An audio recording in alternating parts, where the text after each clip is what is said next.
What's up, everyone? Fights with Friends. We are going retro black and white for the first ever sanctioned bare knuckle event, or at least the first BKFC event in the history of brotherly love, the history of Pennsylvania. Of course, Philadelphia, one of the greatest fight cities on earth. And a great card tonight. Thanks for tuning out for this. I appreciate it. We're going to do something new for this. Something new, something old, something different. But for this first bare knuckle card in Philadelphia, Pennsylvania, I figure since the last commissioner of boxing was acting like it was 1896 and refused, I believe, 10 times to sanction the sport of bare knuckle boxing. We would go back to an 1896 bar. This is actually, the background is actually a picture from a United States 1896 bar where the first ever closed circuit boxing match was aired. It was an exhibition match between gentleman, I believe it was gentleman Jim Corbin, and I don't remember the exact name of the other guy. That's not important. What's important is you guys are here, and we are ready to go. The Drunken Charge is here. The Time Bender is here. And I can see who else is in here as soon as YouTube stops giving me ads. See, I have to deal with them too. And I don't even have automatic ads set on. Apparently it's going to do it at the beginning though. Alright, what's up? RK Chaos in the house. Says, dude, is Jeremy really taller than Eddie? Jeremy Stevens, I believe, is like 5'9", and Eddie Alvarez was listed at 5'8". That's just from memory. I didn't look on anything, but that's what I seem to remember. If I'm still awake, I'll stop by. Azrael, what's up, Azrael? Let's get ready to knuckle. Yes, sir. Bare knuckle sounds like a lesbian spa. Well, that's hilarious. Bare knuckle. B-E-R, I love it. Yo, Clavin, what's up, my man? Looks like you've been working out, getting swollen. RK Chaos James in Arizona. Almost passed out. Mike is going to be late. I know it. RK Chaos with the first super chat of the night. Now, that's why I set it for 10 minutes before, so we wouldn't be late for the start of the fights, smart ass. No. Thank you for the super chat, sir. I got BKFC. The prelims, I guess, are going to be on BKFC. What I'm seeing is that the event afterwards only on DAZN. I mean, I got a backup for that too, but that's kind of weird. Why are people paying for BKFC if you can't watch Bare Knuckle Fighting Championship? I thought that was the point of the app, but you know, a weird world we live in, right?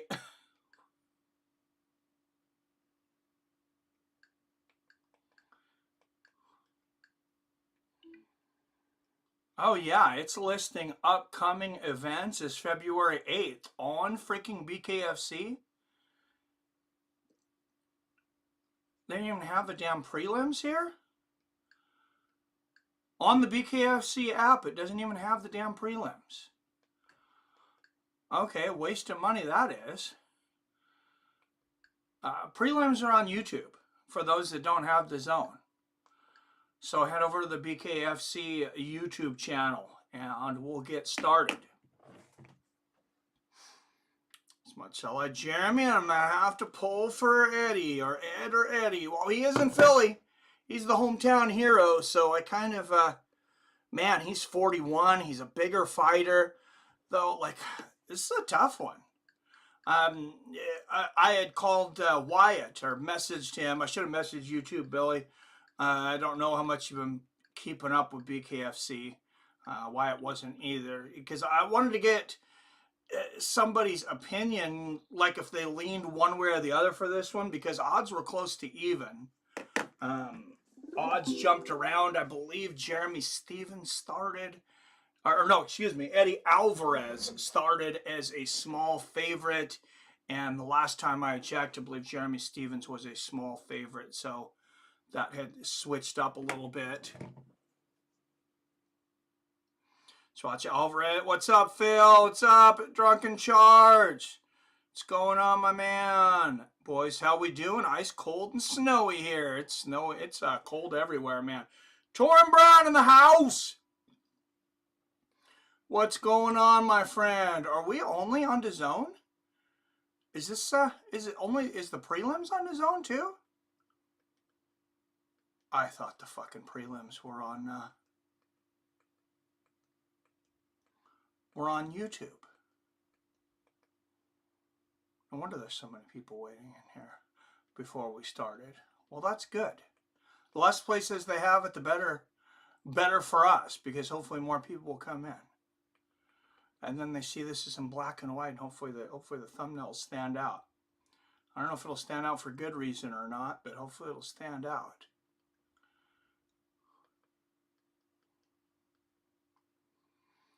Phil D. Roll cold here, kind of snowy. UFC family, let Ferguson go. He's in GFL now. Well, I'm gonna see Tony Ferguson on February 8th. He's at the casino for a meet and greet by here on the next UFC. So I'll still live stream the main card, but during the prelims or whatever, whenever he's there, I want to go and see Tony. He doesn't do a lot of meet and greets. It says he won't be signing personal items. Hoping you can at least get a picture with him or something. Just watch out. Boys, how we doing tonight? Oh, yeah. UFC finally let Ferguson go. T-City, what's up? Thank God, Sarcade. That GFL draft was interesting for sure. Yeah, I kind of forgot about it, but I owed the wife a date night. Mike looks like the son from the old sitcom, The Munsters, all grown up. I like it. I'll take it. Tuning out. What? Eddie Munster. Yes, Arcade, thank you. Couldn't remember the kid's name. Now I look like Eddie Munster. Thanks, Billy. What's up, Thunder? Penhead Bob in the house. Daniel Barry. What's going on, guys? Torrin Brown said, nah, it ain't cold everywhere in the U.S. It's like 70 or 80 something degrees in Miami, Florida. That's true. Cold everywhere it's supposed to be. How about that? How's he a UFC meet and greet if he's not under contract? I don't know that it's said UFC meet or greet. It just said meet and greet with Tony Ferguson. So I don't know if it's sponsored by the UFC. I don't know what it is. It's just in our local casino. Dude, UFC 312 is so top heavy. Yeah, there's what? The main event and the co-main are good. I want to say the third three spot was maybe decent, and then the other two fights are like literally like nobody even knows who the hell these guys are, and they're on the main card. Yeah, the prelims are absolute. I don't want to say they're garbage, but they're unknowns. Like they're completely unknowns. I don't know what the thinking is behind. I don't know if Dana's just like, hey, we're gonna have a throwaway pay-per-view because we have to have one to oblige our contract with ESPN Plus. That's kind of what it feels like. Doesn't seem like they've ever just really had a pay-per-view for the point of having a pay-per-view, but this one really feels like that.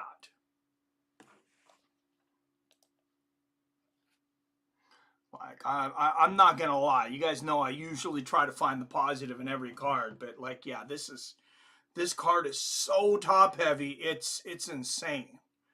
Rumor has it Buckley and Usman are in the works for UFC 313. I like that fight. Man, has Joaquin Buckley been a different fighter at 170, huh?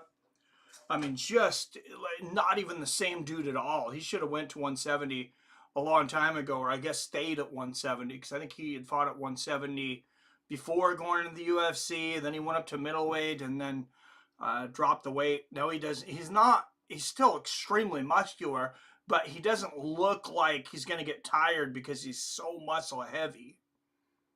Mid-20s here. Hard to keep the house warm when it's this cold. I hear you, Bob. Notice a lot of the UFC pay-per-views that take place in Australia are always kind of garbage. London got screwed on their... I feel like London got screwed on their card last time too. And so did Canada. Canada did not have a good card at all. They have to do the UFC February 8th. It's the Super Bowl pay-per-view they do every year. Not sure why it's not that. Yeah, that's right, Billy. They always do the Super Bowl one, but yeah, why would they throw like the crappiest card in the last, I don't know how many years for a pay-per-view? I said a couple good fights on there, but everything else is just like throwaways. Nobody knows these guys. All right, guys, I'm gonna have to go get my mouse for the box. I thought prelims were at least on BKFC, which I pay for, but not anymore after today. I'm gonna cancel that shit. All right, be right back, guys.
Thanks.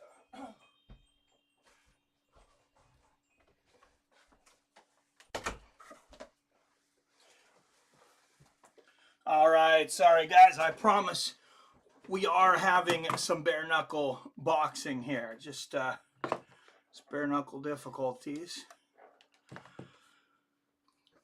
I guess I should have did my homework. I went and renewed my BKFC membership. Apparently don't go and do that if you want to watch Knucklemania, because it's not freaking included.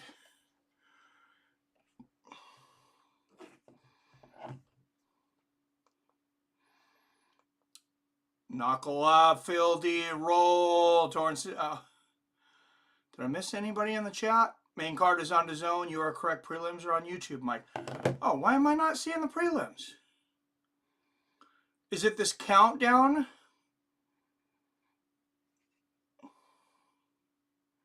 Does it say countdown? Because it doesn't say prelims. All right, I guess I'm on the right. I guess I'm on the right channel now. Oh, there we go. Okay. It wasn't clear. I don't know why their stream says countdown show and not prelims. That is dumb. But here we go. We'll get our fighters' names on, and yes, you can watch it on the BKFC prelim or on their channel.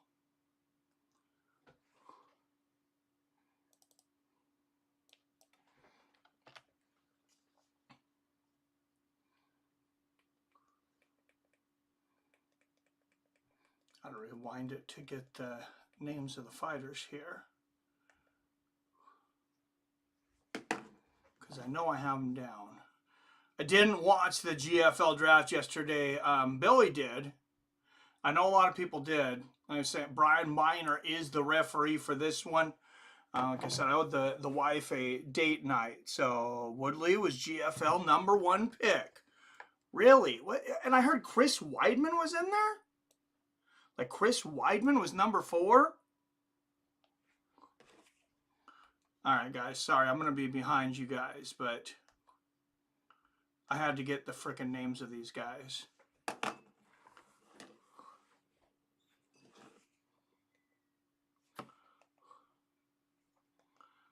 No, we're only going to have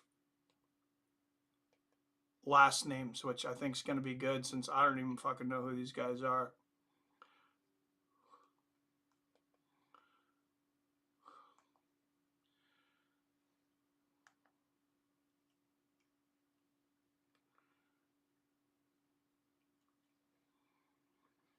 Each team has like 20 fighters. It's definitely interesting, man. All right, Babel Odazi. Feel like I'm talking babble gibberish here. What's this guy's name?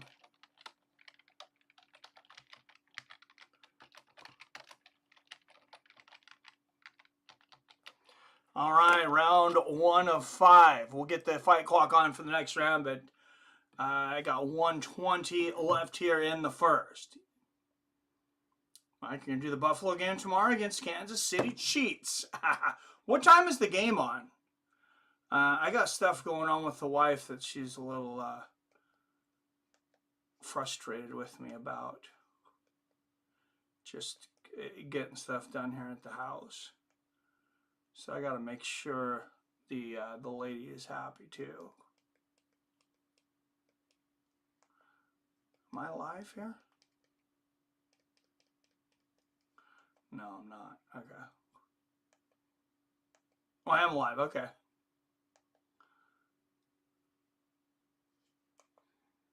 Let me just back out of this and we're going to see where we're going to take over wherever they are live. So Paulo, Chiefs game starts at 3:30 p.m. your time. All right, well, yeah, let's do that.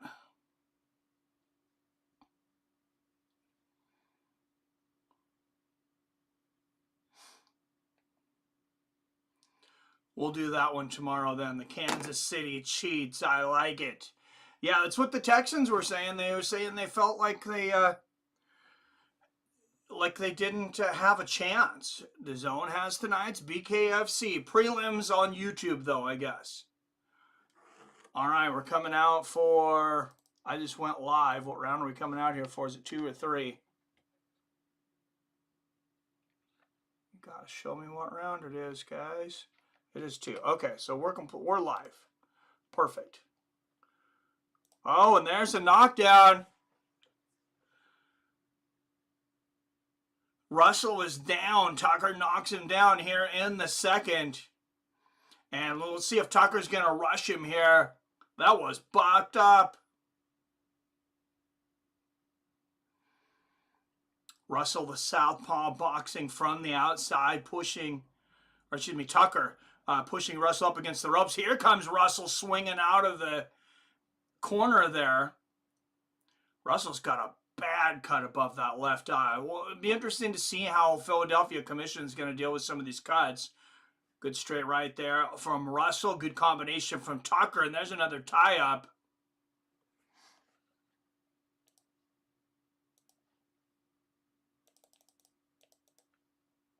Just had too many minutes on there. These are 2-minute rounds, not 7. Oh, good one, too, there from Russell. Russell going nuts here. Letting the hands go. Tucker he just sounds like a bare knuckle boxer, though. Good left hand there from Tucker. Tucker sounds like the guy that's fighting bare knuckle in the hay when everybody else is supposed to be picking berries or something. Good right uppercut there from Russell. What's up, King James? How you doing, my brother? I'm sure it's cold as shit there. Tucker Russell, neither one name is on the screen. Oh, yeah. You're right.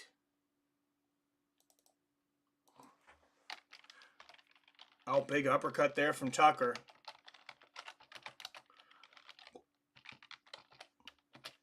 Well, they popped those names up for a second, and then, yeah, a good eye, Bill. I didn't go back and change them.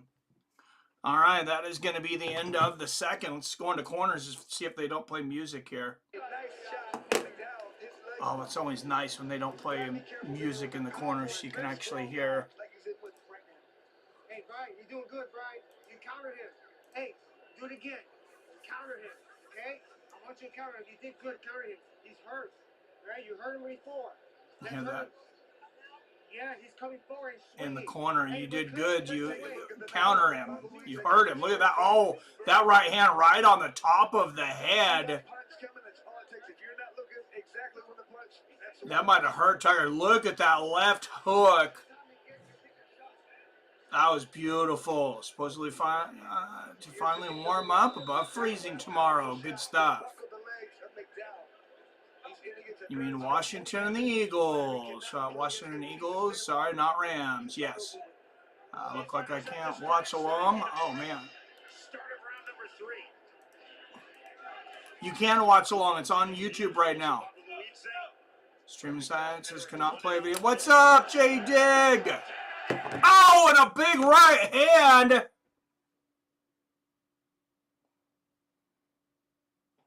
Wait, they've changed the name of these fighters 3 times now. I don't even know who the hell's fighting, but now it says Caracappa and Norman. What's up, J Dig in the house? Good to see you, my friend.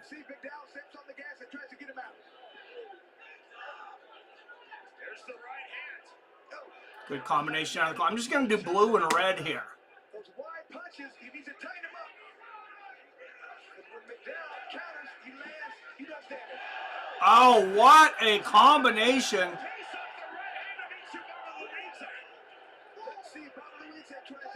Yeah, apparently I had the right names on there to begin with, Billy. They have had the wrong names here on BKFC twice. I don't know what they're doing over there, but we'll figure it out. Man, look at those uppercuts from the blue corner. There's a good right hook. Damn, what's up, Secret League? How's the show so far? Hey, we just started, man. It's the original names, Mike. The ones I had on at first, right? I don't even remember them now.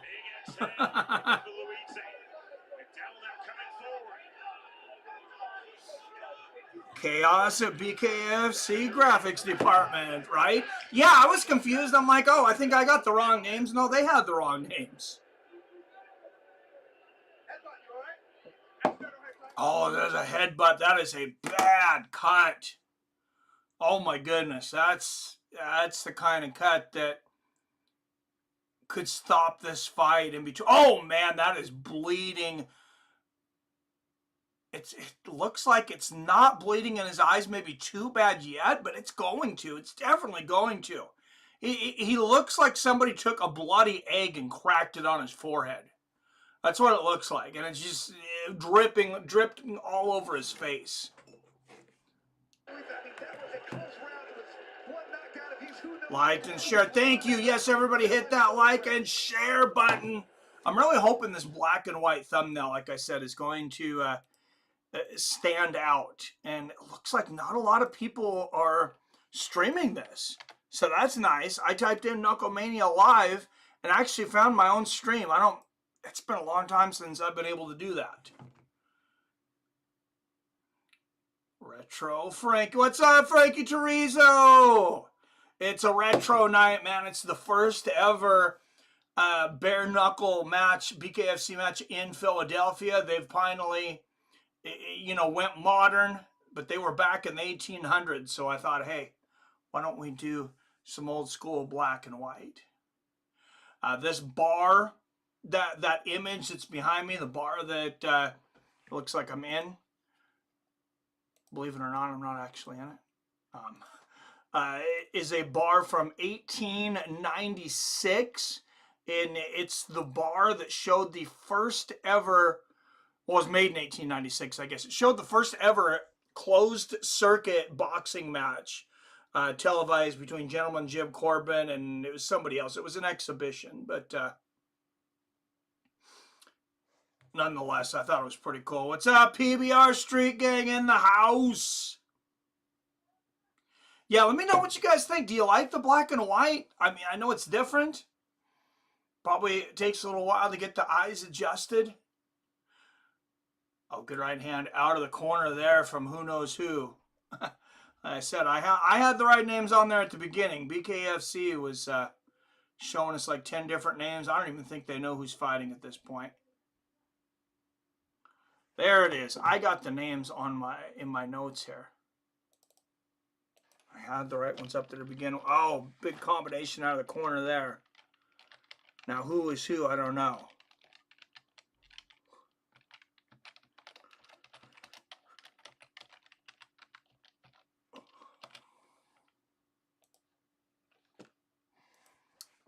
Oh, what a right hook there.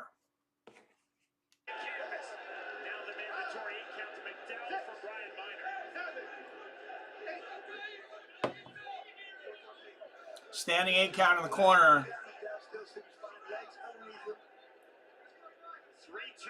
the knockdown count. In favor of the fighter from the Republic of Georgia, All right, that was Babalidze that got the knockdown. McDowell was knocked down.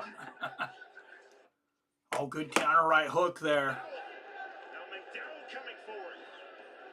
And right now getting through from Babalidze. Oh, nice 1-2 from Babalidze. McDowell looks like is the red tape there. And round 4 is over. We're going to go to a 5th and final. Somewhat rare here in BKFC. I mean, they have a lot of finishes.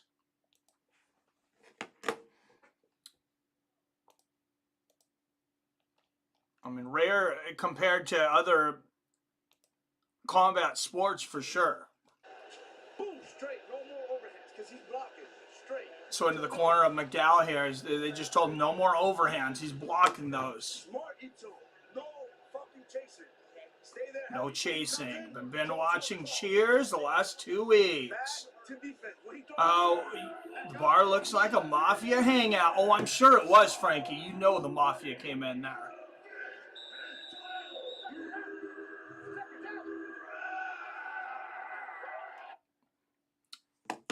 That was closed circuit television in 1896.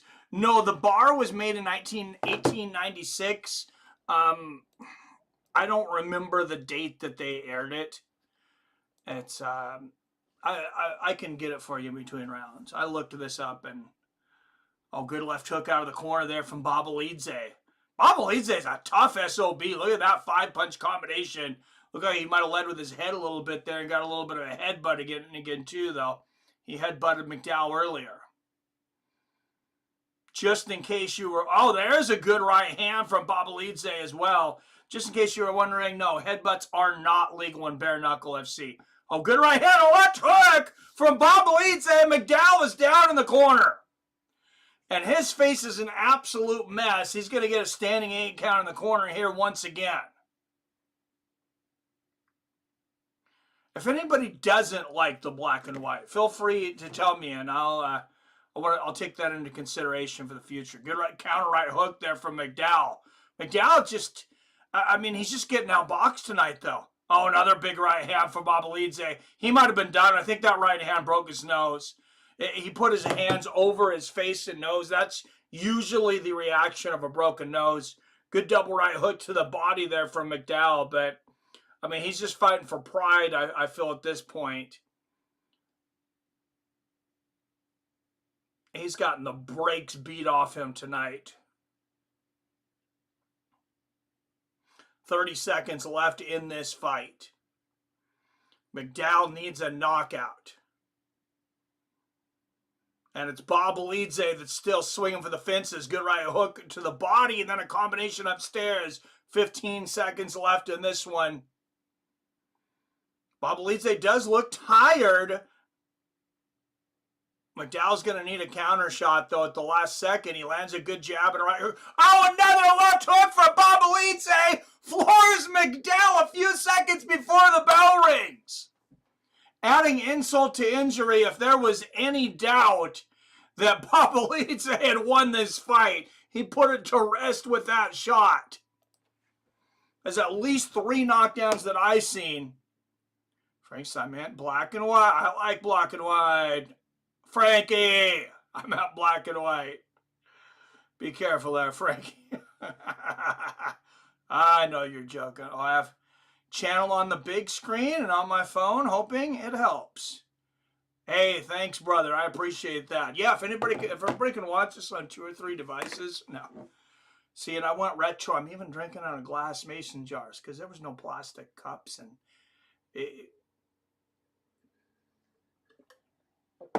late 1900s or early 1900s, excuse me. I didn't miss the fireworks. No, Israel, you did not. What's up, Josh? What's going on, my man? Man, feeling bad for McDowell right now. I almost guarantee you he did not get paid enough to get beat like that. Look at this, 126 strikes landed for Bobolidze, just 69 for McDowell. 5 knockdowns for Bobolidze, 2 for Brian McDowell. There was 7 knockdowns in this fight. Apparently, I definitely missed a little bit there. Knockdowns in this bout, knockdowns 2 and 3, recorded by Brian McDowell. Opening stages of round 2, and then the first of 2 knockdowns recorded is it was 1 knockdown apiece in round 3. Just craziness. They each knocked each other down in round 3. Absolute chaos here at Knucklemania, the Super Bowl of bare knuckle boxing. Well timed, well fought from both men. Speaking of Super Bowl tomorrow, we got 4 teams left. At the end of tomorrow, we will know who is in the Super Bowl. Will it be the Kansas City Chiefs or the Buffalo Bills, and then Washington Commanders, Philadelphia Eagles playing? The greatest opening fight in BKFC history. Let's have a round. 7 knockdowns. I would say that, yeah, that's probably the greatest fight in the opening of BKFC history. I'm glad we did the prelims. Scheduled 5 rounds. Our judges at ringside have scored the fight 48-42, 47-43, and 48-42. 48-42 on 2 cards and a 47-43. Man, McDowell cannot be too embarrassed about that performance, though. Knocked his opponent down 3 times, lasted the distance, got up 5. That's just ridiculous. This is what you came for. Philly is a fight town. Any of you from Philly? I don't know that anybody's ever said they're from Philly, but this bare knuckle is almost as crazy as slap fist. The fisting slappers. I hate. Hey, don't compare this to slap fight. I hate slap fight. Who here is rich or semi-rich? I need to borrow $1.25 to buy a highly collectible Swiss Army knife. This is amazing, bro. I wait these days over 1 month. I'm so happy. I'm proud. And Bernardo, when you have next event in the Philly, let's do it again.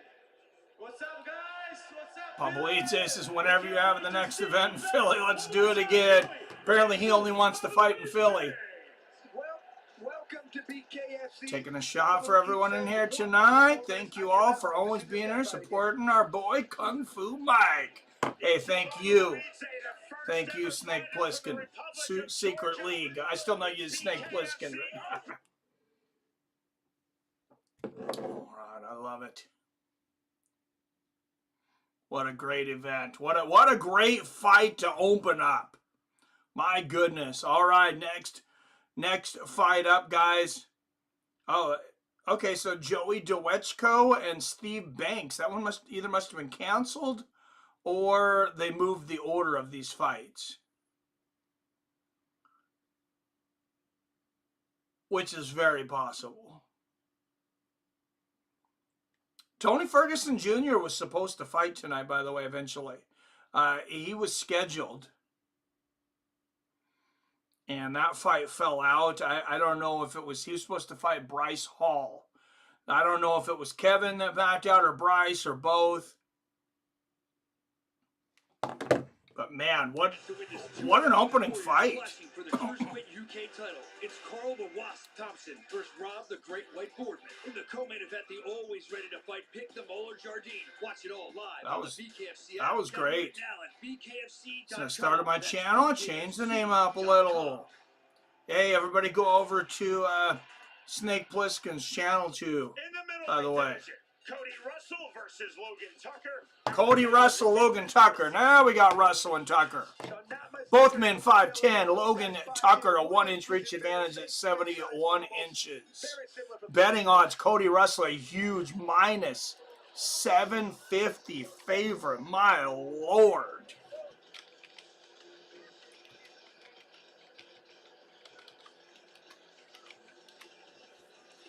I feel like if you're going to see some crazy upsets, they might come in BKFC. So if you like gambling like you know I do, might not be a bad event to check out.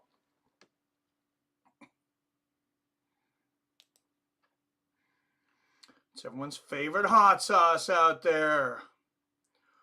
Oh, favorite hot sauce. I'll go to channel here. I can go to your channel. I think I'm already subscribed to you. Oh, I was not. I'm sorry. I don't know if it unsubscribed me or if I've forgotten, but yeah. I'll make sure. You need to get up to 50 subscribers to live stream, right? I think you need 50 subscribers to live stream now. Or are you able to live stream now, Secret League? I'm curious. Because I know they changed it. Is that Rocky I hear? Escape from LA. What's just subscribe to Country Sweet Chicken Rib Sauce. Hot sauces. I love a good salsa verde, man. If I'm doing burritos and tacos, I love a good salsa verde. Just Louisiana hot sauce. I put that shit on everything, like the commercial says. I actually like the one that says Louisiana hot sauce a little better than the Frank's. Frank's is just, I don't know what's different about it. Just a little more vinegary maybe. And I love vinegar, but yeah, I definitely cover that on my pizza. Hawaiian pizza, pepperoni pizza, the sriracha if I'm going with like a garlic chicken pizza.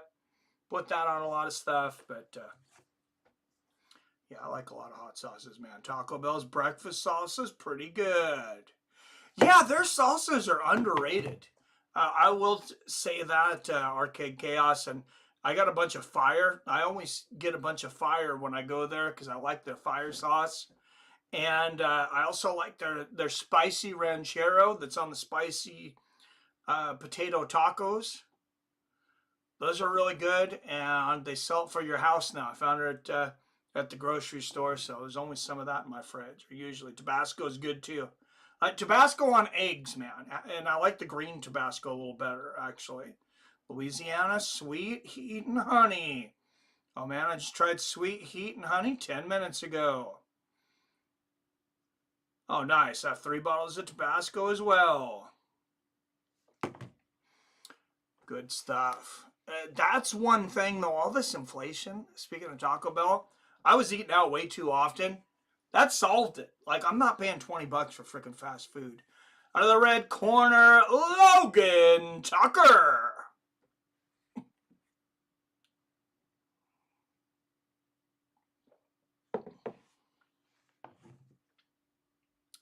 Tapatio. Tapatio's good. Tapatio on baked potatoes. That's my go-to for baked potatoes. I use different salsas for different foods. And out of the blue corner, representing the city of brotherly love, the hometown boy, Cody Russell.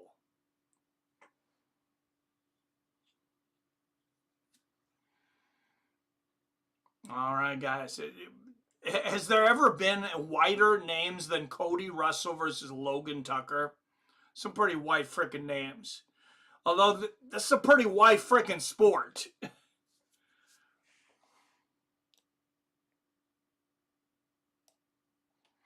Oh, good right hand. Good counter right hand there from Tucker or Russell to start things out. Good left hook there from Russell. Tucker coming in super aggressive. Russell sitting down on his punches and counter punching. Great right hook on the chin there from Russell. Straight right lands for Tucker. Tucker's chasing him, and he has eaten hooks for lunch. Oh, good double right hook there from Russell. Tucker is wild. Oh, you can tell Russell's got some wrestling background. He was about ready to slam him. Instincts almost kicked in there. He had the belly-to-belly position. You guys see that? Oh, what a combination from Russell out of the corner, and Tucker is down. He rolled down. Man, Russell is way more accurate. Logan Tucker. How is that racist? I'm making fun of white people. It's okay to make fun of white people. They suck. Just messing it. Taco Bell's breast sauce on eggs and bacon on a biscuit, undefeated. Oh, breakfast sauce, I think you're trying to say. A large jar of paste salsa with some chips, and it ended up being almost the most painful experience of my life. For real. Oh, good combination there from Russell. Oh, what a right hook from Russell right on the chin and the double jab. That was beautiful. Felt that on the way out, huh? Best card ever, says Rio. It's over. He's going to get knocked out by... Oh, man. Yeah, no, Russell's going nuts, man. And he knocks Tucker down again. Tucker's ready to get out of here. He's got blood coming from both eyes. He's acting like he's ready to go, but he's really ready for the after-hour party. I think Logan Tucker might have came here for the after-hour party. They're like, hey, if you fight, you can go to the after-hour party for free. He's like, fuck it, I'm in. Hey, 1-3-2. All right, what did I just say? 1-3-2. Just told him 1-3-2. You guys know it. Why would you... Okay, so 1-3-2. That's a jab, left hook, right. Why would you throw that? I can see 1-2-3. They're in order for a reason. They're in order to help you. Like, I can see mixing and uppercuts and different things, but why would you say 1-3-2? Oh, I see. His three must be a right hook to the body. He must be a jab. He's going to go down with the right and back up with the left hook. He's just got a different order in there than everybody else on earth. I'm going to look at that cut. It's the first round. Let it go, boys. Yeah, he's got cuts all around the eyes. They got Vaseline on it. They're good to go. All right, here we go. Mike, in your opinion, what's your number one spot, hands down, most favorite bare knuckle fight to date? Oh, good combination there from Tucker in the corner. It was that one with Jason Knight and the GOAT. What do they call him? Conor McGregor's friend. Used to be his friend. Now he's his frenemy, whatever. A couple of good right hooks there from Tucker. Oh, Tucker going nuts with the right hands there. You guys know what I'm talking about. Who the hell is this guy? We used to joke that he was the GOAT. He's got like a 500 record in MMA. Good right hand there from Tucker. Why can't I think of the guy's name? Never heard the name Tucker. I think car manufacturer, the big three buried. Good old Street Fighter. Yes, Artem Lobov. Thank you. Thank you, Frankie. Yeah, that's my favorite one. It's tough between that one and the one with Michael Venom Page and Mike Perry, which went to extra rounds. Good right hook there from Tucker. What about you, man? Good right uppercut from Tucker. Tucker's starting to find his spots here. He finally stopped waving in. Oh, lands a good counter right there. He stopped being so damn careless. Good right hand and a left hook there from Russell. Oh, that was a big left hook on the jaw from Russell. Russell looks like a bigger fighter, too. I don't know what these guys cut, but they look like they're in different weight classes.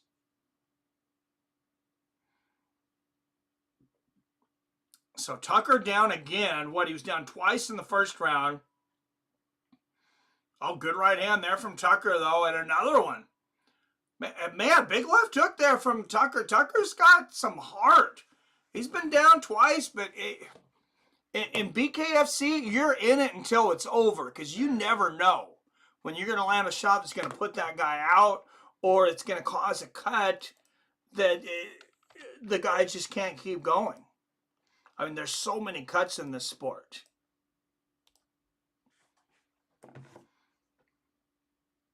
Lord Lobo, I like that. Good old Street Fighter. Yippee-ki-yay, what's up, my man? 300-pound former boxer punched me in the nose when I was a teenager. Probably the most painful. Dude, like he didn't kill you. What's he doing punching teenagers? Jesus. Tucker swung for the fences. Yes, he did. Me too, J-Dig. Arcade Cast is choo-choo. Low Bob beating up Mawanaji was mine. I hate Mawanaji. That was good. That was weird to see him beating up at such a good pro boxer, though. Why is this so epic? Hail Mary from Tucker got him back. Dude, Baron BKFC's the best. It's so entertaining. It is so simple. Oh, good counter right hand there from Russell. Oh, man, what a combination. Russell landed lead. Good right hand there from Tucker, but another big combination from Russell, and Tucker is down again. Is that the third or fourth time he's been down in this fight? He was down twice in the first, once or twice in the second. He's down now in the third. So he's been knocked down at least 4 times. 120 left in the third round. Oh, good right hand there from Tucker, but man, Russell landed big bombs, and Tucker is down again. And it is all over. And Tucker's not ready to quit. He is ready to fucking go. This guy's got heart. The referee didn't see a path to victory.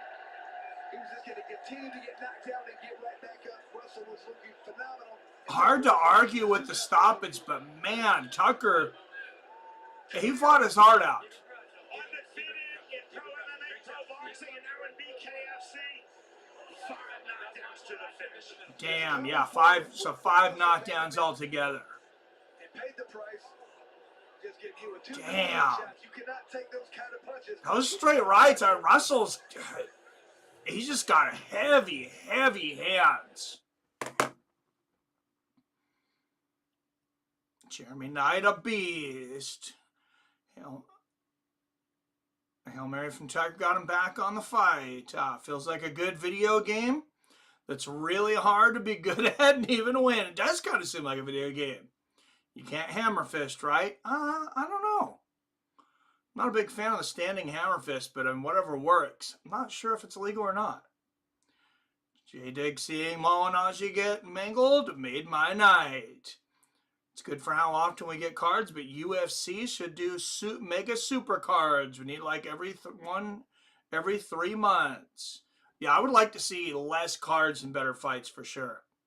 Your other 12 UFC cards in one, but maybe a super card or 4 super cards a year.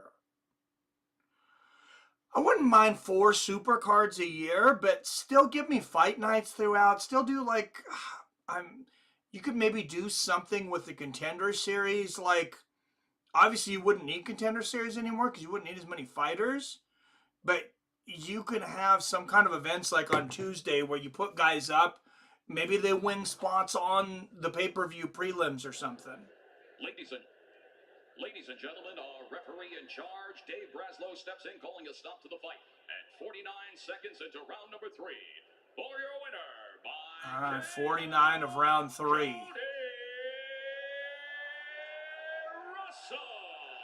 Cody Russell wins. Why am I leaving this fight liking Logan Tucker more than Cody Russell?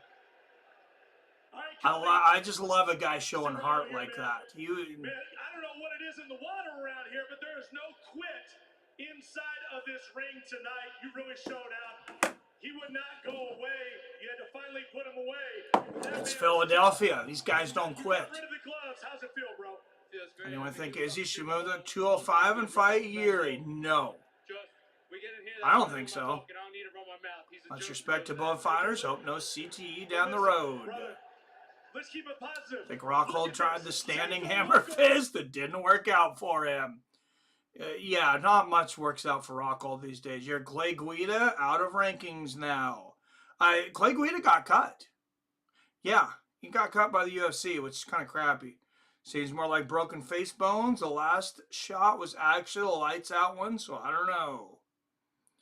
Yeah, it's tough. All the OGs are almost gone. I remember watching Mark Coleman and Chuck Liddell like it was yesterday. Right, man?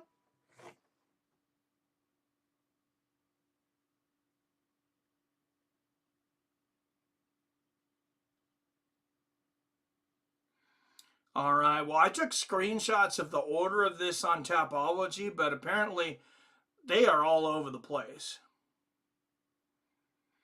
There is... I have no idea who's next. I got all the fights on my phone, but as far as who's next, we're going to have to wait till they announce it.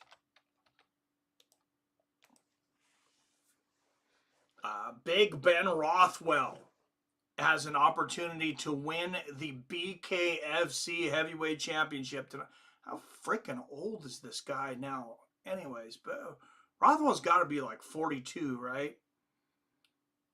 Not those two specifically, but the time and era. Oh, yeah, I hear you, man. The old Pride days. Pride's been 20 years ago? Because the big time in Pride was like 2005, right?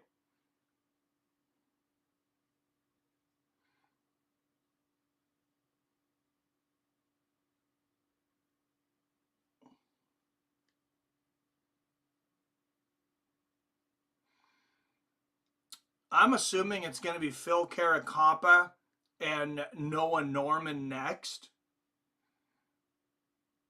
at 135, but I'm not sure. And we might be heading over to the pay-per-view portion of this on the zone here in a moment too. Hopefully we get more people in here when that happens.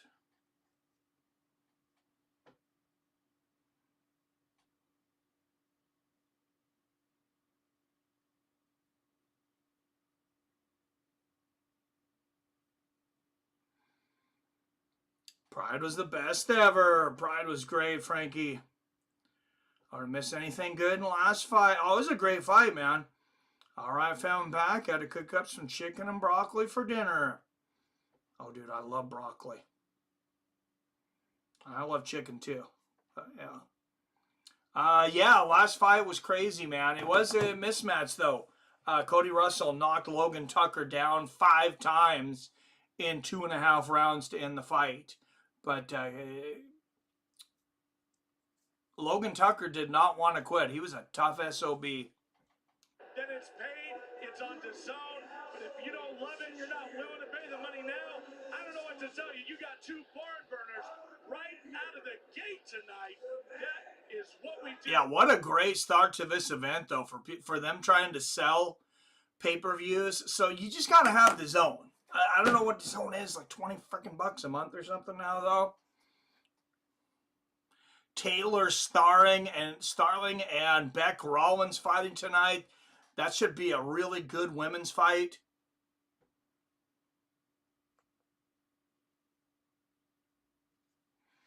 All right, I'm going to hop over on DAZN. For those of you that don't have DAZN, I got you.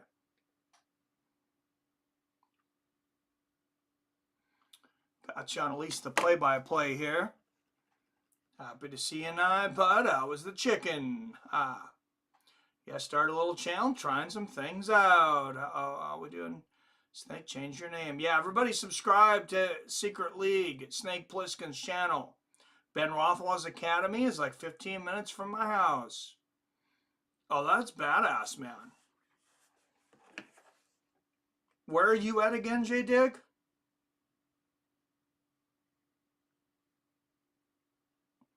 Remember watching Chuck versus Rampage through the squiggles on the pay-per-view channel, and Chuck went over to Pride. How many of you guys remember having a VHS back in the day? Yeah, and you hook the VHS up, and you go to the pay-per-view channel, and you could tune it. You could tune it, and not to where you got a great picture, but you could generally get it to watchable, basically. That's how I used to watch pay-per-view wrestling when I was a kid. I had a VCR. I talked my parents into letting me get a VCR. I mean, I had to pay for it, the lawn mowing money, but they allowed me to put it in my room, which they probably regretted. But, ooh, network is not available. What is going on here?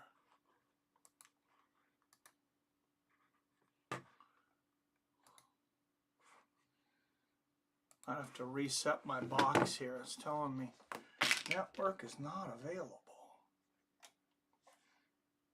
Well, if I have to, I'll subscribe to DAZN. But I need some more donations here, guys. We got $1. $1 in the donations here. Oh, and that's why I say I didn't even give them credit. Arcade Chaos.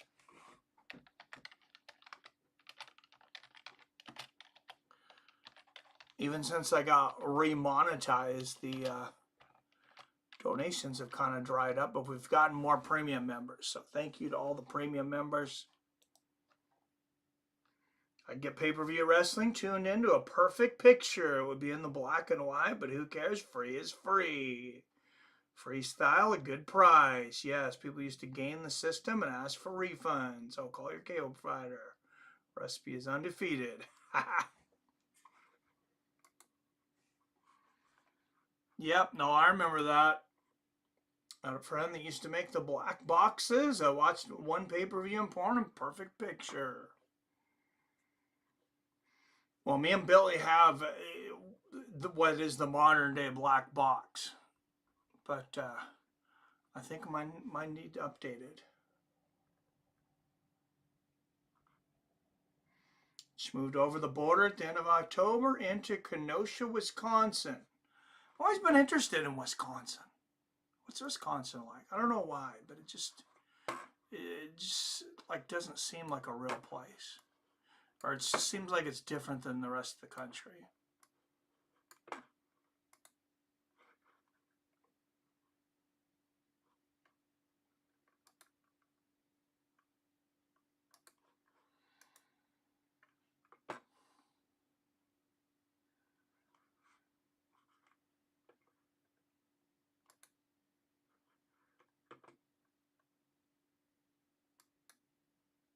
Anybody watch the PFL this morning? I know PBR did because he was telling me the name of the box. Well,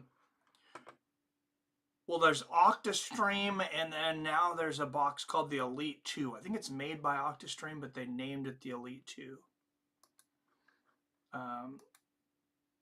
It's completely legal to have the box. People were telling me that for quite a while that was legal. I was like, there's no way it's legal. But yeah, it is. They sell them around on Amazon.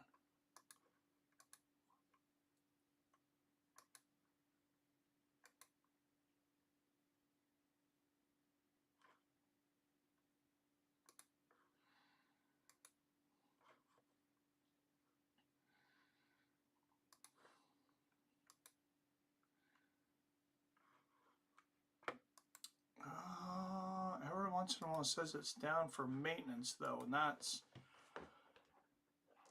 the message I'm getting right now.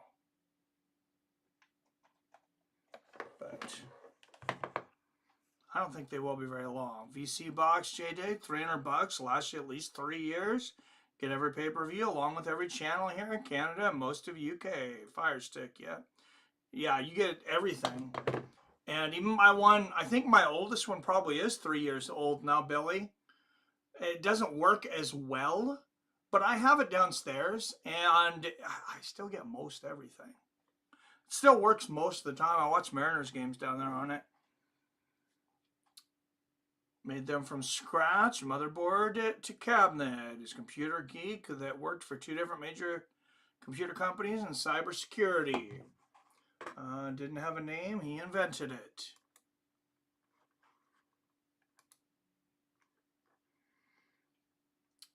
Gotcha. Thanks.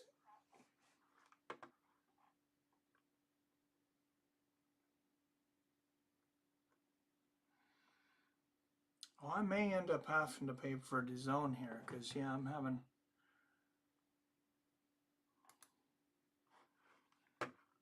Having stuff not want to come up here.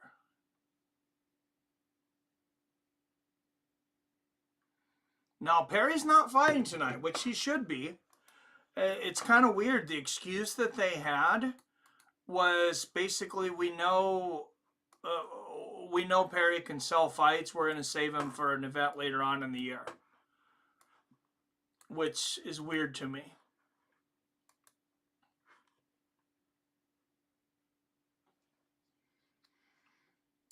They are legal. The fire station down the road from me bought 5 of them. Are you selling them now, Billy? Or they just bought 5? It's when Satellite and Dish Bovia took a card that was activated to your house. You just clone cards and put it in the box. Box won't have BKFC till the main card starts. Okay, well, main card should be starting in 3 minutes.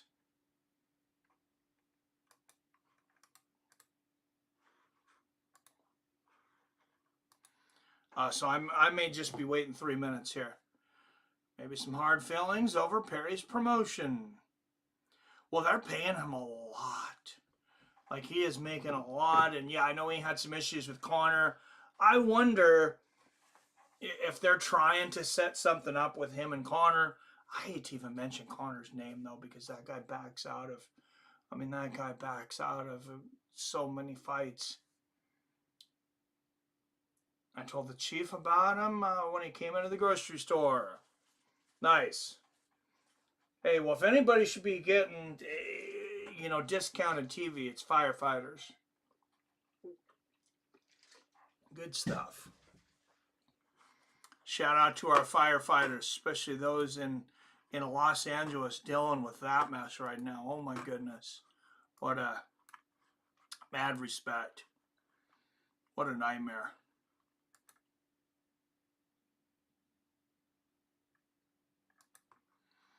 Okay, yeah, looks like you're right, Billy. Looks like everything else is coming up. BKFC, maybe just a few more minutes. Connor show up at the press conference. High as a kite, was amazing. Did you guys see the thing with the cannoli? What the hell was that? This dude brings in all the cannoli, and then he hands one to his opponent, and then slaps it out of his hand. I'm like, okay. Weirdo. Why are you going to waste a good cannoli, huh?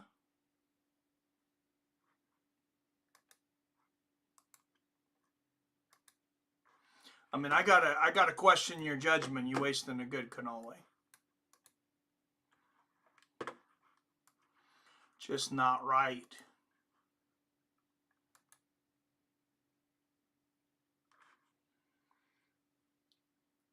Connor's descent should be studied, right?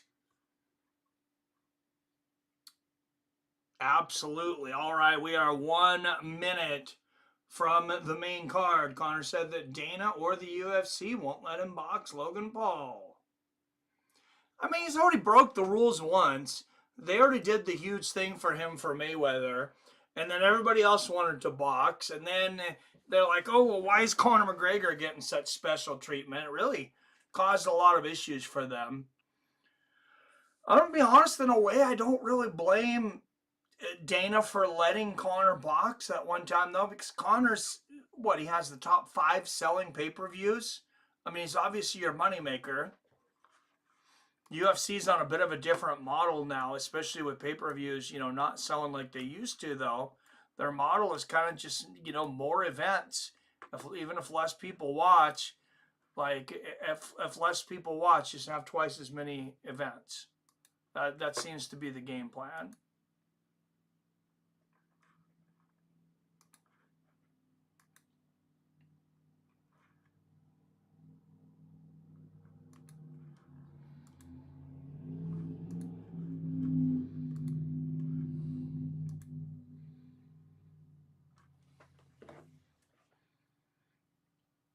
TKO owns the UFC and WWE, controls Logan and Conor, so they could have done it. Oh, yeah, I forgot about that. Yeah, they do have both their contracts. At least Conor is open about being a massive cokehead now. Is he? Did he say he's on cocaine? I didn't realize that. That's sad. Who could do more coke in their prime? McGregor or Liddell? Oh, I'm sure Connor. No more real Connor pizzazz. The zest. It's gone now. Just a rich weirdo. Yeah, so many of those rich people just like they just lose themselves.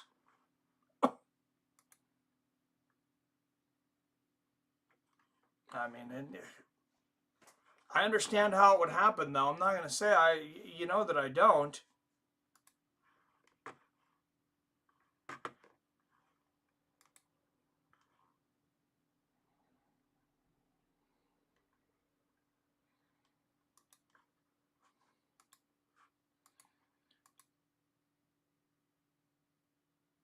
Oh, down for maintenance. I might have to buy DAZN, guys, which is frustrating because I bought the BKFC app and it wasn't there.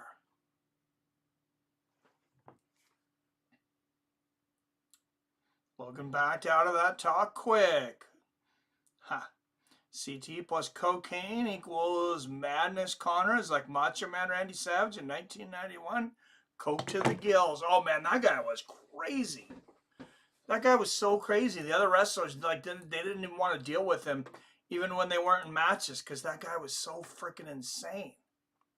Man, he was fun to watch though. Imagine if they had when he was doing the Slim Jim commercials. Imagine if they had commercials for cocaine, if that was legal. How much cocaine he would have sold. Jesus. All those guys.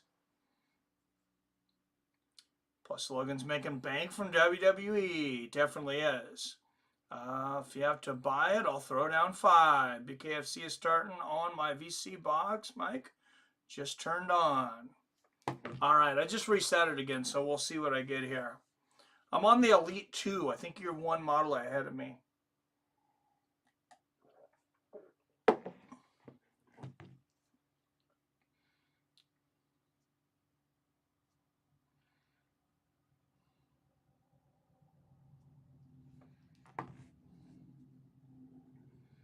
was thinking about giving one of the boxes to my daughter, though, over in Spokane. I think I probably will. Because they keep blocking her, so we pay for, you know, all the streaming services, Netflix and Amazon and all this stuff. She's over in Spokane, and we give her our sign-in, and they've been making it to where she can't sign in recently. They'll send codes to me and my wife with our email, and we'll get it on there, and she'll sign in, and it'll immediately sign her out. It's like, I don't think they're really publicizing that they're doing that yet, but they're definitely doing it. Netflix was easy. We just pay a little bit more to add another account for her.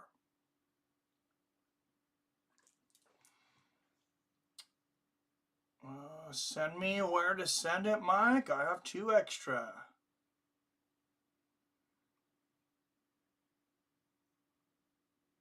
You have 2 extra? Oh, I want to give you something for them though. But thank you. I appreciate it. Yeah, I'll send you my address.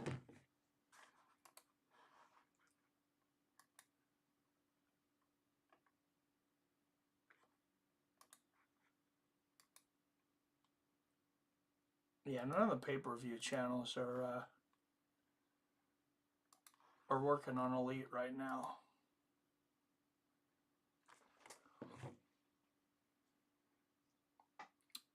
Ship it off to her ASAP. Let me know. All right, thanks, Bill. I appreciate it.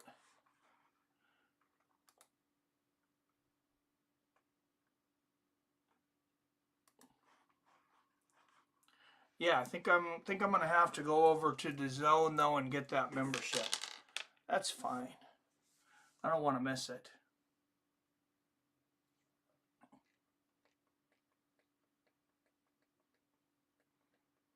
I was paying for DAZN forever, but then they went up to like $20 a month, which I might have still stayed, but then they were still charging like $60 for pay-per-views after paying the $20. So I was like, okay, this is like pretty ridiculous.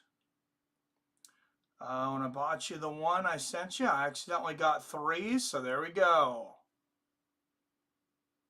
Oh, wow. Okay.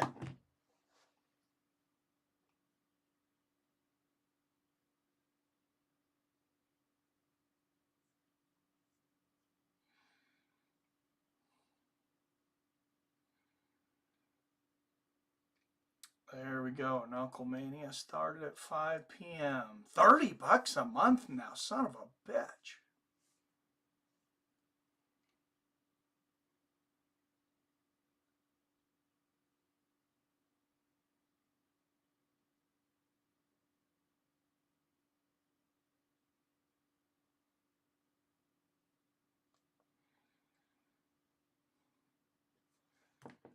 Man, that's a lot. If John Hones and Tom Aspinall were to fight, who do you have making it out of the Octagon champion and how? Aspinall by decision, I think. Yes, my stream is working now. Okay, I'm going to try mine one more time and see if maybe there was something weird going on. And if it doesn't work, I guess I'm going to... guess I'll buy the zone. So yeah, like I said, I don't want to miss it, but I don't want to spend the $30 for one event if I don't have to.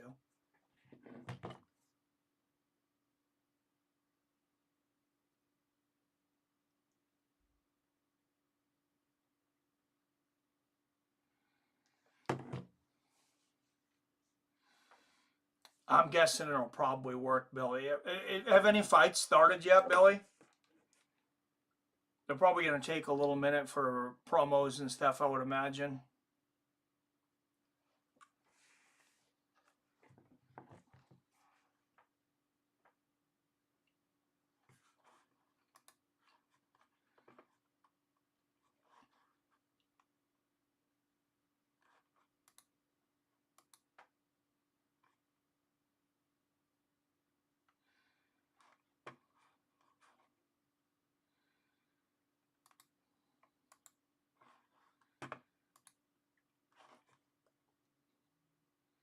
Glad you're able to watch it, Robert. Good stuff, man. Caracampa versus Romero is walking out now. Oh, perfect. We haven't missed any matches yet then. Oh, Norman versus Romero. Okay. I thought that was probably going to be the next fight, but it's hard to tell from the order.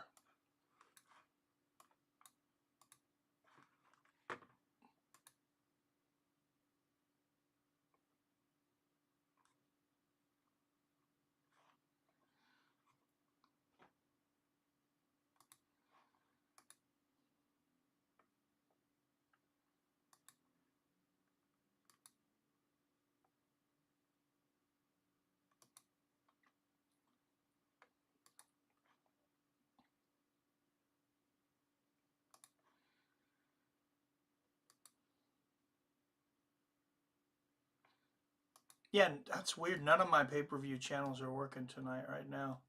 None of the ones I've tried so far.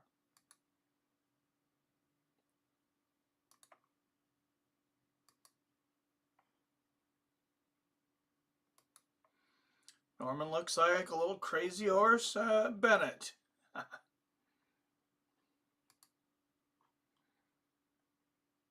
That's funny. Maybe he'll grab the guy by both feet, swing him around the cage. That sounds like something that would happen in BKFC, even though it's against the rules. Crap, I just called him Crazy Horse. Don't tell him, thanks. Felony, Charles Felony Bennett. Yeah, he might come to your house. That guy's crazy.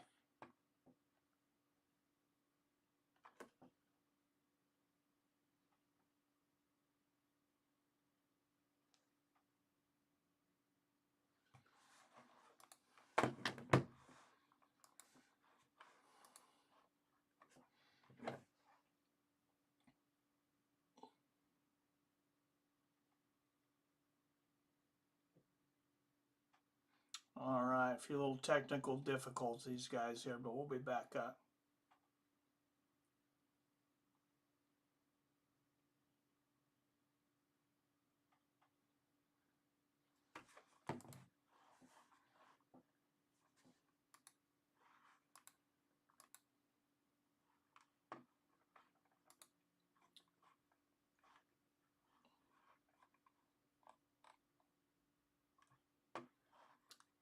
So the old boxes I had DAZN.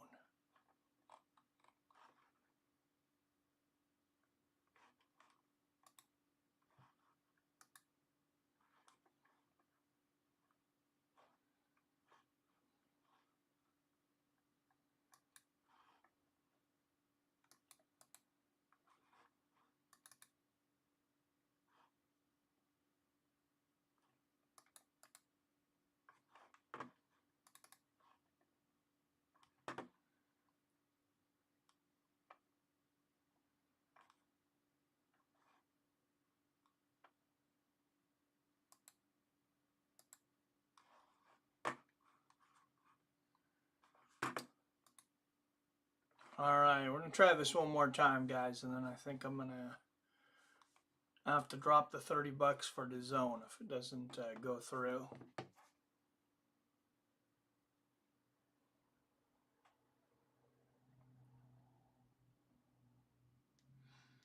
Oh, what's up, Super Leagues? Thank you, Fights for Friends. Thank you for the super chat.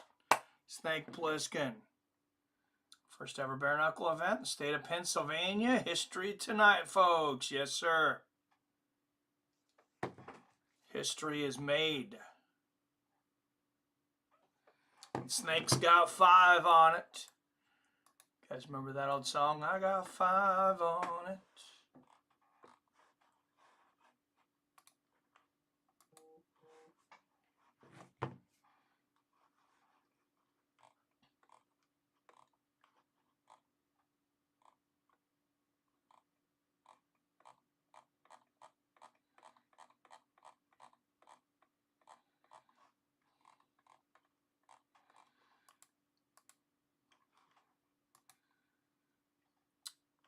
What's up?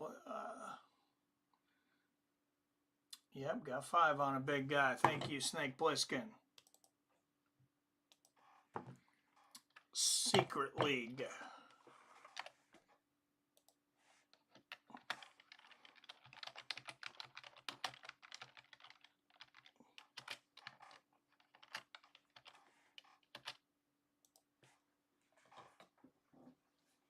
Secret League used to be Bellator, but it is gone now. Now it's PFL. It's like it's a secret when the league is having shows.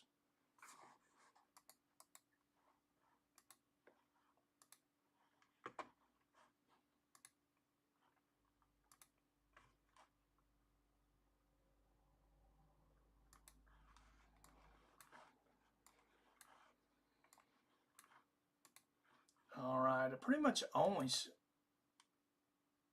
comes up eventually.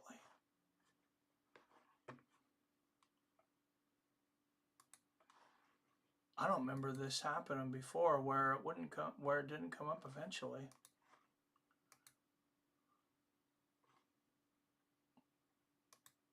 Try to search here.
Sorry, I know it's been quite a bit of time here. I really think Chris Lytle is a very underrated commentator. He is awesome. Yeah, he's really good at it. You're right. Yeah, that he blew my mind how rapid that happened. Secretly, it's time for an eye poke. 30 seconds left in round one. Caracappa poked by Norman.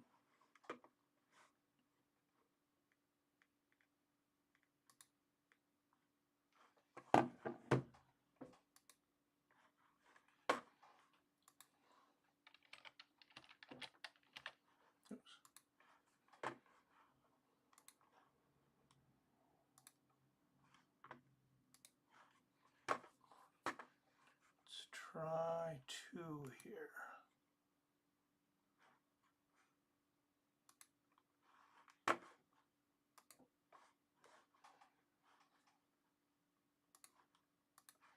It says I have DAZN test channels, but none of them are working yet.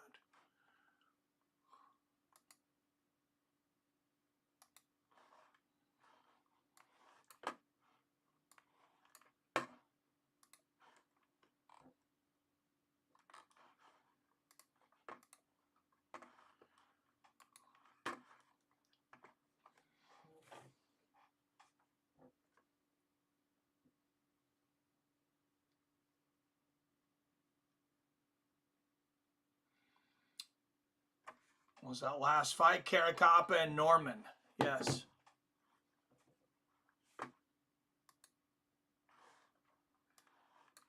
Alright guys, I'm going to try this one more time and then I'll have to buy the pay-per-view here. Okay, well, there we go. Alright, 17 up in here. Please hit that like and share button. What's up, Niall? You're awesome to whoever spams the icons on the side with me. This one's for you. All right, this available only on DAZN, and we're going to have the live play-by-play here.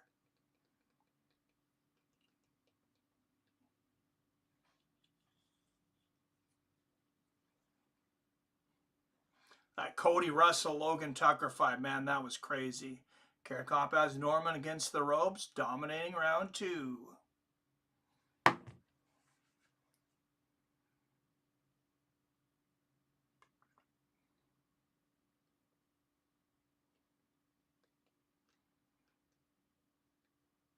All right, see, that's...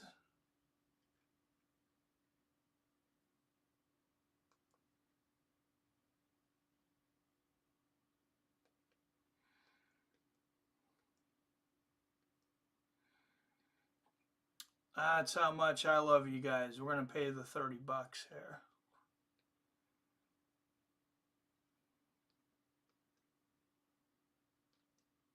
As soon as it allows me to sign up.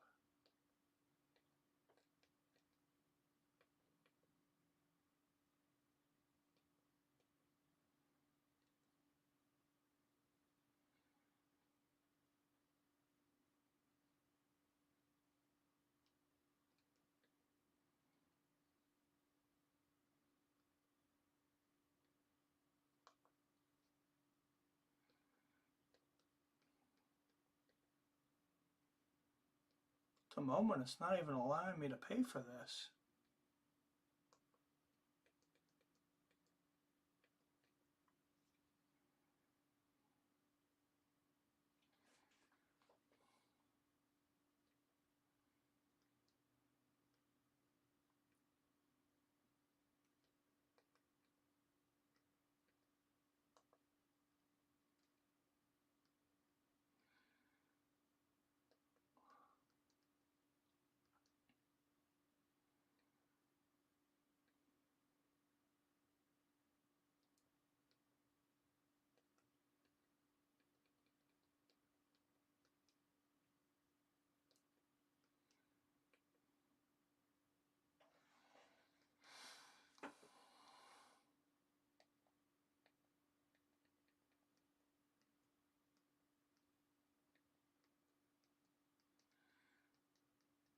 You only able to sign up on your computer or something?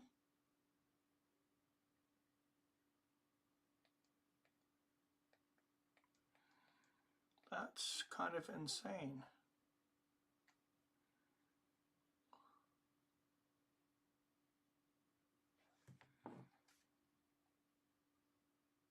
It's the only stream you need, my man.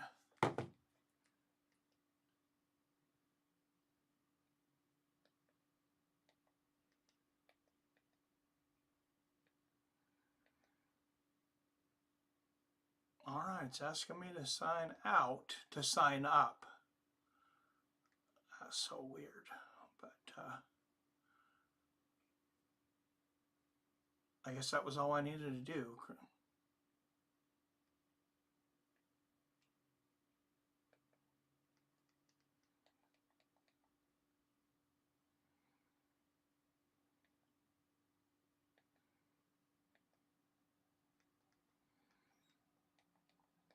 Oh, now I gotta create a freaking password and everything again. I've done this before on DAZN. I know I have.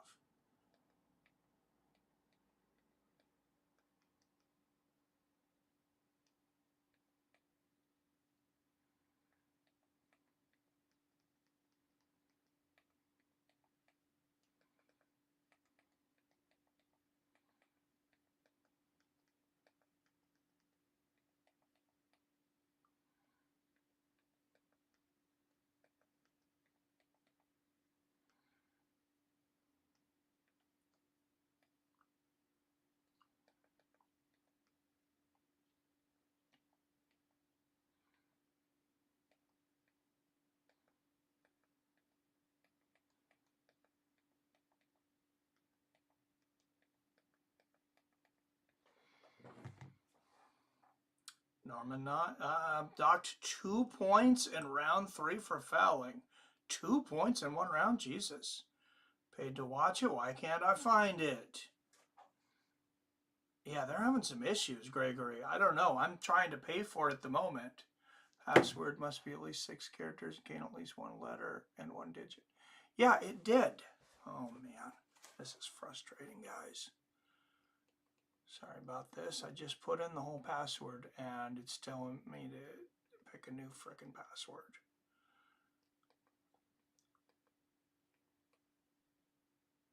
Yeah, don't sign up for this on Roku. Apparently it is a frickin' pain.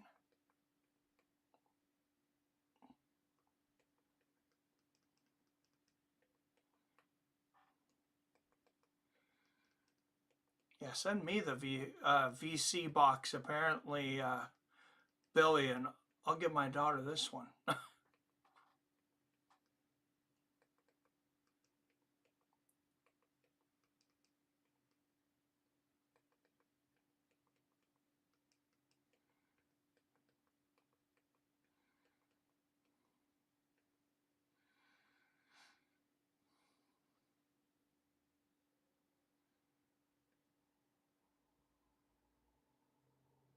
Something went wrong. There is already an account registered with this email. Yes, I know this.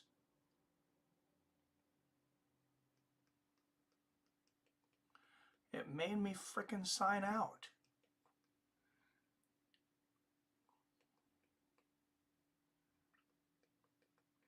Yeah, DAZN's app sucks.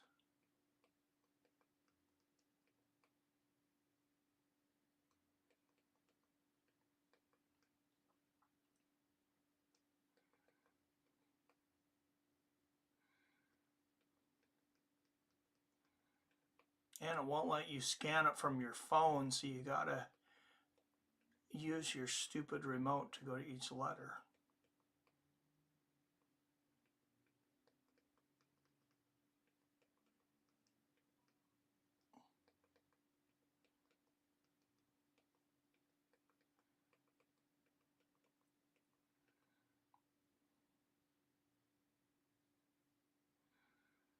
Oh, there's no way my email or password is incorrect. Jesus Christ.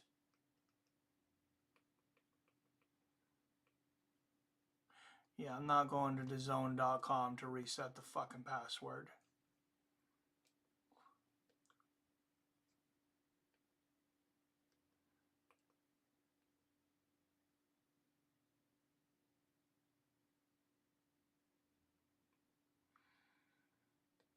I'm gonna have to use a different email apparently.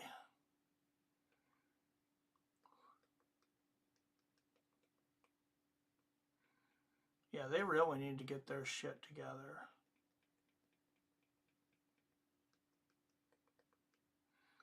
Because I'm missing fights here that I'm paying for.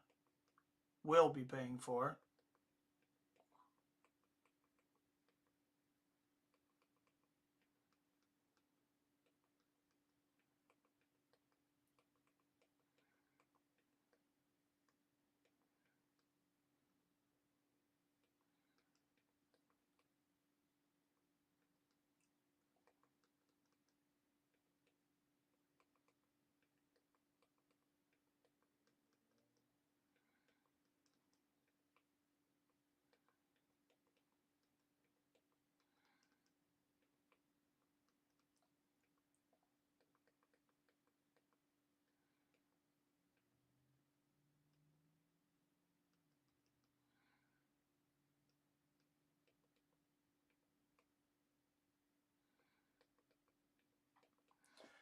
Sorry guys, this is taking forever to type this shit in. I was watching the first fight, then it kicked me out. This is BS. Yeah, they don't even want to take my money, man. I'm having an issue getting them to take my money too. Did you try to call their support?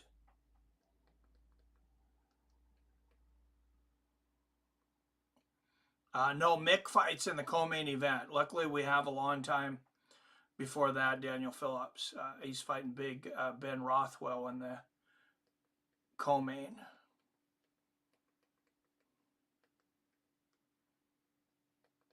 Sorry about the wait here, guys. My DAZN is just, it is not being friendly. I have a feeling they're probably trying so hard to keep people from pirating this that they've sunk their own site. Tried to pay, it didn't work. Tell me about it, brother.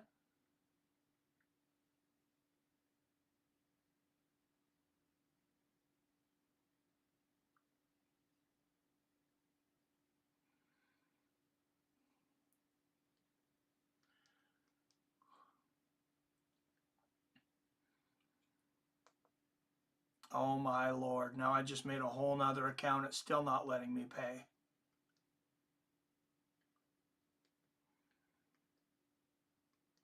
Yeah, this is insane. Has to be a massive delay or something. I don't know, man, but it's not freaking allowing me to buy the damn service.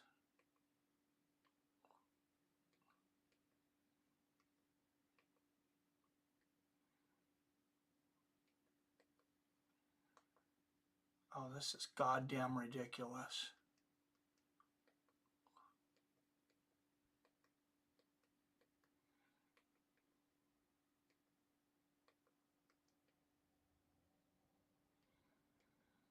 Well, I hope BKFC never works with DAZN again, because I bought the freaking BKFC app too, and then they don't have it on there. Mick's supposed to fight at 1 a.m. UK time.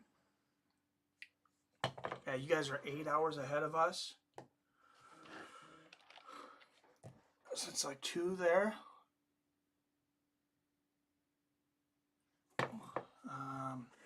Possibly, Billy. I'm gonna try and go back to my box, I guess.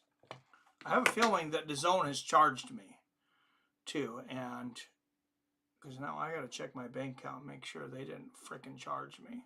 I bet you they charged me and I still don't fucking have it. Fuck you, DAZN.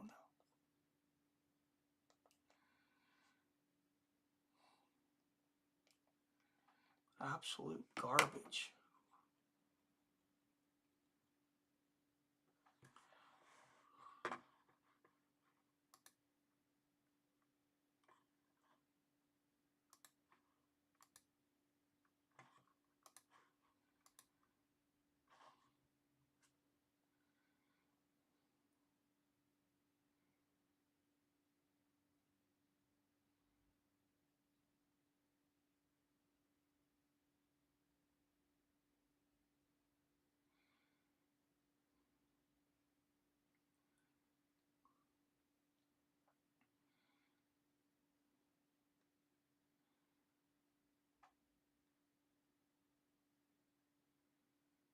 Oh, DAZN didn't charge me. I'm gonna try to sign up on the PC because I have not been able to sign up on the Roku. Sorry about the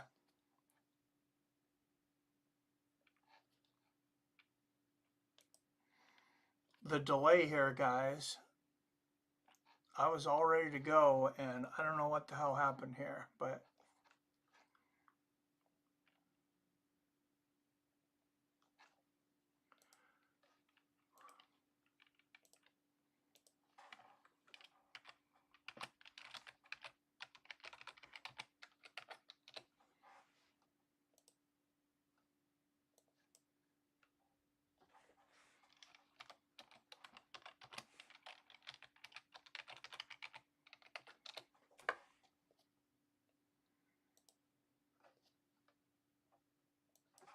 oh, of course, now they're telling me it's the wrong password when I know it is not. I know for a fact this is the password I put in. Well, use the other email.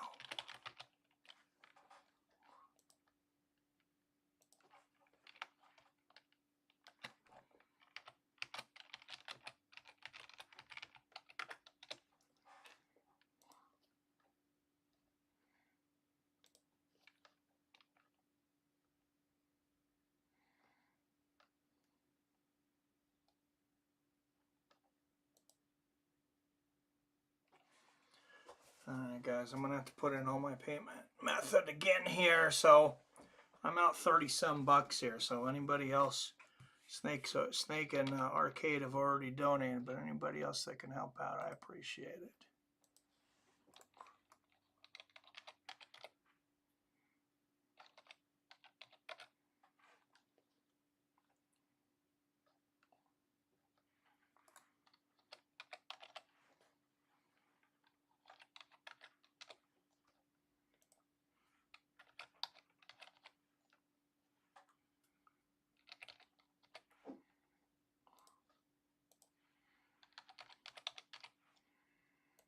I'm hoping it's actually going to even allow me to frickin' pay for it.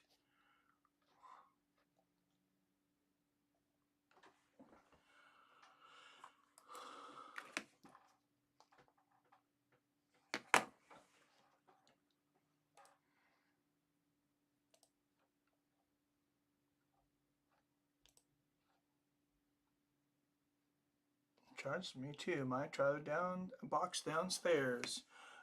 Well, I should be in now. I just gave him 30 bucks, so I better be in. There we go.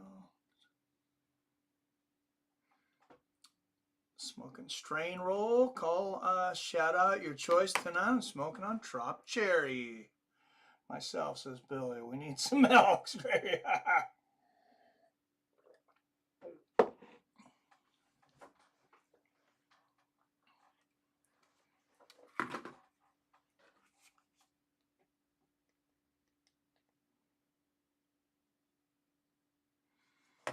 Okay, guys, it is.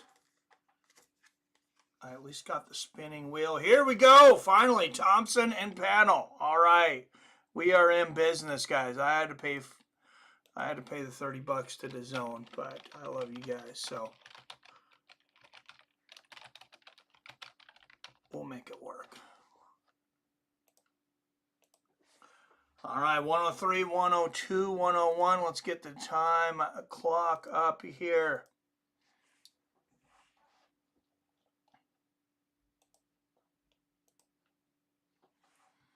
Thompson and Pennell, first round here.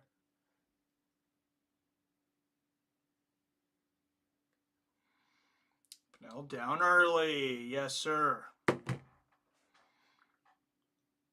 Oh, good right hook there from Pennell. Nice 1-2 there from Pennell. Thompson with the right, left hook to the body. There's a right hook from Pennell coming out of the corner. And a three-punch combination from Thompson. Thompson digging to the body brutally. Look at that. Good right uppercut, too. A lot of these guys, I think, underestimate the body shots. But when you have these bare knuckles, you don't want to underestimate that.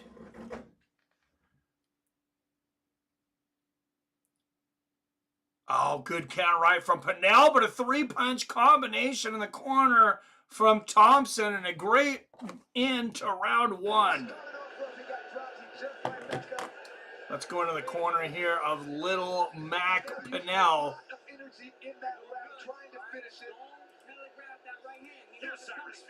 Corner telling him stop telegraphing that right hand.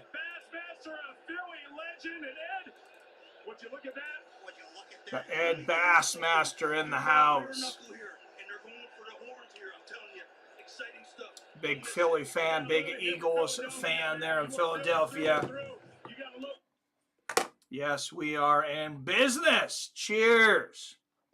All right, everybody hit that thumbs up and share button. You are tuned in to the greatest YouTube community. Greatest sports community on YouTube. Oh, look at that right hand from Pinnell that floors Thompson in the first. And the men are towing the line, and here we go. Knuckle up, round two. Little Mac pumping that jab out there. Good left hand landing for Thompson. There's a good one, too, from Thompson. Oh, Thompson really starting to land. Jabbing a right hook in the corner. And there's a left hook to the body, a left hook to the temple. Thompson stringing combinations together here.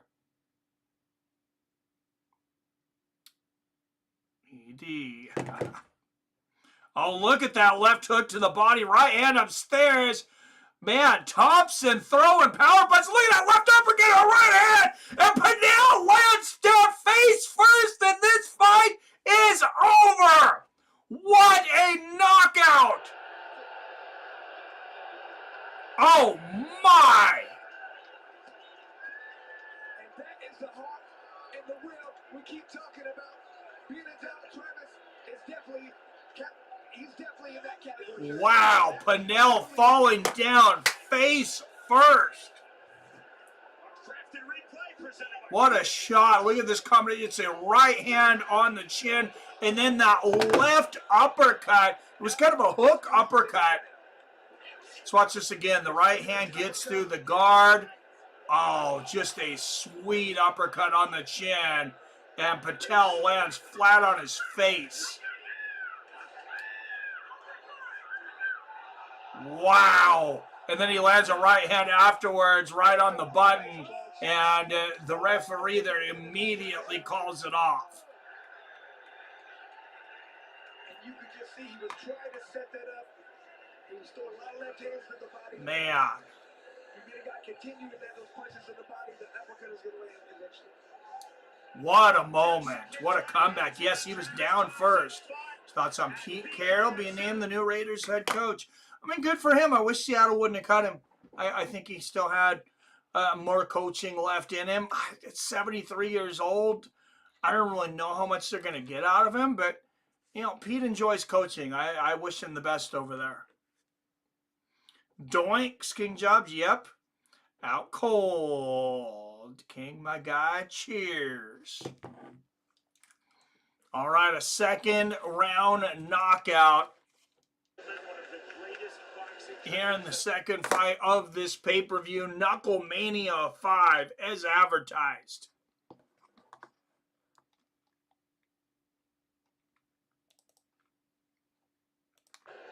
Here's Jeff Houston. Ladies and gentlemen, our referee in This charge, fight's absolutely bonkers. For this fight at 41 seconds into round number 2. For your winner by KO, Travis the Animal Thompson. Travis the Animal Thompson, winner by knockout, 41 seconds of round 2. He was down in round 1. In round 2, he put his opponent down face first. This is one of your boys, Travis Thompson. Can I just say something? Your dream come true. Travis Thompson getting it done.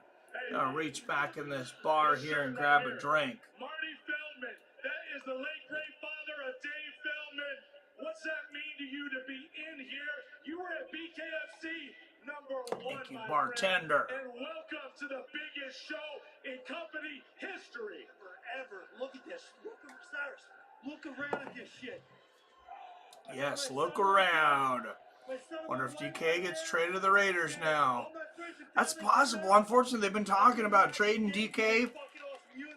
He's having some issues over there in Seattle. BKFC never seems to disappoint. Big name fighters, no names, doesn't matter. Dude, the sport is incredible, yeah.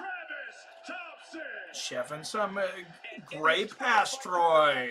Oh, that sounds fun, man. Send me on an asteroid. Take me to another planet. When I get my weed, yeah, I want to go fucking nuclear, boys.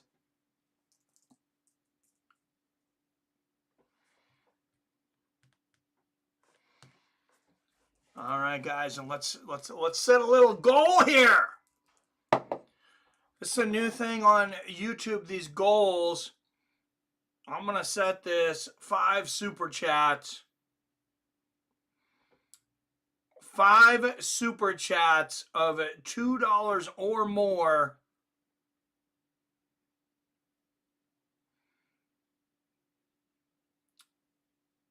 And I'll go downstairs and fill this cup full of edible.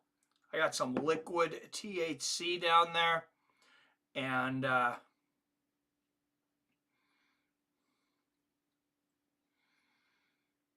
we'll go nuclear.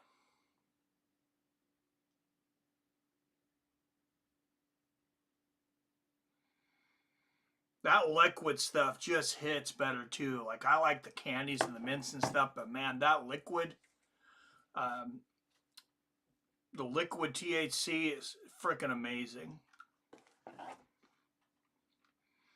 It's on another level. Been thinking about our Cowboys coming out of retirement, about Felder comes out of retirement, and those two fight. I think Felder would knock him silly at this point. That would be a cool J-Dig. Yeah, but who's not going to watch that fight? Yeah. I mean, everybody's going to watch that fight.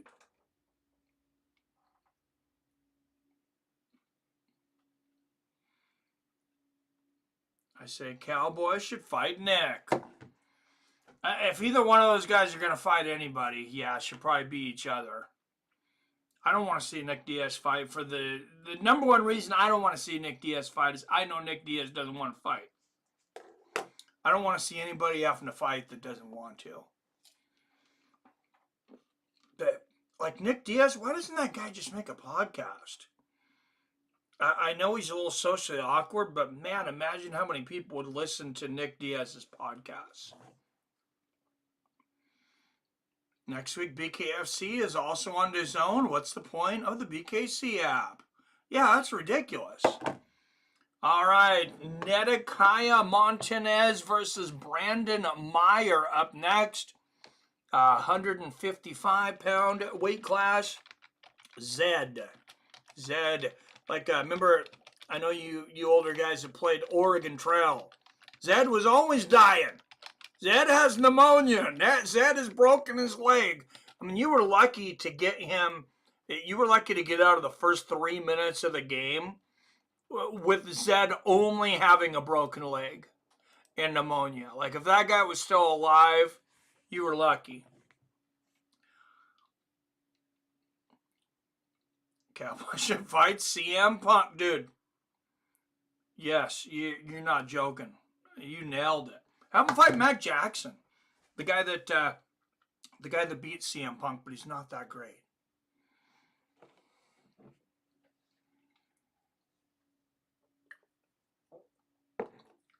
I know he's been on the show. He's given me 2 interviews. He's still not that great.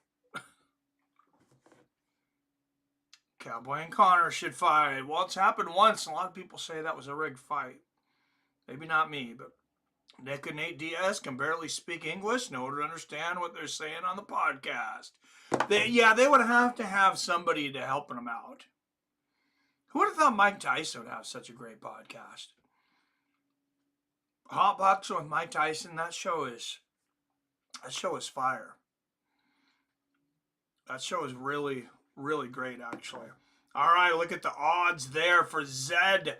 Minus 910, a huge favorite. Brandon Meyer, plus 470 on the dog money. So check this out, guys. Yes, we have a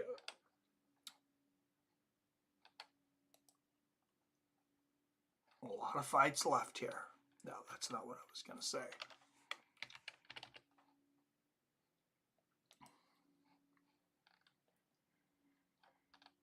But we have a sponsorship with DraftKings. They are giving you guys a hell of a deal right now.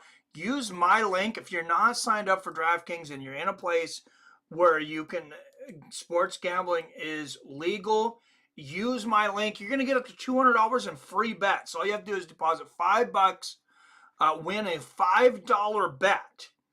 And they're going to give you up to $200. Chef Johnson on here, he got 8 free $25 bets for that.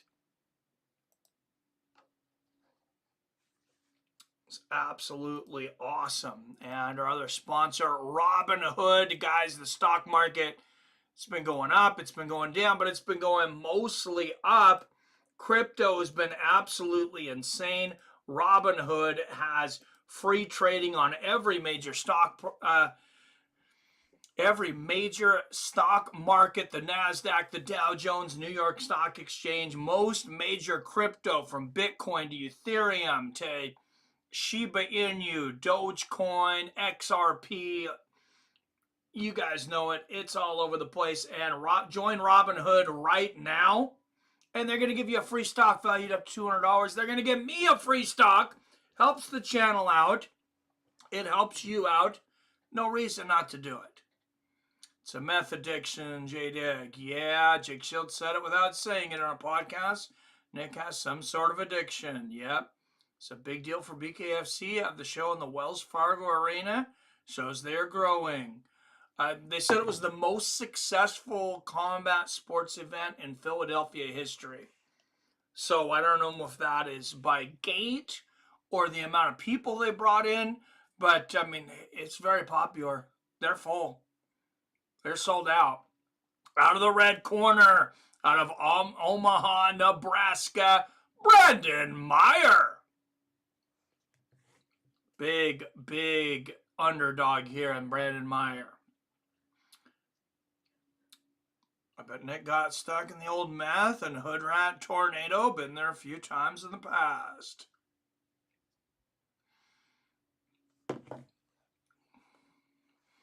Well, the good thing is to get out on the other, right on the other side. I hope Nick does that. And out of the red corner, here out of the city of brotherly love, Philadelphia, Pennsylvania, Zed Montanez. I hope Zed's a lot tougher than Zed on Oregon Trail was. Tell you that. Joe Riggs said him and Nick have a sponsorship. Nick is off the deep end. Oh, I have the same sponsor. Gotcha. That sucks. Dan Mergliotta, the referee for this one. Dan is everywhere. I know people talk about Herb Dean being the best referee out there. It might be Dan Mergliotta. Good right hook from Meyer right out of the gate. As you mentioned, Meyer, a huge underdog to the hometown Montanez. Up next, Devishko is up next. 140 here in the first. Good shot there from Montanez upstairs. Straight left. What's up, Damon Stout? Hopefully it's rapey than Zed from Pulp Fiction. Right? Oh, man. Good right hand upstairs from Meyer. And there's a 1-2 to the body from Montanez. Right hook upstairs from Montanez. Meyer might be a huge underdog, but he is game. Good left hand upstairs there from Montanez. We've seen a lot of knockdowns tonight, a lot of comebacks, and we've seen a comeback in the last fight. A fighter coming off of the canvas to get the knockout.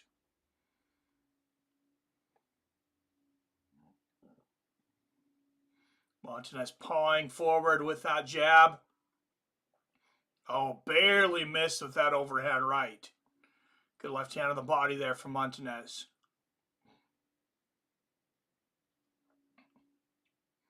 Oh, good right hook from Meyer. He hurt Montanez. That was almost a knockdown. 30 seconds left here in the first. The big underdog, he might have won the round with that shot. We'll see. Good right hand to the body there from Montanez. 20 seconds left here in the first. Oh, there's a right hand down the pipe from Montanez. Oh, look at that overhand right and a left uppercut from Zed Montanez. 10 seconds left. Good combination there from Montanez. A couple shots, a couple right hooks to the body from Meyer, and we are through round one. Zed is dead, baby. Zed is dead, right? Zed's dead, baby. I love it. What's up, guys? I like black and white. Look, Mike. Thank you, iRock. It's a special pocket watch. Yep, I sent you a cash apps. BKFC didn't want it.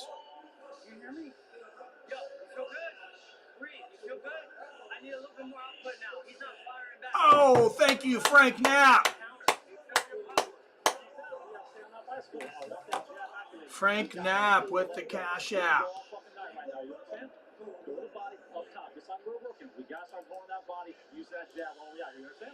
And I'll count that as one towards the goal, too, for an edible, even though YouTube doesn't have it there. Appreciate you, Frank. Montanez was off of his stool in about 30 seconds. Round number 2.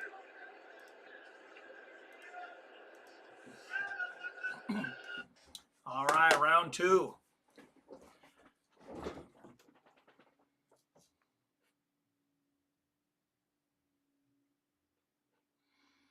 Oh, and sorry, I missed it. Michael Mattingly. That was from today, right? Yes, Michael Mattingly with the $20 donation. Thank you, Michael Mattingly. I get to say, oh, what a left hook from Montanez, or from Meyer. Montanez is down, and he is out. Zed is dead. Zed is dead. Brandon Meyer with a huge upset in the second round. Oh, my goodness.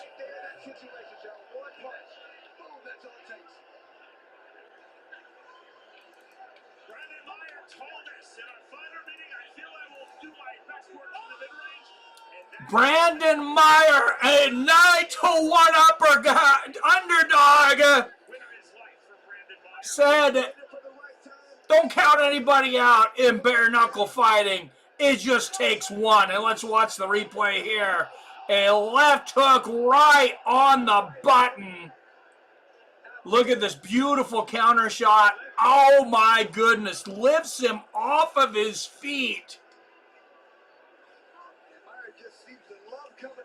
Wow. I look at that cartoon, spit flying and everything. That was amazing. And we hope Zed Montanez he's not really dead. Don't worry, guys, but he's out of the fight. And what a upset knockout for Brandon Meyer.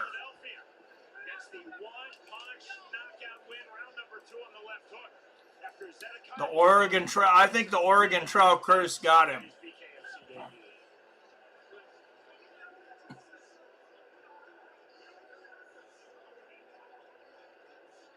To the ring, and Jeff Houston. Ladies and gentlemen, our referee in charge, Big Dan Mergliata, steps in, calling a stop to this fight at 39 seconds into round number 2. For your winner, by KO, Brandon Beast Mode Meyer. All right, I'm standing by with Brandon Meyer with another incredible knockout here at Knucklemania. Oh, and sorry, yes, thank you, Ziggy, for the donation. Let's get these donations caught up here. Beast mode in the house! Well, we had $36, right? About you stepping into somebody's backyard in enemy territory. Yes, yes, we are blessed. It seems like you fight better. What's that motivation like? Whenever I'm the underdog, man, it just motivates me because y'all think I can't win. I'm not a B-side fighter. I'm one of the most elite bare-knuckle fighters in the world. Oh, baby. Says, I'm not a B-side fighter. I love it. Hear it for Brandon Meyer. And Brandon Meyer just keeps getting better. This guy, every time he comes out, he feels like If he's the underdog, he's going to come out and show you why he is not the underdog. A really good round number one.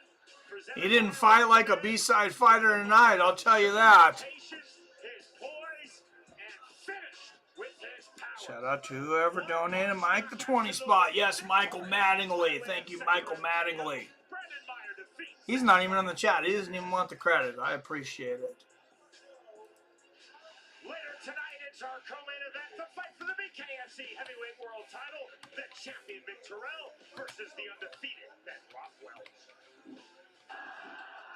The woman's got a pedal, he's got a towel on the back. It's me. Ben's got great experience. He's been in the UFC. He's fought all the top people. He's just a man. He bleeds. And when I punch him, he will bleed. He fights the same every fight. He leans down, he's got his arm out, and then he tries to lunge forward, run at you. I'm quite good. I'm a counter fighter. Actually have to extend our... Lots of combinations. I want to come in and out, and when he runs forward, I'm going to hit him on the counter, put him to sleep. Extend our black bar down here tonight to fit more donations in. To be honest, the fight is the main focus. The belt's a great bonus. I'll be good problem to have.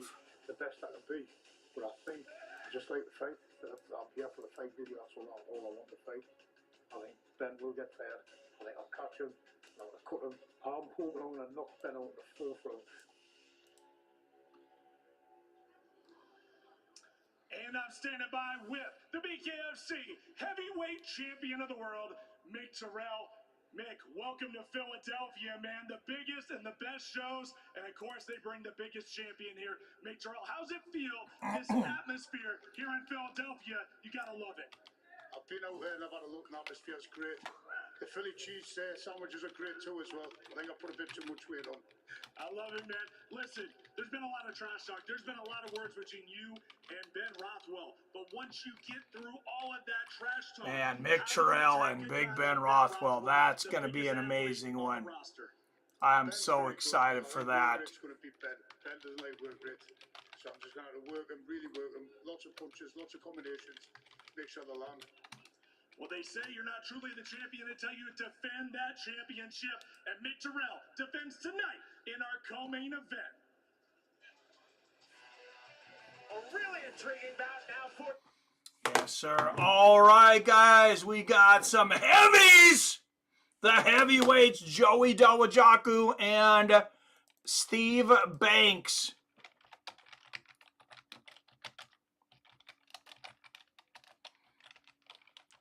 $259 versus 289 pounds for Steve Banks.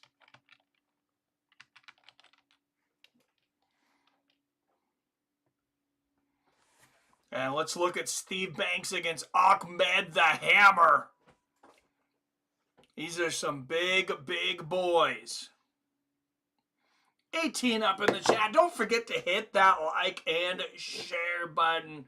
Step up to the bar. Grab yourselves a drink. Thank you, bartender.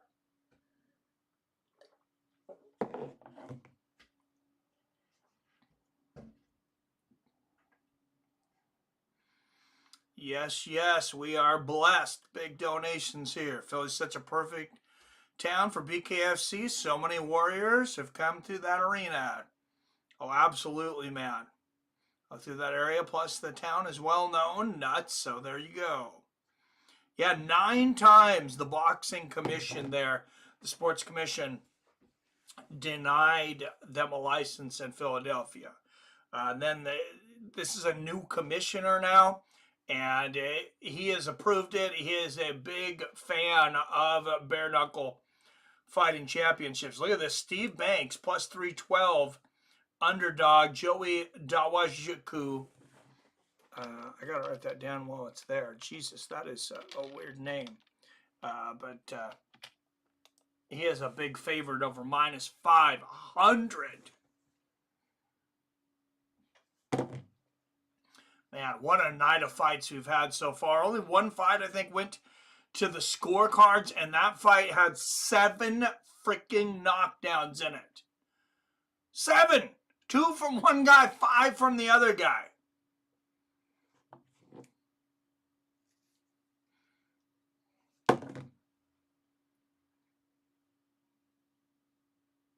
it's like a live movie. It's like but you know, it's real. It's so insane.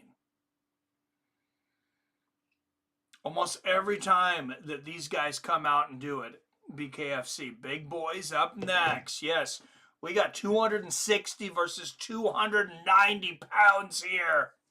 And Joe Dawitchku coming out with the tank. The jacket, it says tank. Of course, UFC fans, I got to think of a big guy that used to fight in the UFC in the early days named David Tank Abbott.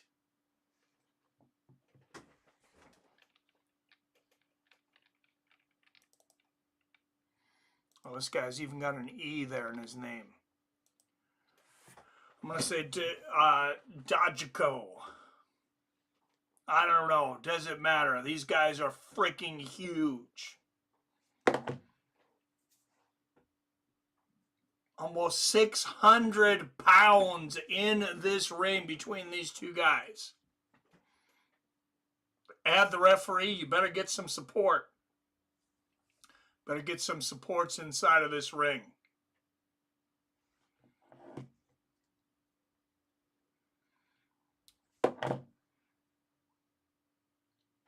All right, guys. Heavyweight Steve Banks, Joey Dawitchku. Any predictions for this one?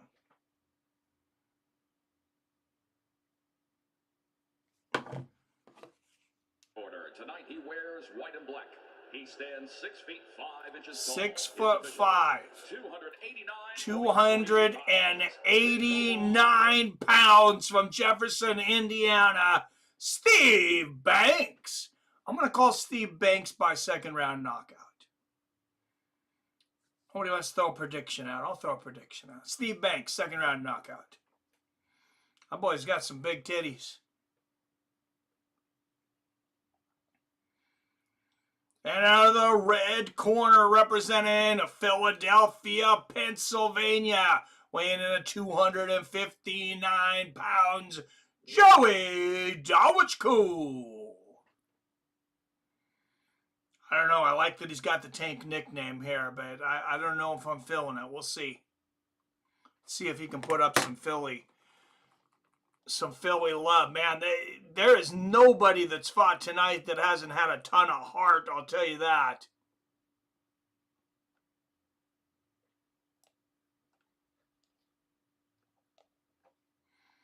Dave Broslow is the referee for this one.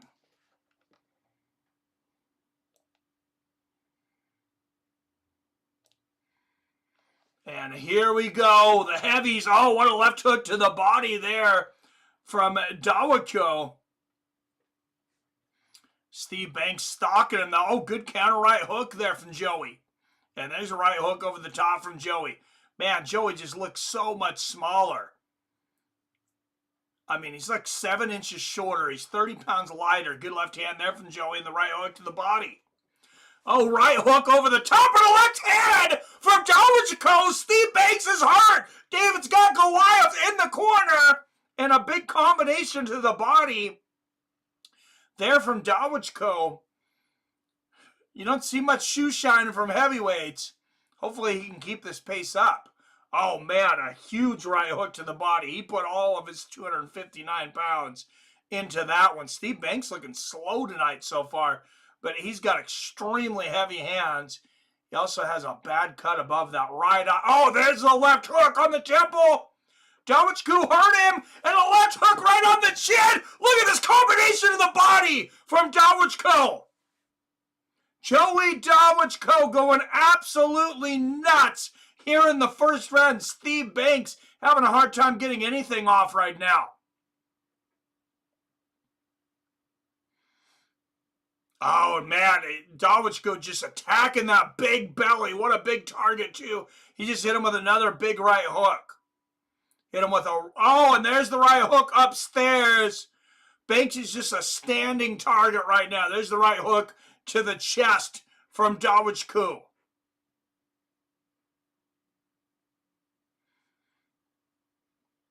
Oh, beautiful left hook coming down to the last 10 seconds of this first round. Oh, Dawichku barely missed with that right hook. Steve Banks not looking super mobile tonight, and that was a big round for Joey Dawichku. Let's go into his corner. Oh, Joey's a ton faster. Yeah, I think I picked the wrong guy. I'm glad I didn't bet. I didn't have enough research to bet, but nobody wanted to pick a guy, so I had to throw a pick out there. Let's go to DraftKings and get our live odds here too. They got to be swole in the favor of Joey Dawichku right now, I would imagine.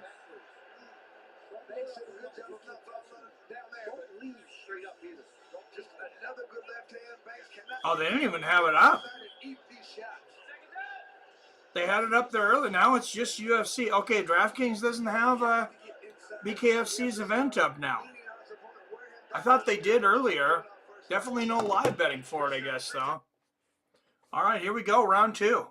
Oh, good right hook to the body there from Joey Dawichku and an uppercut from Banks. They're going to call that off as a slip. Oh, good left hook and a straight right from Banks. Steve Banks coming out this round with a lot more fury, but eats a big right hook from Dawichku. There's another one. There's a left hook from Banks. Those heavy, heavy hands on that 289-pound frame. I mean, that is just a ridiculous frame. Oh, good right hook from Dawichku.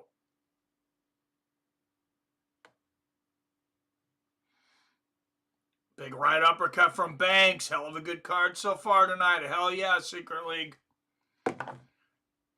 It's been some crazy fights so far. We're just getting started. Might see Big Ben Rothwell become BKFC Heavyweight Champion. Oh, what a right hook followed by a left from Dawichku upstairs. Now he lands the right hook to the body. He has beaten the brakes off of Steve Banks right now. And Banks, when Banks overextends with that left hand, look at that. Dawichku hits him with that right hook. There it is again. There's the right hook right on the chin from Dawichku. I mean, he is money with that shot tonight. Oh, Banks backing over in the corner. That looked like an elbow. Maybe the referee didn't see it. Banks lands a left hook afterwards, but it looks like he landed an elbow before that.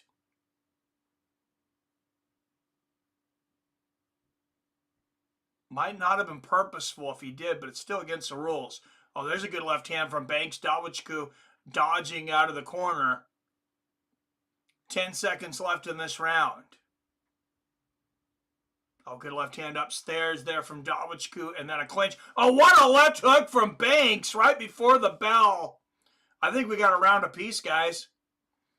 Steve Banks, much more active that round. 21 up in the chat. Don't forget to hit that like and share button. Join the greatest community on YouTube. Hit that subscribe button. We're here every week, pretty much, guys. Major boxing events, UFC, PFL, Bare Knuckle Fighting Championship. Fight fans, we know you want it. We got it.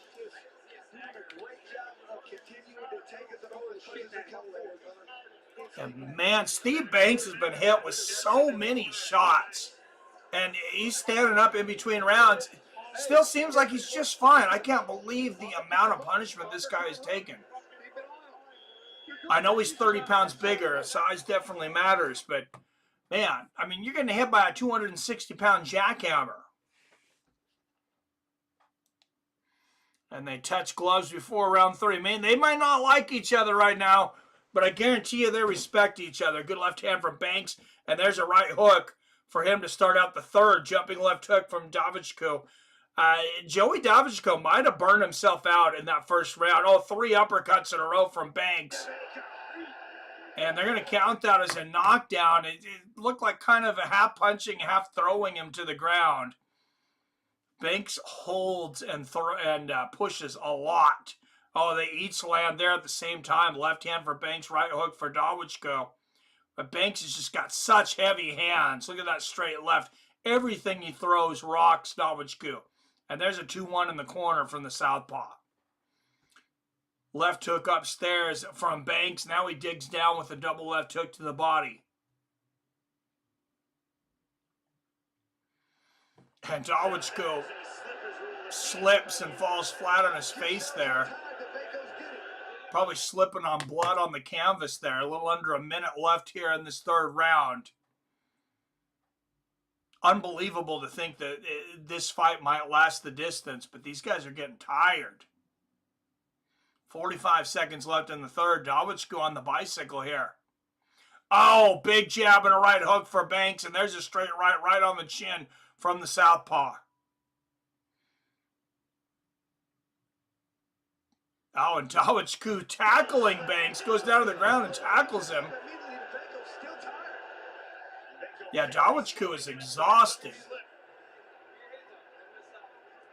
He just put too much out there in that first round. Came to the cage by the tank. Remember, there's oh, what a left uppercut for Banks, and the ref stops it. So I called Steve Banks' second round knockout. He got it in the third. I was close. It was close. But yeah, Davichku came out with the nickname of the Tank, and he gassed. Looked just like David Tank Abbott did in his first UFC fight in Colorado against Oleg Tektarev at UFC 6.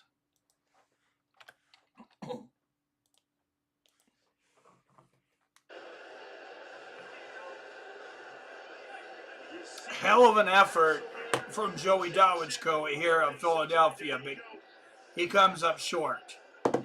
That is tough going against a 290-pound guy. And it was just obvious. I mean, Joey was a lot faster coming out, but it was obvious Banks hits a lot harder. He's just got extremely heavy hands. Chart says, wow. Wow, indeed. Big shots there.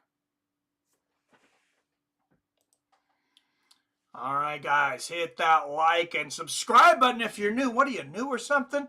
Hit that subscribe button. Hit that share button. Share us over on Facebook, on Twitter, on Instagram, wherever you have social media. Email your friends. Knock on your neighbor's door.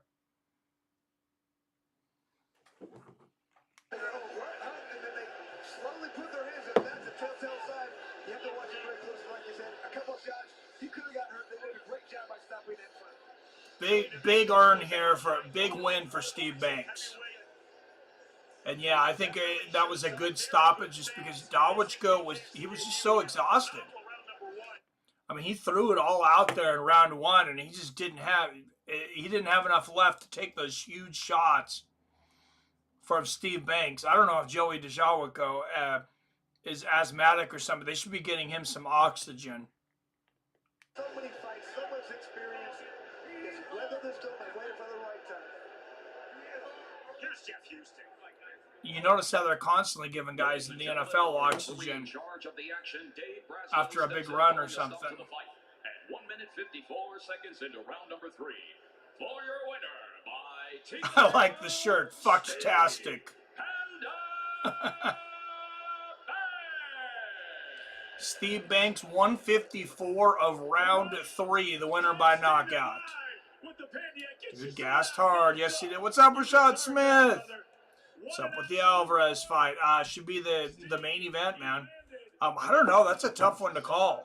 Jeremy Stevens is 3 years younger. Alvarez has always been a little bigger, though. And you win this fight. Talk about beating a Philly legend tonight in Joey Davichku. You do whatever the hell you want. Joey, you hit hard as fuck. Just let y'all know. Joey broke up one of my teeth. One of my teeth will definitely come out. I'm over damn good, toothless. Says Joey broke one of his teeth. Man, that's one of the tough truths of this sport, too, is, man, you are, even if you win, it's unlikely that you're coming out unscathed. Like, you're going to have cuts. You're going to have missing teeth. I mean, it's a brutal, brutal sport. Mad respect to anybody who steps into that ring, because that is just bare knuckle, that's another level. And these wrist straps, I'm sure some people probably say, oh, what do they have on there? That's only around their wrist. That actually makes it to where they can hit harder because it stabilizes their wrists so they don't break their wrists when they throw big shots.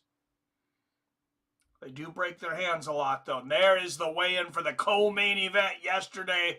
Big Ben Rothwell making the weight here to fight Mick Terrill. I believe the weight limit is 300 or 290 for the championship. Dude, gassed hard for sure. Yes. Man, who does everybody have in that one? Alvarez.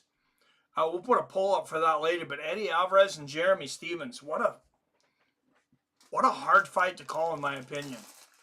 I said Jeremy Stephens, 38 years old. Eddie Alvarez, 41. I think those 3 years is a big difference at that age. But Eddie Alvarez has always been very slick and technical. I thought he looked pretty good against Mike Perry, too, before Perry broke his nose. And then he just couldn't go on. I mean, his nose exploded. Oh, let's listen a little to Big Ben Rothwell. Man, that guy is a monster. And I'm standing by with the And there is Big Ben Rothwell. Let's listen to him, a little bit of him. Ben Rothwell. Big Ben, he's in the co-main event tonight. And I've noticed this the entire way through. You seem different this time, man. You seem more focused. He looks focused as hell. What's your feeling coming into this fight? Because this is a different Big Ben. It seems like you're ready for something big tonight. Well, back to when you were talking to Mick, you said there was all this shit talk. Not from me, it was from him. Just like all week long, he said I wasn't going to make weight, and he kept telling the BKFC the staff for that. None of But us I did win make if weight. Eddie's And you know wife what is he in the crowd. He's filled with insecurity. And I know that, and I see it, and I'm going to exploit it. And he's going to be in the wrong end of these fists tonight. Well, speaking of which, when you get him inside that squared circle, technically, when you look at a guy like Mick Terrill, how do you beat the champion tonight? Same way I beat everyone in this sport. I hit him with these. I don't think Mick Terrill is scared of anybody, but Big Ben Rothwell, that is a big fucking dude. What's up, Wyatt? Alvarez looked better against Perry than Rockhold, amazingly. Yeah, I wanted to bet on that fight, but I just couldn't get a good idea of being like more confident in one fighter or the other. Wyatt, odds were very close. I think Eddie Alvarez opened as a favorite, and then the last time I seen odds, Jeremy Stephens was a minus 120 favorite. Eddie was even money at plus 100. They're down now on DraftKings. Anyways, the odds are down for BKFC, so no live betting.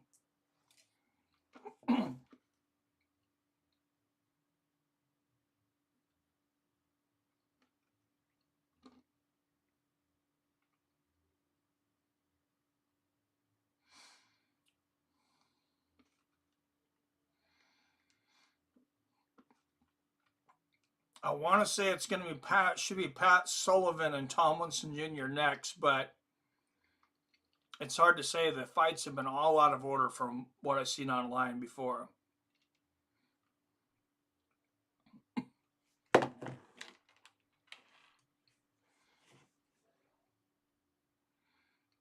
me go to BKFC.com. I was looking on Tapology. I go to BKFC and see if they have an order.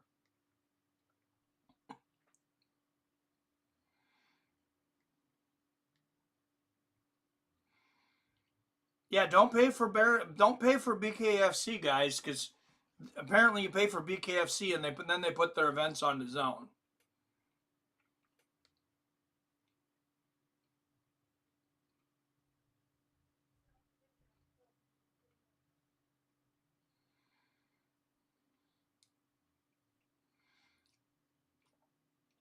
I'll tell you, that's some bullshit.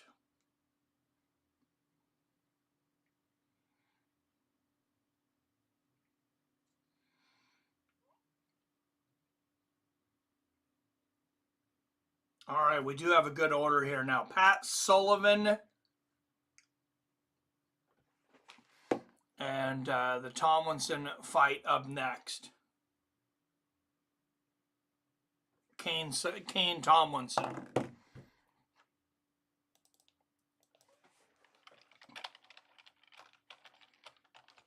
This one will be at 180 pounds.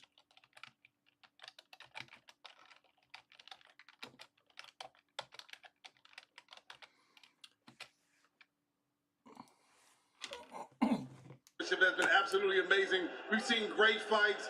These guys are really going at it, blood flying everywhere. It's pretty cool. It's a beautiful thing.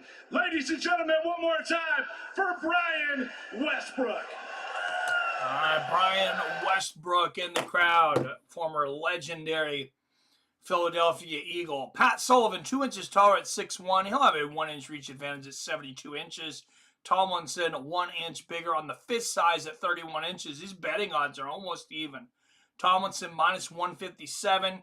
Patrick Sullivan plus 113 on this slight dog money.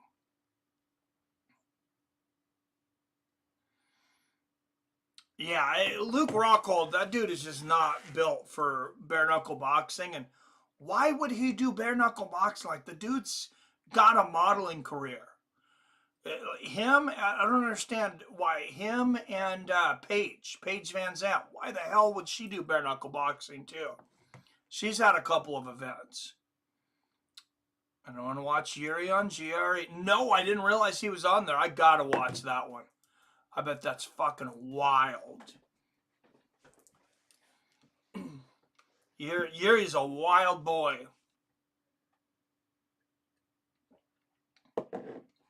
All right, here comes Kane Tomlinson down to the ring. I think we've had like 30 knockdowns tonight, Wyatt. There was 7 knockdowns in the first fight.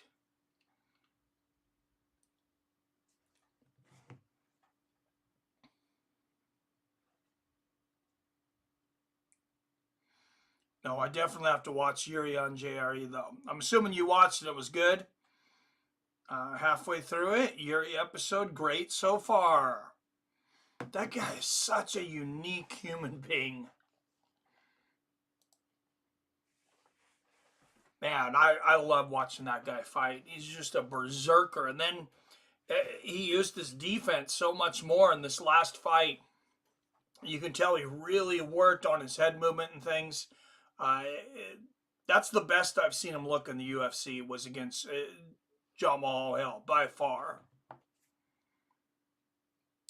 Like and sub. Thank you, Secret League. Yes, sir. He just said that he was deep in a meditative state and accidentally stayed in the sauna for 2 full hours. Weighed himself at 199.5 and said, oops, then smashed Hill. Stayed in the sauna for 2 freaking hours? How many of you guys are sauna guys? So, I'll do the sauna. I set a timer for 10 minutes. I want to say this is like 2:10 where I'm at my gym. And it's, I'm ready to get the fuck out of there by 10 minutes. 10 minutes. 2 hours is just insane. Secret Lakes is over the hill. Oh, then smashed Hill. Over the hill, yep.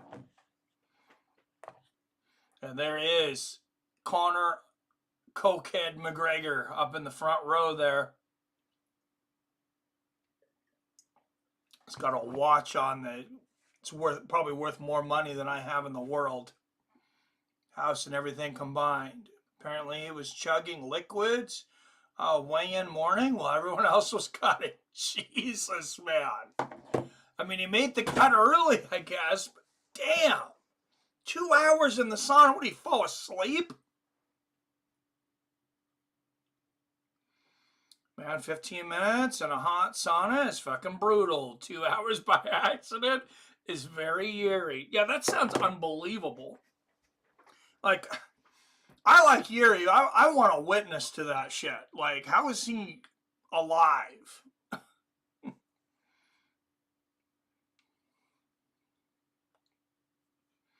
Yeah, I've done 15. I've done up to 20, Wyatt. And, like, I just want to throw up. The end of 15, I feel like I'm going to puke.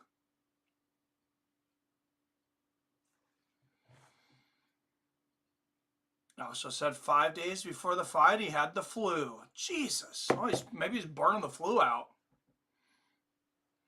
All right, out of the red corner, out of Roanoke, Virginia. 3 opposite a single defeat. 2-1 in bare knuckle boxing, Kane Tomlinson Jr. 2 hours would kill a mortal man. Dude, yeah, you're not kidding, King James. He also weighed in at 208 fight night. John Mahal was 226. Damn. Weight 164.4 pounds. Tonight, he makes his BKFC debut. All right, Pat Sullivan making his BKFC debut out of South Philly, Pennsylvania. Pat Sullivan. I said odds close to even on this one. This should be another barn burner. Pat Sullivan playing to the home crowd here. Andrew Glenn is the referee for this one.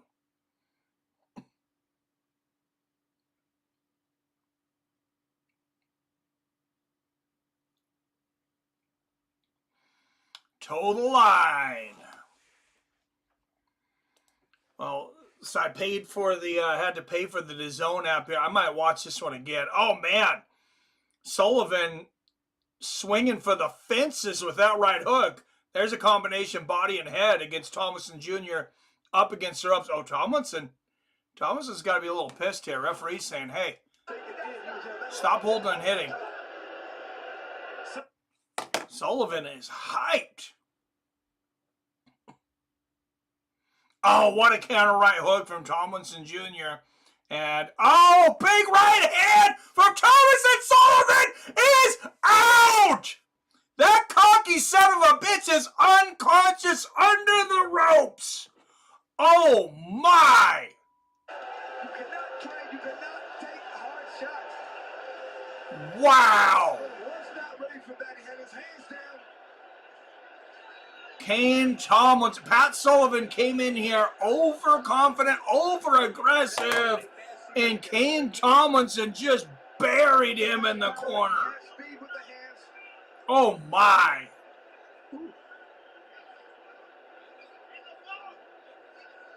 That was absolutely insane. Sullivan's from here, says Ramad Smith. I hope he's still from there after that. That was brutal. Oh, my. You got to just hope Pat Sullivan's okay after that. They are not putting the camera in Sullivan's area right now. I don't know if he is awake or not.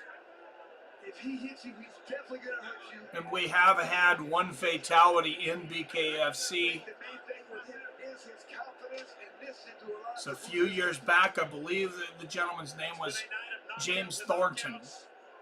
For sheer ferocity, that goes to number 1, top of the table. Wow, what a knockout from Kane Tomlinson. That is a dangerous, dangerous man. They're not even showing the replay yet. And Kane Tomlinson Jr., look at the respect here. He's waiting to celebrate until he finds out that Pat Sullivan's okay. And Sullivan's got he's on his back, but he's got his hands up like this, like above his head. I think they're going to stand him up.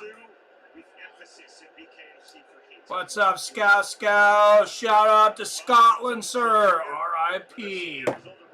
Cheers to Scotland.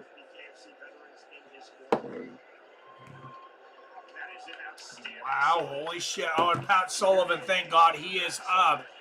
He is sitting there. I think they're explaining to him what happened.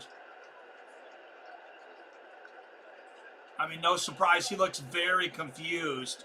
I'm glad they're not. Well, they're going to try to stand him up and put him on the stool. He's sitting on the floor, guys. Just leave him there. And Pat Sullivan was emphatic. He said, I have no interest in trying to fight and win a boring bout, staying long, trying to safely outstrike. And Pat Sullivan said, I have no interest in trying to go in there and win a boring bout. Well, this was not boring. It didn't last long. Thank God Pat Sullivan is up. Yes, Scotland strong. Okay, now we're going to see the replay. Now that we know. Oh, my God! His head almost hit the turnbuckle there, too. That is one. His head bounces off of the ropes. Right hook right on the chin. My! And Tomlinson's screaming in his face as he goes down, too. And then I think he felt a little bad. He stopped the celebration when he realized that Sullivan wasn't moving. Thank God Pat Sullivan is standing up and walking around the ring, because that could have been a fatality. That was such a brutal shot. And thank God, really, that he bounced off the ropes, that his head hit those soft ropes and not that canvas, because it might have killed him. If his head hit that canvas and bounced off, that might have been it. That was such a violent shot. Wow. And they're getting Pat Sullivan out of there. Get that guy to the hospital. I know he's walking around and stuff now. He's still clearly very out of it, though. Now, that was the first and maybe the last bare knuckle fight for Pat Sullivan.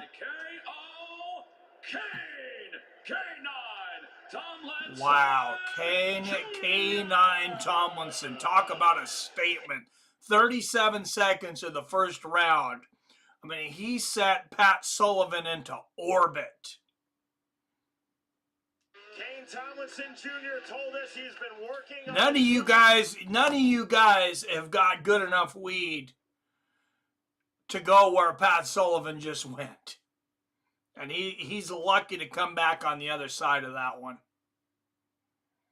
I can just imagine what's going through his scrambled brain right now. Absolutely insane. And I would put the knockout on Twitter, but guys, every time I put anything up from BKFC, they kept hitting me. They actually hit me with a DNC. They were hitting me with copyrights, and they hit me with a DNC, which is, I mean, that's getting into legal territory there. So I'll have to pass on that. That guy, you don't expect to be loved and liked. And you can mark my highlight reel. Jeremy Stevens, man, what a highlight reel this guy has. Head kicks, flying knees, flying elbows, left hooks. I mean, you name it. And Eddie Alvarez, oh, what a perfect main event for this. Rashad Smith, who's the next fight? I can tell you here in just a minute. Garbarino and Spencer, middleweights. So I got 100. Garbarino says he weighed in 175 pounds. Spencer at 170. Garbarino is making his bare knuckle debut. Spencer is 0-1 in BKFC.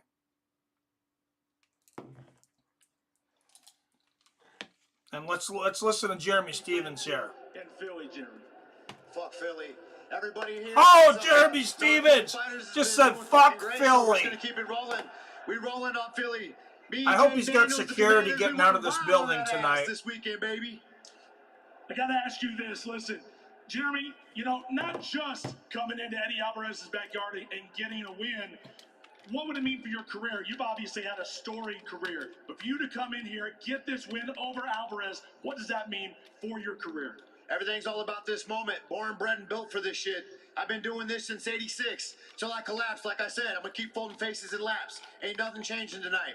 There it is, the king of the barbarians, here and ready for the main event tonight, Jeremy Stevens. Jeremy Stevens, that dude is a scary man. Tape is presented by Aidwell Home Care for Jock Garbarino versus. All right, Johnny Garbarino and Apostle Spence.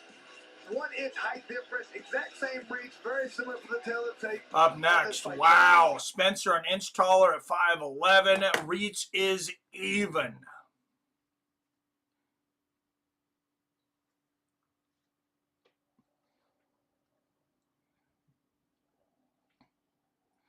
So there you go, Rashad Smith, and they are moving quickly. They're moving quickly with this card. I like it. Little interview in between, and then boom, right in the next fight. This is why boxing was failing. One of the big things was the pacing. People don't want to wait 30 minutes between fights. And you're not going to be waiting at Knucklemania. Or at BKFC, period. All right, guys, we got a UFC pay-per-view next week, but what time is the bare knuckle at? We might have to watch bare knuckle, too. Johnny Garbarino, a minus 910 favorite coming into this. Apostle Spencer, plus 470 on the dog money.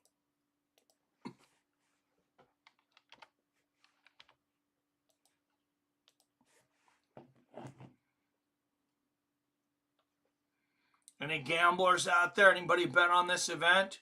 I did not bet on this one. I did end up putting a little money down on Izzy Wyatt, but I went quietly. I went a little more quiet. I put 175 down on him to win 100.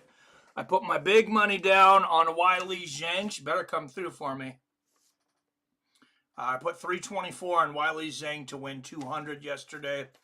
And then I did do it. I always say I hate parlays, but I always end up in them. I parlayed Izzy and Wiley Zhang. I bet $75 to win 115 and change. And here comes Johnny Garbarino. And what an entrance for him. Look at the graphics. I love the rain there.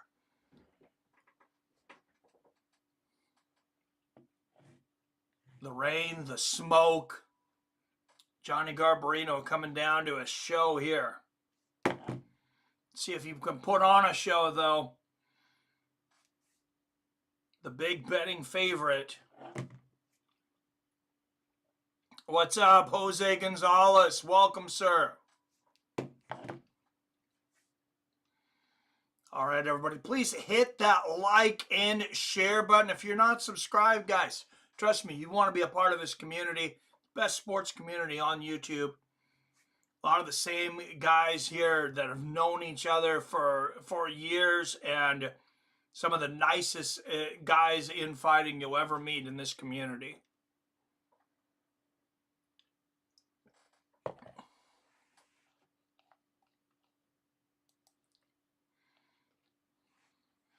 I got a feeling most of the guys in here, though, they're nice until you need them to have their back. And then we got some pit bulls in here. I'll tell you, I've talked with a lot of these guys extensively. And there's some pit bulls in here. Out of the red corner, out of Belen, New Mexico, Apostle Spencer. For the second time. 0-1 is a bare knuckle fighter, Apostle Spencer.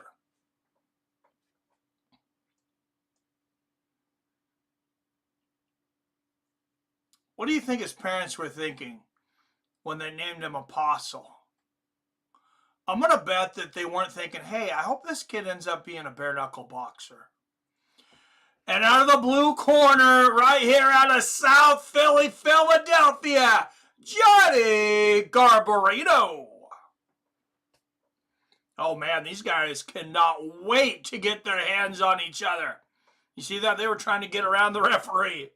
Dude, don't wear yourself out before the fight starts, Garbarino.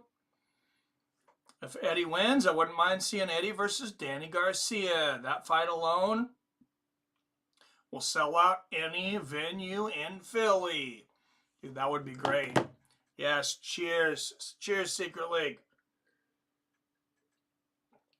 Dan Mergliata. I'm going Spencer. I'm going to go Garbarino. But it's hard to say since it's his first bare knuckle fight. All right, Garbarino in the blue wraps. Spencer in the red wrist wraps. No wraps on the knuckles, though, here, guys. Hence the bare knuckle. Oh! What a right hook from Garbarino early. That was a great right hook on the chin. Spencer took it, but you could tell it shook him. That was a hard shot. Garbarino, hands down. That could spell disaster here in BKFC.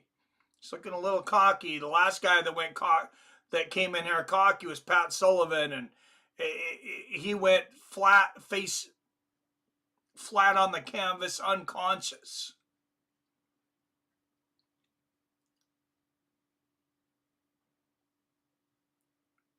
These guys are actually going to box here. Good left hook there from Garb. Oh, counter left hook from Spencer. Almost floored Garb.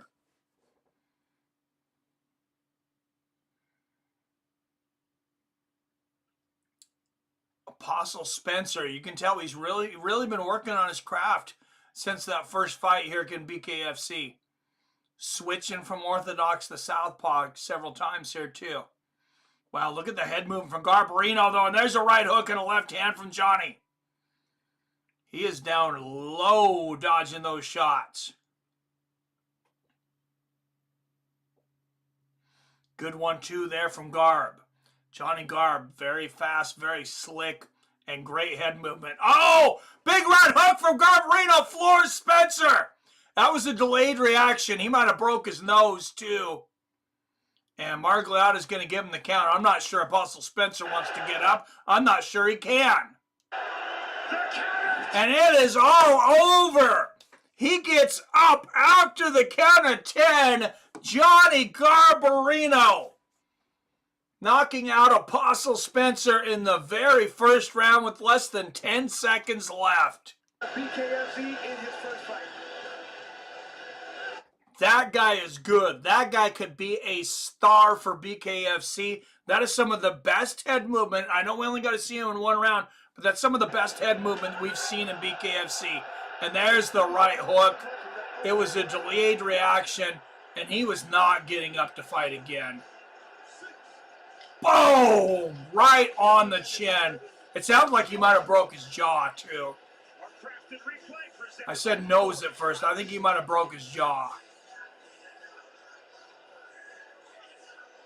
My goodness, what a shot. Won his first Rally Championship. The 2025 season gets underway in Monte Carlo. Rally.tv is available. That's what happened, Spencer. I said your parents named you Apostle. They probably didn't mean for you to be fighting a bare knuckle fighting championship.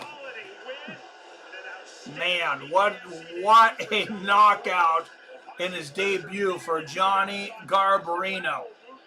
Now let's see him face somebody that's got a couple wins maybe here. He looked very, very good. Like I said, the head movement. I know he came in a big favorite, but when a guy hasn't had a bare knuckle fight, he hasn't fought in BKFC, you don't know how these guys are going to do.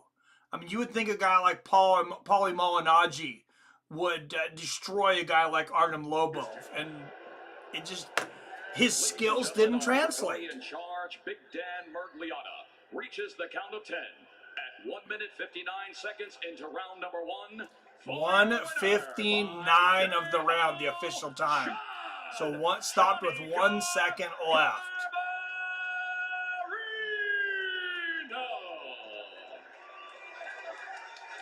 I'm not sure Apostle Spencer doesn't have a bunch of racist tattoos on him either. If that's the case, I'm glad he got knocked out. Man, what a shot right there. You landed one nasty shot, put him down. This has got to be one of the biggest moments in your life, John. It definitely is. I just want to give my Lord and Savior Jesus A Christ jaw-breaking right hook. all glory to God. South Philly, stand up. I'm super blessed to be here. Thank you so much, everybody around the world that's following me now and watching me. Thanks to my cannoli thing yesterday. He was the cannoli guy. I have everybody in my corner for the past going on 10 years. Johnny Garbarino started bringing in cannolis for everybody, and then he smacked it out of Apostle Spencer's head. 1 block away from here. This is my backyard. 1 block away. That's awesome. This is my fucking yard. This is it. This is our home.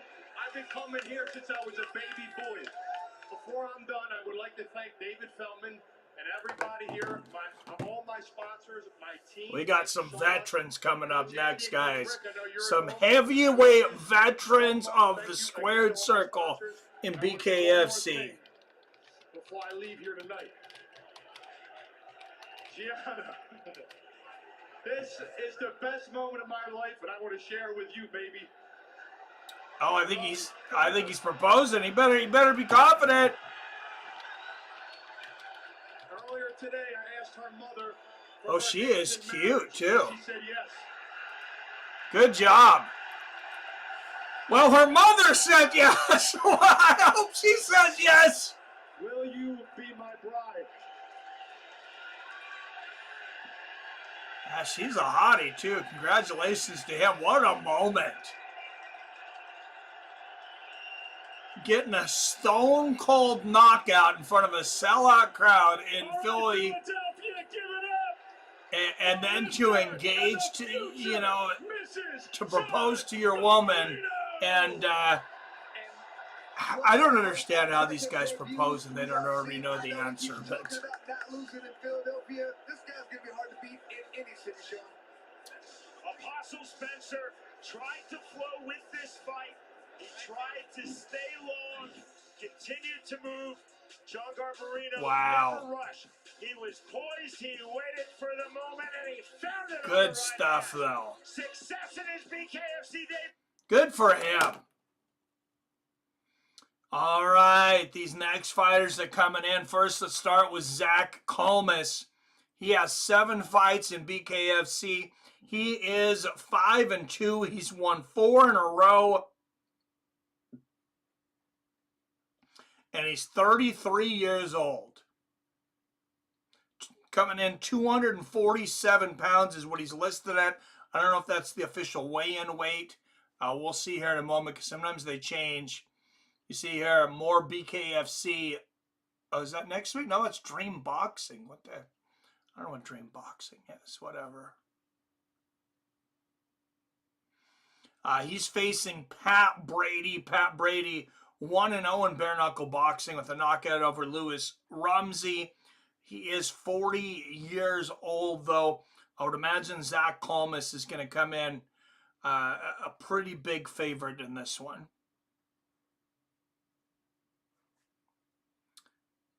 Going spit these cats was flinging cannoli. Haha, yes they were. All right, and there is the notorious cokehead McGregor. I mean, Conor McGregor.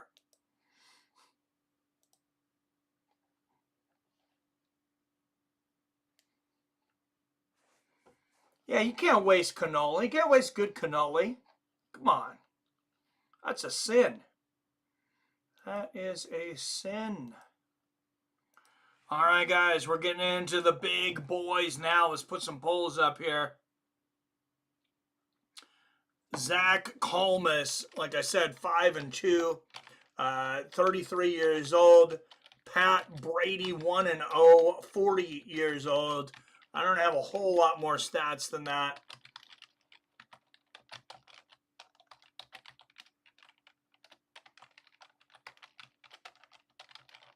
But we need some polls up here. Heavyweights. I swear Mario Lopez is an alien. This dude's over 50 years old. He looks like he's 25. What's up, New Britain? Polly in the house. What's going on, my friend? Sorry to be tardy to the party. Hey, you're here. Give me that one. He has experience. Give me that. Yeah, I like your thinking there. All right, 2 votes so far.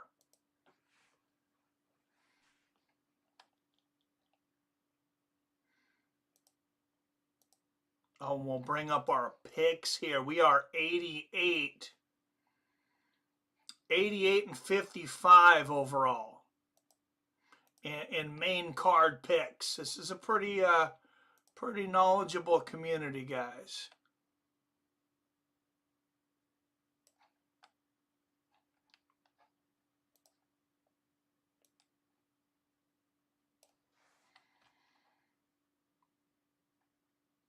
Get this centered. There we go. 88 and 55. See if you guys can tie another one on there.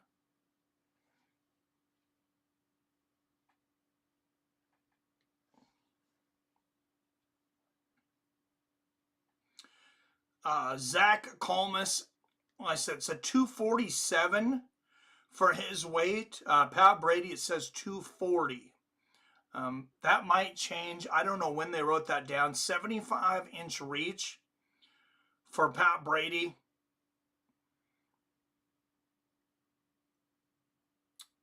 And a 76-inch reach for Colmus. So 1-inch reach advantage for Zach Colmus.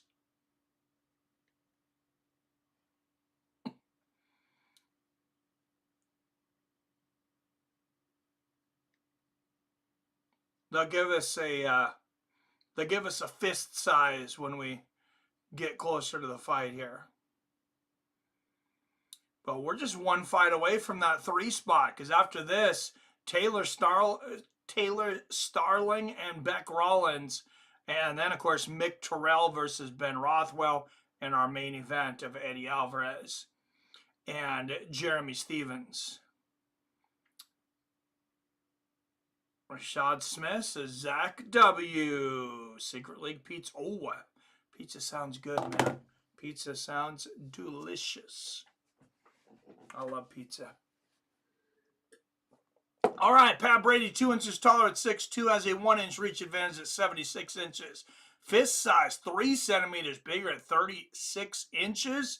Zach Colmus, 7 pounds heavier at 246. And Colmus, a plus 113 underdog. Pat Brady, a slight favorite at minus 157.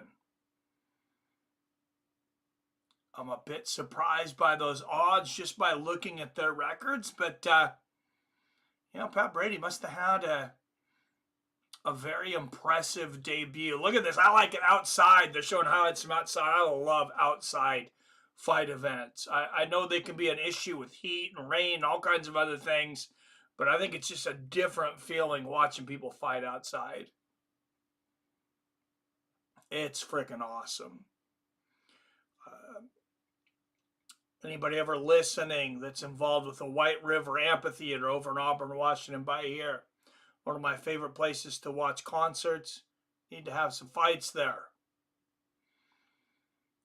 All right, 5-2 in BKFC. Zach Colmus, here he comes. 33 years old. Got the Jason mask on. Zach the Shark Attack Colmus.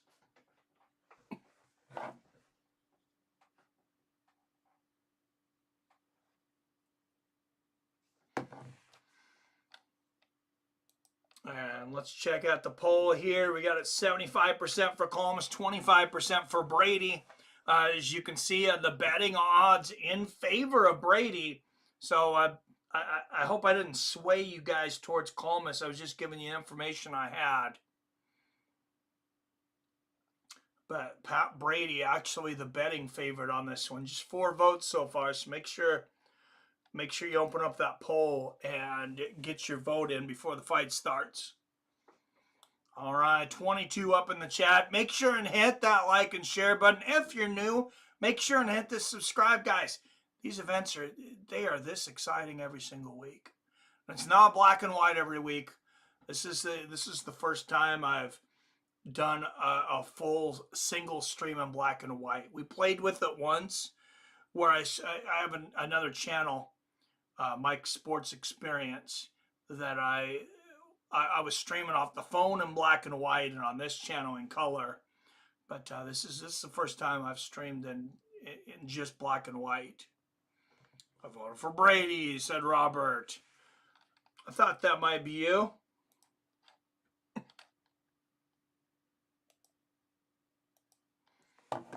All right, Pat Brady. Debut May of last year. He defeated Lewis Rumsey by second round TKO. Made his debut last year, knocking out Lewis Rumsey in the second round. Oh, he's got some power. Boy's got some power for sure. Big right-handed in that fight.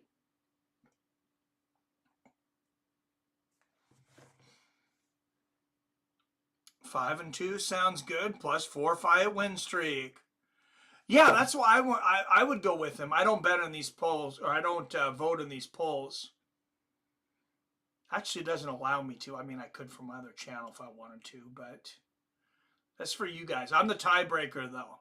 on the picks. If there's a tie, then I always pick somebody.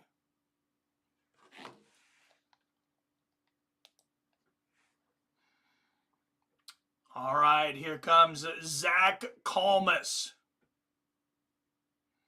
Zach the Shark Attack Kalmus.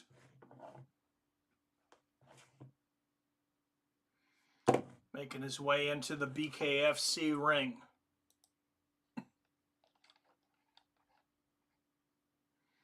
All right, 6 votes. 67% for Kalmus so far, 33% for Brady.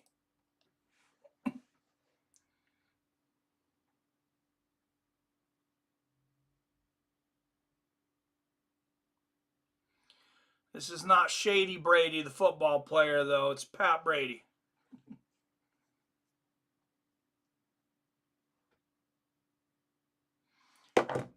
And speaking of football, who's been watching the playoffs? Wow, tomorrow, Kansas City Chiefs, Buffalo Bills, Washington Commanders, Philadelphia Eagles.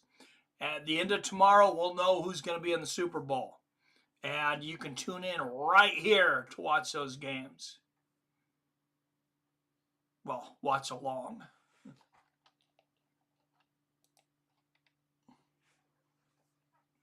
Man, dude looks rough.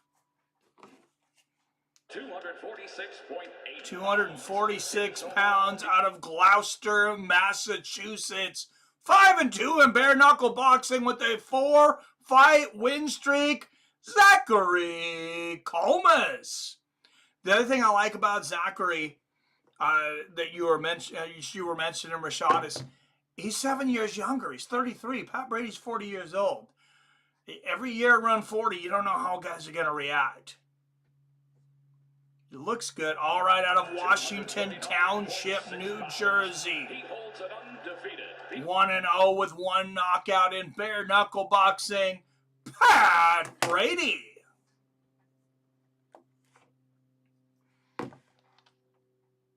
All right, where are we at on our poll? Still 67% to Kalmus. Got just a few more seconds to vote. Anybody that wants to vote. All right, Brian Miner is the referee for this one. And 3, 2, 1, the poll is done. And here we go. Round one. Oh, Pat Brady. Right hand and left hook out of the gate. 3-punch combinations. 2 big clubbing right hands. And Kalmus is down.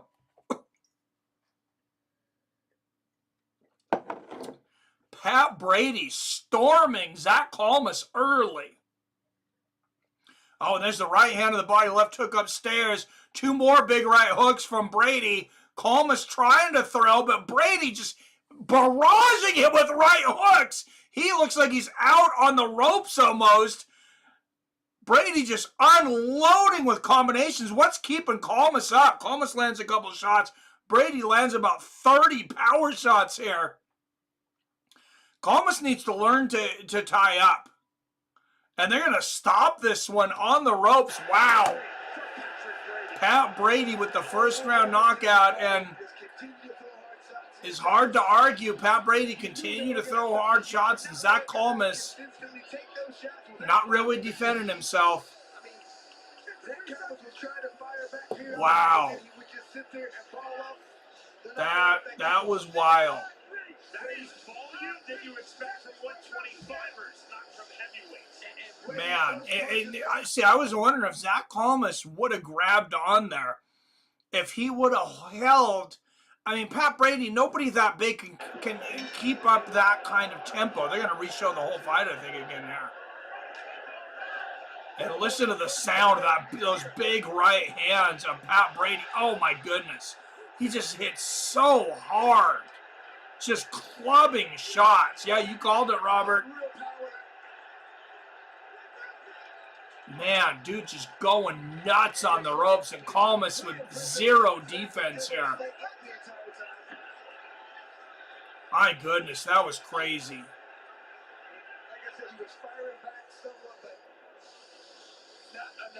Man, Zach Kalmus, he might have been named the Shark Attack. Looked like he was getting attacked by a school of sharks.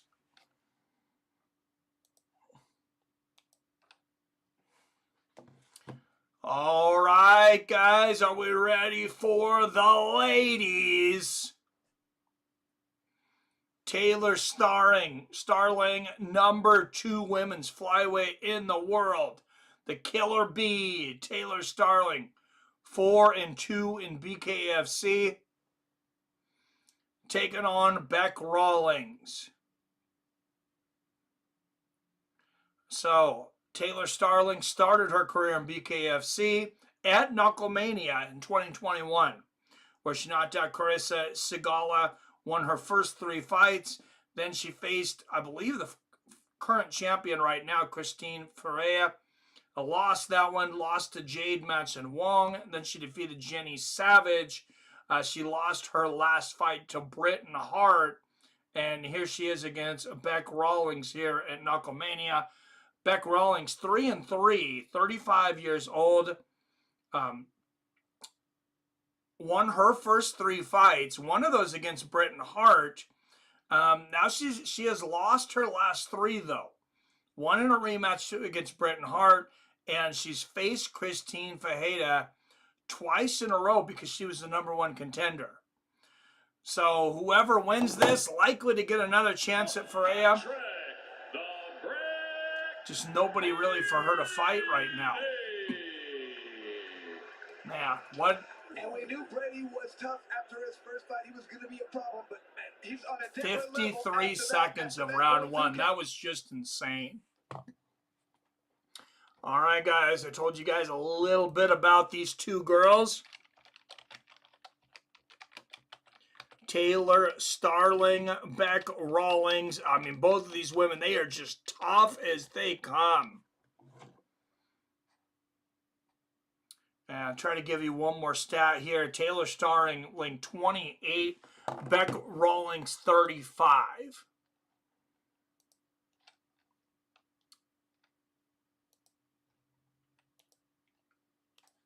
So let's get our poll up here.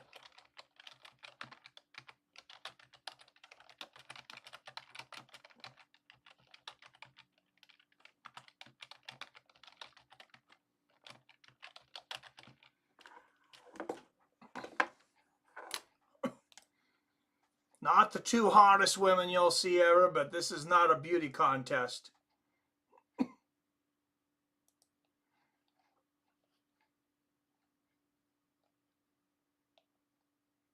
And we're going to change the picks. You guys missed that one, even though Robert had it 88 and 56. Still absolutely stellar. Oh, and the poll was 50-50 early. Make sure you vote.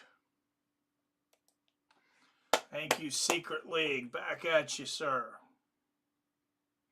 Secret League, Snake Plissken. Like I said, make sure and go over there and support him. Subscribe to his channel. Dude's been on this channel for, 5-6 years. Loyal member, coming here pretty much every week. Definitely make sure and support him. Yeah, there's some highlights from Eddie Alvarez here in the BKFC ring. He'll be taking on. Oh, and now we're going to get our interview with Eddie Alvarez, the king of the streets. He'll be in the main event tonight against Jeremy Little Heathen Stevens. And listen, you got to address the elephant in the room. Jeremy Stevens has made this thing personal. He's made it not just against you, but an entire city of Philadelphia. When you think he said, "Fuck Philadelphia." More motivated to take his head off tonight. A lot of shit talking. So I got the horse blinders on. I know what I got to do. I'm gonna go out here and get it done. So you know his game, man. I mean, this is a guy that's been in MMA for a very, very long time. He is a very hard puncher. How do you attack a guy like Jeremy Stevens? How do you take him out tonight? I don't give a fuck what he's doing. I got my plan, and we're about to get this shit. Ladies and gentlemen, it's Philly's own Eddie Alvarez right here at Knucklemania 5. All right, Eddie Alvarez, he is stoked and ready. What a main event that will be. Jeremy Stevens, Eddie Alvarez.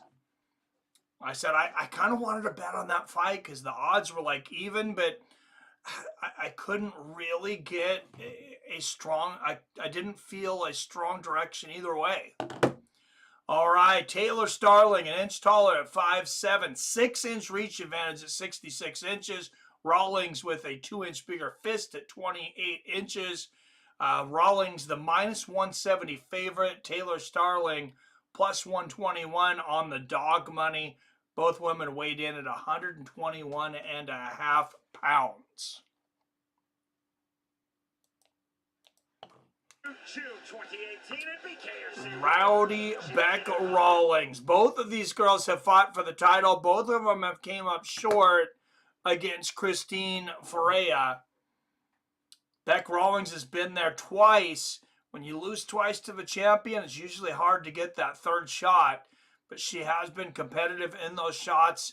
And these are definitely the two best challengers in this division.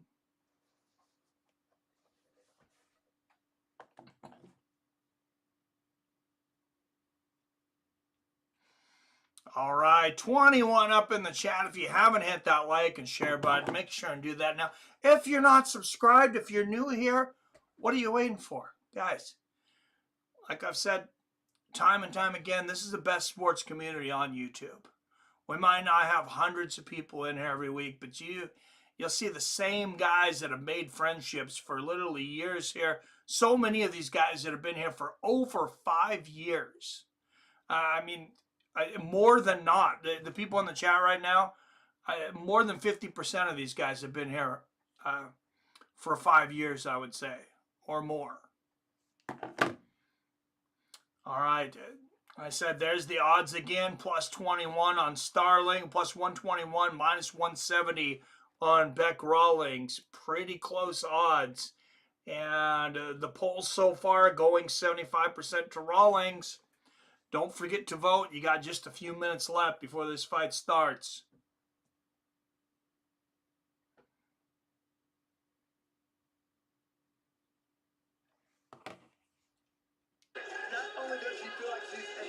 And we know that 3 spot, I call it the magical 3 spot in MMA. It seems like they always end up with an incredible fight in that 3 spot. I expect nothing different here in bare knuckle boxing. You see the highlight of Taylor Starling taking out Jenny Savage last year. Starling's she's got lightning fast hands. She's 7 years younger than Bec. Bec is just tough as nails, though. And yeah, this was a classic bout between Taylor Starling and Jenny Savage. Jenny Savage, she fits her name. She's very good. Also, Britain Hart in this division, an incredible BKFC fighter. It's really kind of, I said it was those two. It's kind of those top 5 make it a fairly competitive division. But they are head and shoulders above everyone else. And here comes Taylor Starling sporting the Philadelphia Eagles jersey. That's going to get her some love. Imagine the booing that's going to come when Jeremy Stevens comes down in the main event, though. He said, "Fuck Philly," just a little while ago in front of the entire crowd. Guys, Philadelphia fans, they have a game time prison underneath their stadium. These guys fucking booed Santa Claus. That's how crazy Philly fans are. They booed Santa Claus at halftime when they were losing to the Tampa Bay Buccaneers.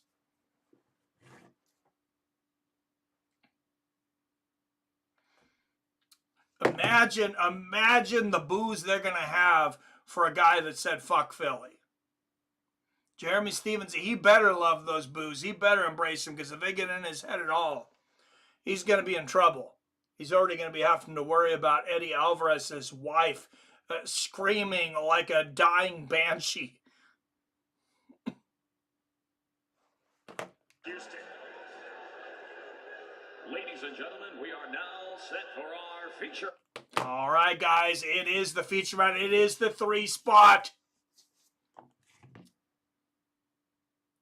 You won't hear any fan over Eddie's wife, dude, right? Hey, I resemble that remark, Mike. Partner of BKFC. Introducing to you first, fighting out of the red corner. She wears black and white. All right, fighting out of the red corner, 3-3 in bare knuckle boxing. A 2-time title challenger out of Brisbane, Australia, Bec Rawlings. All right, I'm ending the poll, 75% to Rawlings.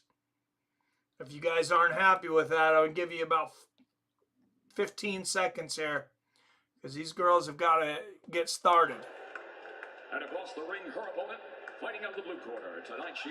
And out of the blue corner, out of Rock Hill, South Carolina, 121.6. a former world title challenger, Taylor Starling. Taylor Starling, she'd actually look pretty hot if it wasn't for all the tattoos. I'm not real big into like super tatted up chicks. You know, you gotta have a little trashier look to you than that. It just doesn't go with everything else. If you got that many tattoos, I want you to smell like cigars. All right, here we go. Round one. Hope the wife didn't hear that. I picked Starling. Robert Secret League says Bec. All right. Starling in the black and yellow bumblebee outfit. Rawlings in the black and white. Look at the head movement early from Bec Rawlings, ducking under that full combination from Starling. Gets out of the way of that 1-2. Oh, there's a combination from Starling and a good right hand down the pipe from Rawlings. These girls are veterans of the bare knuckle ring.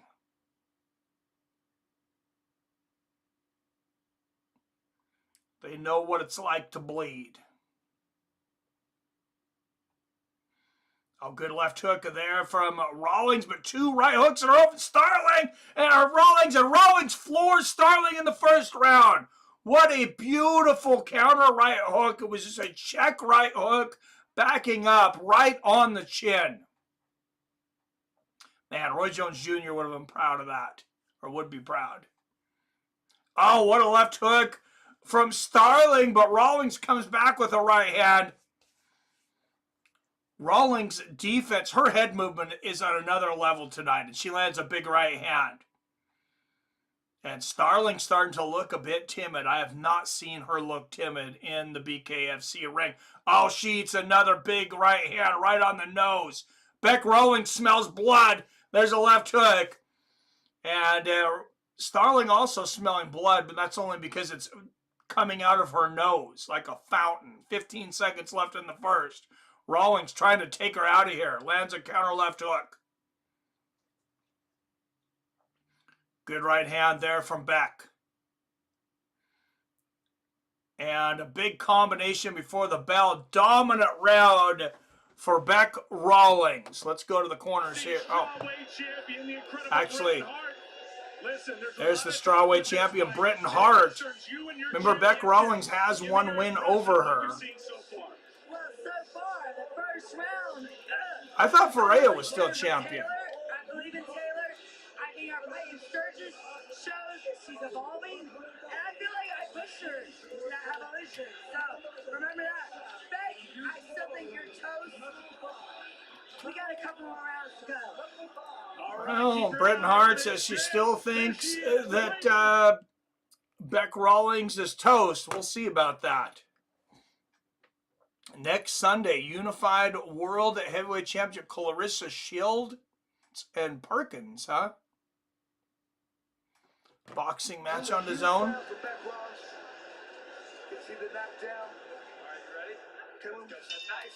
Love the sports bra she's wearing. It's see-through. That's why Robert voted for her.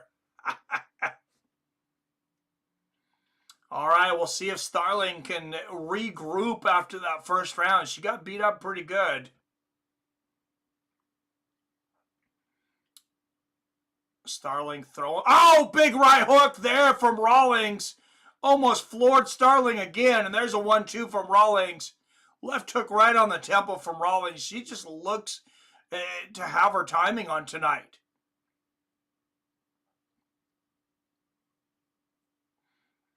Another big right there from Rawlings.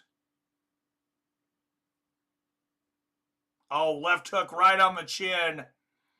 There from Rawlings, and then a left hand on the nose. Straight right lands for Starling out of the corner. Rawlings the combination of the body. Good counter right hook from Starling. There's a jump left hook from Starling 1 minute into the second round. And a good straight left from Starling. She's starting to get her bearings here in the second. Trying to get that distance down. She was missing a lot early in the first.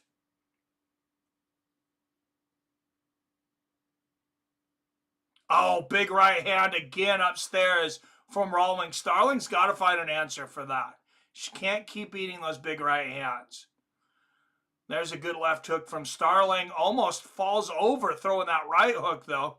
Counter right hand again lands for Rawlings. And there's the right hand to the body from Bec. 20 seconds left. Oh, beautiful combo from Starling. Left hook to the body, right hand upstairs. Much better round here from Starling. 10 seconds left in the second. Oh, good combination from Rawlings, and there's a straight left before the bell. Much better round from Taylor. I still thought Bec won it, though. What I miss? A lot, I'm sure. And there is Christine Ferrer. Okay, she is the champion.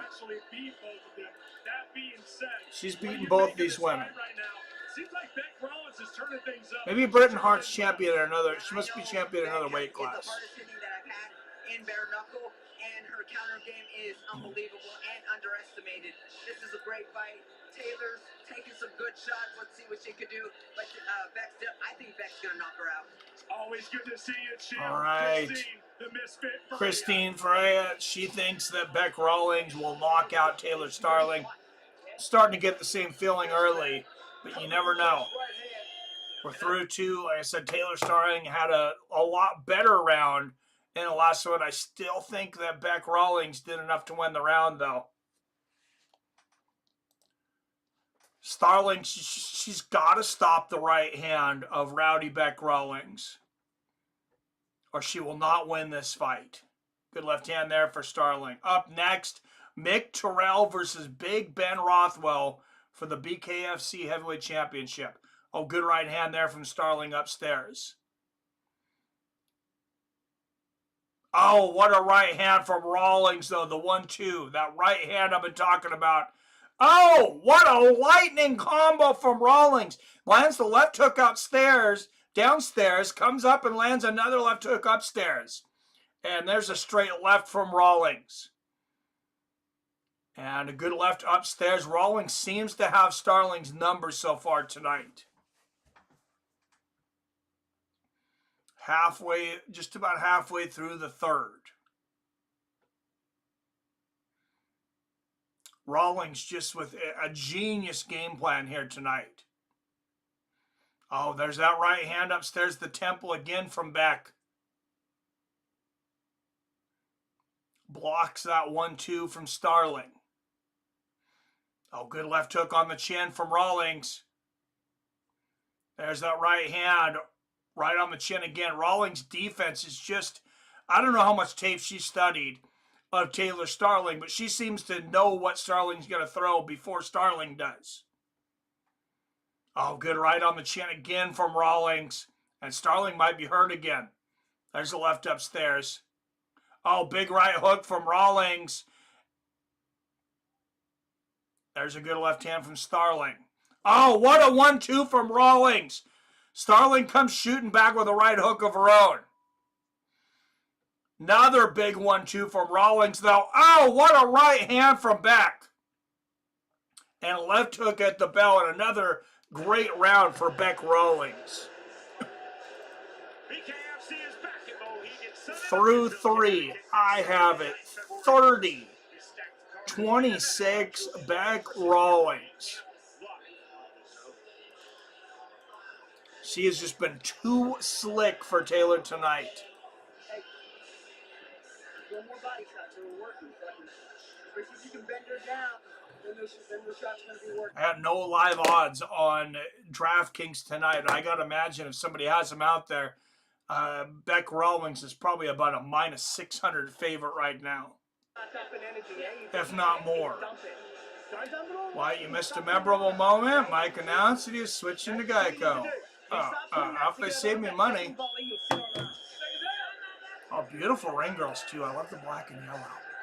It's the fights with friends, black and yellow. All right, here we go. Round 4.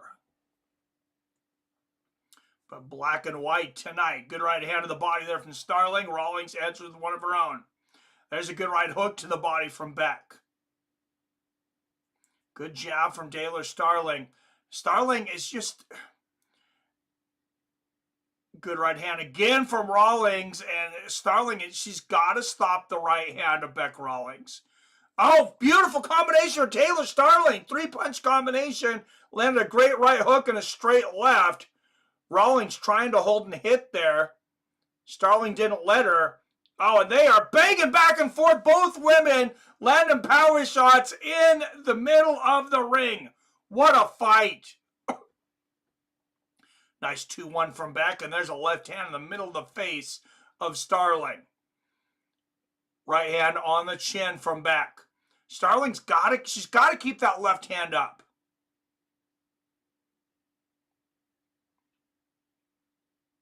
You can open your hand in this. I don't know why some of these guys don't block with an open hand. I know you can't grab the fist. Good right hand to the body from Bec. Oh, there's another big right hook upstairs from Bec Rawlings.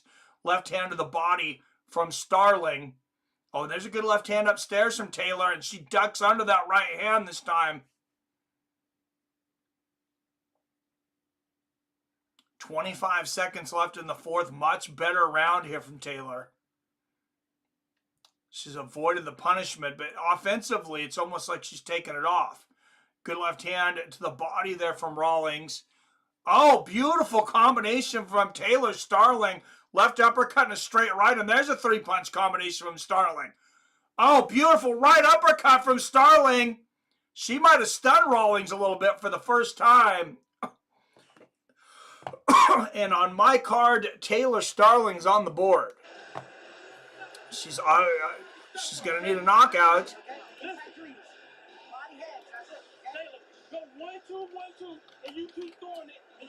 But I got her winning the round. 39-36 through 4, Bec Rawlings.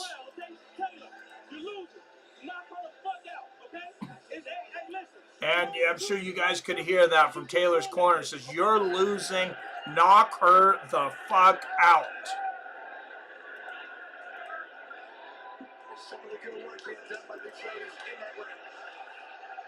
Man, great back and forth round.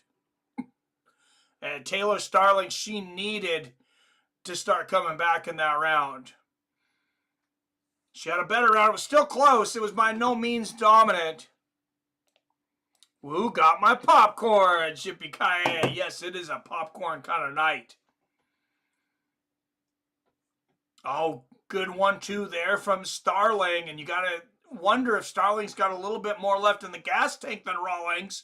Just as I say that, Rawlings lands a good straight right left hook. There's another one right hand from Rawlings. Starling's going to have to take some chances, and she does. Good left hand right hook combo for Starling. And they exchange right hands up against the ropes. Left hand to the body from Taylor. 1:20 left in this fight. Beautiful head movement from Bec Rawlings. It's been there all night. And that 1-2 gets through for Taylor. Rawlings definitely slowed down this round. Mouth wide open. Taylor Starling's going to have opportunities. Oh, big right hand from Rawlings. Starling comes back with a right hook of her own. And there's a good left hook upstairs from Taylor. Oh, a big right hand from Rawlings. And she floors Starling once again. Oh, referee's going to say it was a slip. I kind of felt like that was a knockdown. Good 1-2 there from Starling.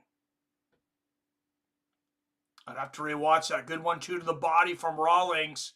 3-punch combination from Starling. And 30 seconds left. They're going to bang it out. Combination of the head from Starling. Right hook upstairs from Rawlings. 20 seconds left. Oh, big overhand right from Rawlings. And from Starling, Rawlings answers with a right hand. Less than 10 seconds left. Seems like Taylor needs a knockout. Good right hand from Rawlings. And this one should go to Bec Rawlings. Will she get a third title shot? What a fight. What a freaking fight. What a performance for Bec Rawlings.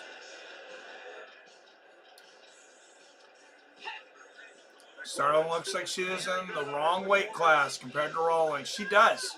How is Rawlings only 121 pounds? Is it a requirement for BKFC women to have OnlyFans? I remember when at Bare Knuckle started, as a bunch of rough trucker chicks. Yeah, it seems like most of them are on OnlyFans. Why don't you Canadians love the rough trucker type woman? Looked like a knockdown to me. Yeah, it did to me too, man.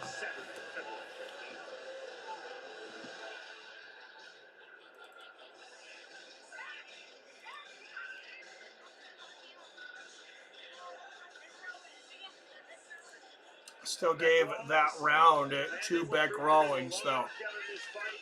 I have it 49-45 Bec Rawlings.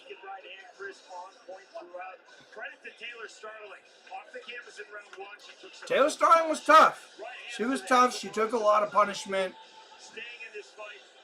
I just don't think she had enough tonight. Now, Billy, we like to truck chicks, not trucker chicks. Well said, why? All right, I think you guys got another pick right. Taking a little while to tabulate the score. And there is Big Ben Rothwell. He's ready to go. He might make it in the ring before they announce the decision. Dude can't wait. He's already in the tunnel. And tonight in our co-main event, he fights for the BKFC Heavyweight World Title, held by the Englishman. Man, that is a big, strong man. Big Ben Rothwell.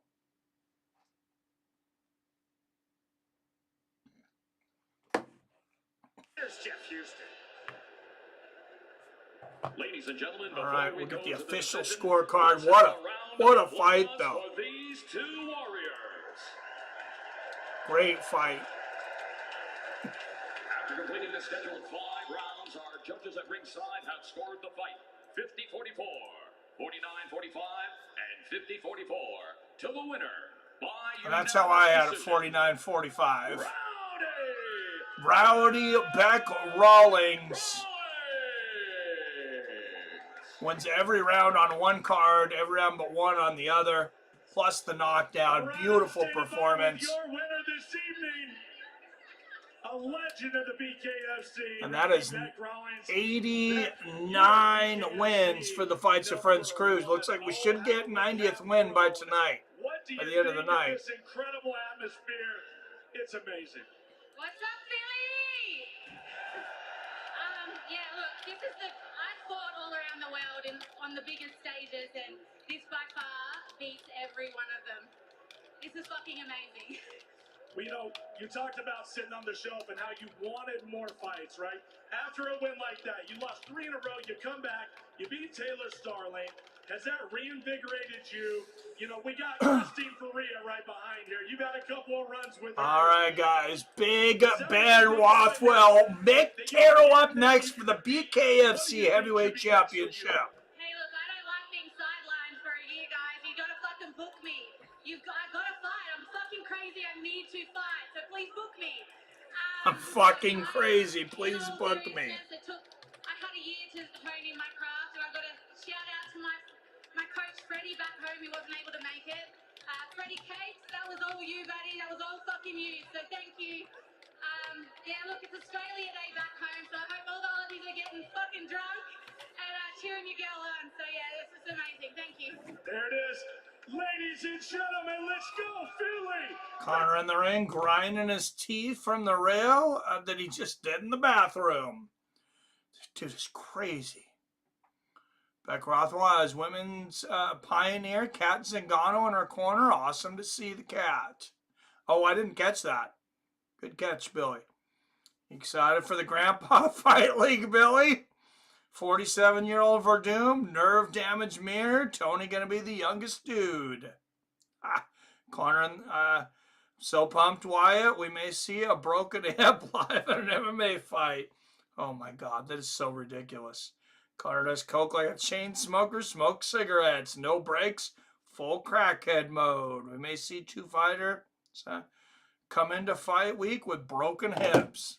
Yeah, what a ridiculous league. Somebody nicely called it the Masters League. That's what they call it in like jiu-jitsu and judo. The older guys, like I would be in the Masters League now, which means I'd be getting my ass kicked by guys that had competed a lot longer.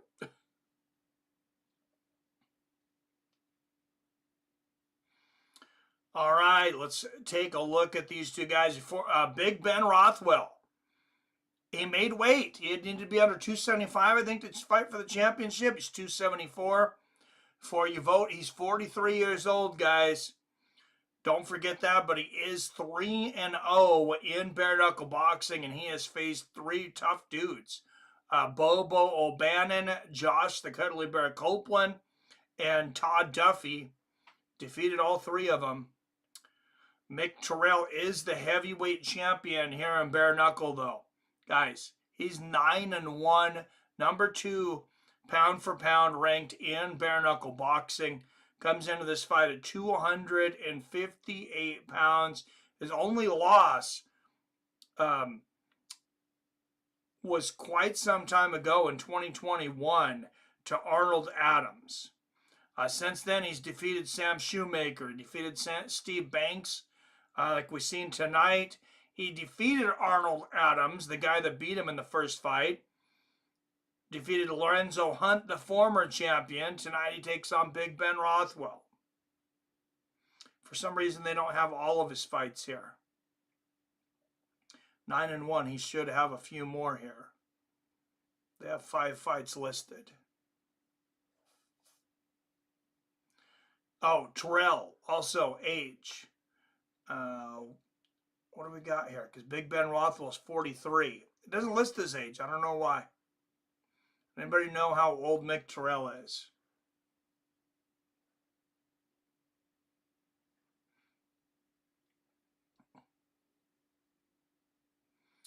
Most random to me is still Henan Barrett. I don't think these guys are going to actually fight. I don't think this thing's going to actually go down. Man was the last relevant in 2014 and never was a global star, even when champ. Shit's wild, right? Mike will be right in the sweet age bracket, so Seattle Mike versus Frank Mir. Book it, Dano. Hell no. At least Mike has 2 working arms. That I do. Wyatt, that's wilder than having Greg Hardy, dude, get knocked out by a bus driver in Russia. Greg Hardy's listed as one of the guys in that, too. Was he in the draft, Billy? Because he was listed as signed. Brow is a bus driver in Sao Paulo. I believe it. I believe it. Next Sunday, Clarissa Shields defending her Unified World Heavyweight Championship.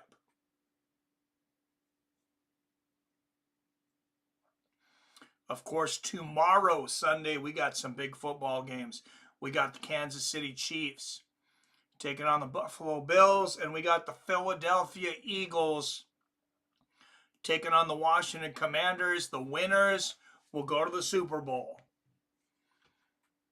So come here tomorrow, guys, for that. AFC, NFC, Conference Championships, and look at that on DAZN. Better Beef versus Bivol 2. Are they going to make us also buy it on pay-per-view, or do we get it with DAZN? Probably have to have DAZN and pay-per-view. No, it's a co-main event. Alvarez is in the main event, Rashad. So Rothwell and Terrill are up next, and then the main event. Wow, 100% votes for Rothwell. You guys know Terrell's a champion, right? Yep, co-main event is next. Our GFL is about to sign Sean Salmon, that dude with one UFC fight head KO'd by Rashad Evans. You mean the Kansas City Chiefs? Yep. Can't let you butcher the pronunciation. Sorry, Wyatt. Kansas City Chiefs, yes, as the Houston Texans called them after their playoff loss. Said they felt like they were fighting Kansas City and the refs.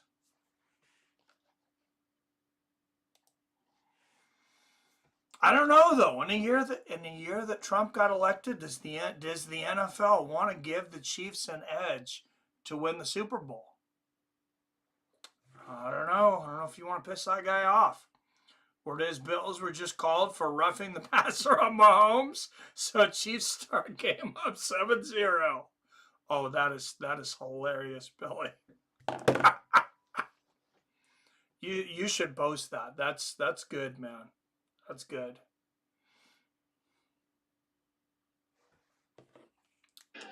All right, guys. Co-main event coming up next for the BKFC Heavyweight Championship of the World.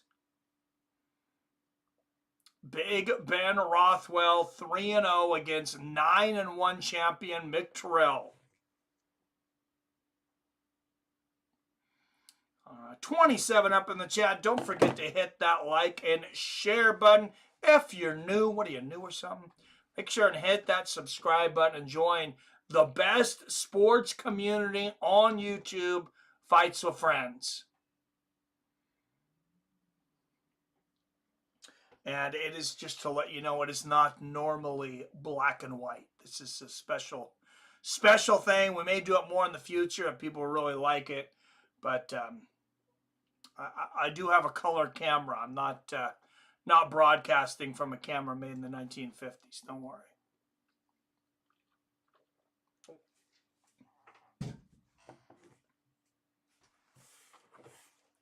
With the light heavyweight champion of the BK. It's fun to hate on them, and there's clear evidence as to why. But what about the Chiefs fans? Back in the Priest home days, those guys must feel weird. Yeah, I'm sure there's Chiefs fans that are just like uncomfortable with this. They're like, what is going on? Like, we know people like Taylor Swift, but because she's dating our tight end, we're going to get favorable calls through every game. Just strange. They want to win, but not like this, and they have the machete through Swifties just to get their seats. Yep. WTF is A.C. Slater doing on this broadcast. I think the longevity, he'll make it happen. You had one more thing. Yeah, I seen that. Mario Lopez in the house. They always have him around on these boxing things. He's a little photogenic. Dude's 25 going on 50 or 50 going on 25, however you want to look at it. Dude still almost looks like he did on frickin' Saved by the Bell. Man, what a night of fights. They're showing some highlights now of Little Mac getting knocked out. I mean, it looked like when Little Mac gets knocked out on Mike Tyson's Punch-Out by Mike Tyson. Zed Montanez, he was a big favorite tonight, got knocked out. Hence the Zed is dead. Luckily, he's not actually dead. Pat Sullivan took on Kane Tomlinson Jr. Kane Tomlinson Jr. with a scary right-hand knockout. And it's lucky Pat Sullivan's head bounced off of the rope, or he might actually be dead. Then we just watched that magnificent war, the female war between Bec Rawlings and Taylor Starling. Of course, Bec Rawlings knocked Starling down in the first round, and Taylor never really got on track after that.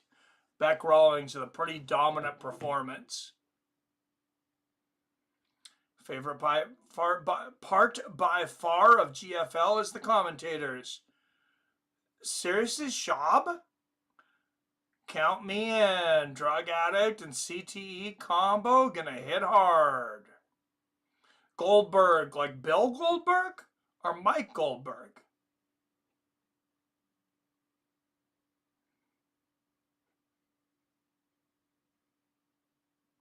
Mike Goldberg's not a drug addict, right? Is Bill Goldberg? Schaub's face is swollen to 10 times its size. He looks like Barry Bonds. Now his head is probably 11. Oh, damn. Terrill might be a better boxer with better footwork, but I still picked Rothwell. Yeah, I think you guys are picking with your hearts on this one. Mike Goldberg, you think's on drugs? Just because he gets so excited? I've never heard any rumors. They commented the draft too. I've always liked Mike Goldberg.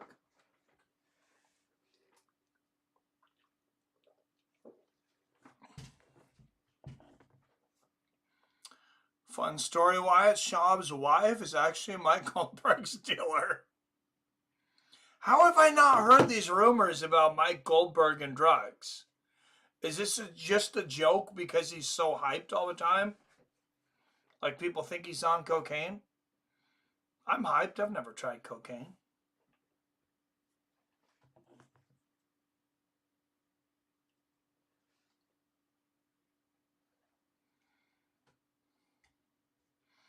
He's not like what's his name back in the day, the infomercial guy. Billy Mays, that's what it was. Billy Mays here with OxyClean. That guy was on some coke. Mike Goldberg's not a drug addict. Dude was running through the halls backstage naked, scream. I had not heard this. Is this why he got kicked out of the UFC? I thought they just wanted more knowledgeable commentators since he was kind of, I don't know what you want to call him, more of a rah-rah guy. Oh, a joke, Mike? You need to look this shit up. So Dana fired him. Oh, that's hilarious. Yeah, no, I liked Mike Goldberg. I didn't understand why PFL didn't hire him like immediately. He's a good hype guy. Gets you excited. Not the most knowledgeable MMA guy, but man, are we excited for a heavyweight? Big Ben Rothwell. Look at this highlight of Big Ben Rothwell sending Bob O'Bannon to the underrealm. Man, he's got a beautiful uppercut too. I'll send you some clips, man. How do you not know this? This is Goldberg. First I've heard about Goldie and Powder. Yeah, you guys heard this joke right. Mike Goldberg, Mayhem Miller, and Connor walk into a bar. All right, Big Ben Rothwell, 1 inch taller at 6'4", a 5-inch reach advantage at 81 inches. He is 16 pounds heavier at 274 pounds. Terrill comes in a -271 favorite to Ben Rothwell, the underdog at +184.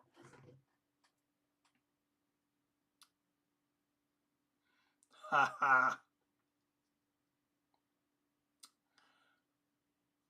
I like it wide with the snow, huh? Mike Snowberg.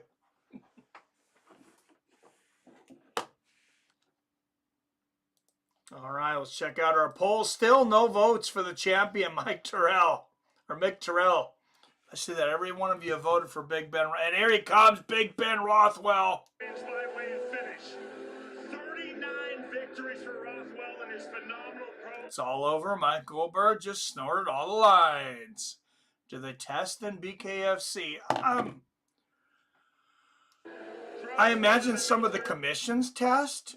I have no idea. I can't imagine. I mean, Ben Rothwell, he doesn't look like he's on roids, but he doesn't look like he did an MMA either. So, I don't know, man. I would kind of doubt it. Here, waiting for the people to come out. What's up, Rashad? Yes, well, Ben's coming out right now. He's entering the ring. I want to make sure they are positive for steroids, Wyatt. It's a requirement to juice. Oh, like Pride Days. They just give them a thing that says, "We will not test you," in all capitals and bold. I mean, Conor McGregor's part owner. That guy hasn't been clean since probably 2005. I always wish UFC had kept Goldie. I enjoyed his inability to grasp MMA. It was hilarious. And he would get so excited. It's all over. Ben at her looking like, oh my God, what is that? I didn't get that out of that, Wyatt, but all right. And here comes Mick Terrill. Big Philadelphia Eagles necklace and a Trump 2024 hat. So this fight's already divisive. I don't know that Trump is real popular in Philadelphia. I really didn't think he was. That's a good combination. So that right hand, left uppercut, the straight right. Feels like that combination is going to land. Also, wants to throw a lot of big body shots. He feels like Ben is soft in the midsection. Mick Terrill said, "I do not believe that I have to properly set up punches. I feel that Ben Rothwell is open and he is very hittable." All right, he said, "I feel that Big Ben Rothwell is very hittable, that he won't have to set up punches." We'll see. Very few guys that hit as hard as Big Ben Rothwell. Very few.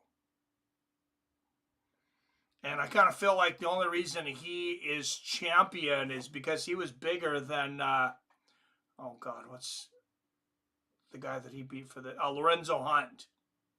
Because Lorenzo Hunt was also the light heavyweight champion. He still may be. Can't wait till the day when Mike, Wyatt, and I get to watch a fight in the same place. Yes, sir. All right, the title's on the line.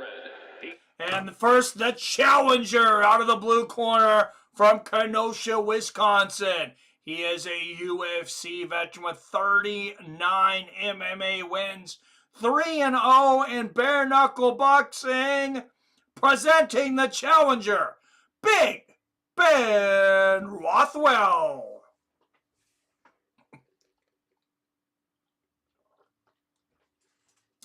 Be doing the chicken dance on stream that day. Which day? Tomorrow? Yeah, Wyatt owes me a chicken dance over the Yuri John Mahal fight. And out of the blue corner, out of North Shields, Newcastle, United Kingdom. With a record of 9 wins against just 1 defeat. Presenting the reigning, defending BKFC Heavyweight Champion of the world, Mick Terrill. So when wake Rob up, these ring girls are not too bad. No, they are not. They did a good job picking them out.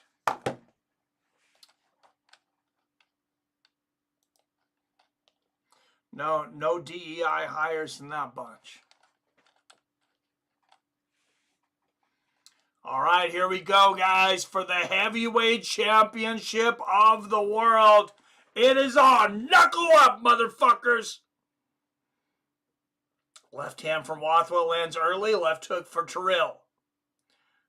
Oh, there's a good left hook from Terrill. But an eye poke. Terrill saying he was poked in the eye. Clock stopped at 1:45. Yeah, and Rothwell with the open eyes. Yeah, just poked it right in there. All right, so take 15 seconds off the... Oh, what a right hook from Big Ben Rothwell! Presenting the new, undisputed bare knuckle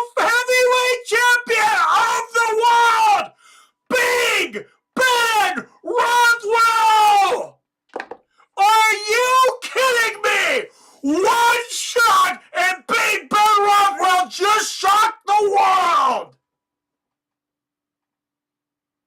Wow.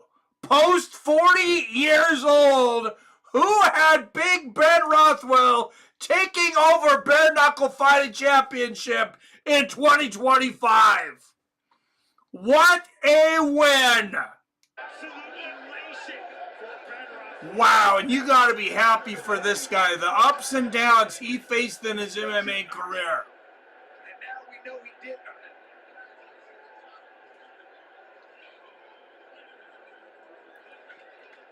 it. Big Ben Rothwell. Is a phenomenal champion. He was 9-1 before that. Wow. Struggled with injuries. Never got his title shot in the UFC. He is on top of the world now. One big bomb on the chin, and Mick Terrill was out before he hit the ground. Waiting for that shot. As soon as he turned that punch over, it came forward. Boom! Yeah, not many people take it that one, Shane. What a shot!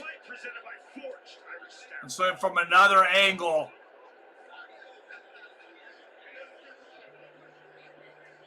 The phenomenal power of Ben Rothwell. Chris, that was an exceedingly short punch. Only stream that's working with me is in Polish, and these mofos don't shut up. Couldn't even hear the entrance music. Did GFL sign Roy Nelson too? I bet they did. I voted for Ben Schreiber. Wow, exactly why I chose Rothwell. Well, it says I fucking knew it. We got it right. Yep, well, I guess we all did. Wow, what a shot. Yeah, 100% of the votes. That right hand, not many people are taking it. Go back to our fighter, Our 90th win here on Fights with Friends. Big Ben Rothwell wins the heavyweight championship. Wow. I mean, if this wasn't just an absolutely incredible night already. Great sign to see the former champion Mick Terrill upright. Who's going to beat him? He might pull somebody else that's not in BKFC, some power hitter, into BKFC. All right, Wyatt. Assuming he's not ruined from taking DMT, imagine Deontay Wilder in Bare Knuckle Fighting Championship. Just imagine Deontay Wilder hitting people with bare knuckles. I want to see it now. Book it. Big Ben Rothwell versus Deontay Wilder. BKFC Heavyweight Championship. Yeah, what a damn shot. Fights of friends out here picking dogs and sucking. Whoa, wait, what? And he was roundly met with boos from this Philadelphia crowd. We go to Jeff Houston. Big Ladies Ben and Rothwell. gentlemen, referee in charge, Andrew Glenn steps in and calls a stop to our co-main event at 36 seconds. Your winner at 36 seconds of the first round, and new Bare Knuckle Fighting Championship Heavyweight Champion, Big Ben Rothwell. Wilder's hands would shatter. That could be true. Damn, Stout says, let's go. Imagine Ngannou in BKFC. Jesus. Yeah, that would be scary. How the hell does that sound, Ben? I am filled with so much feeling right now. It's so hard to even speak. I don't think he even knows what to say. This crowd is one of the most craziest, awesome crowds I have ever fought from, ever. I've been doing this in combat sports for 25 years, and I'm telling you, your energy was in my right hand, and you helped me win this title. Philadelphia, fuck yeah, you are awesome. Listen, Ben, you've been around the world. I'm not done yet. Then take it. I'm not done yet. Philadelphia, your own David Feldman and the BKFC staff, Conor McGregor coming in. You are absolutely amazing. I wear with pride the BKFC. You gave me this. Thank you. This is incredible to be your champion. Ladies and gentlemen, nice and loud for that man, Big Ben Rothwell! The new heavyweight champion, Big Ben Rothwell. To put this in perspective, Mick Terrill coming in 10-1 overall. When your Big Ben Rothwell, Conor McGregor comes and asks to take a picture with you. Boom! There's that replay again. What a right hand. Title change and the new champion. Get that reaction I was looking for. Thanks, Mike. The winner by way of first-round knockout. Anytime, brother. Breaking news, GFL just signed Kid and Shamrock, right? Conor slipped Big Ben some coke. Oh, God. Probably. They'll be doing lines in the bathroom off of bare knuckle ring girls. All right, guys, we are here. It is the main event. Eddie Alvarez, Jeremy Stephens. Wow, how many fights? There's like 14 fights or something like that. This started at 5. We're barely 4 hours into this. I love the pace of BKFC.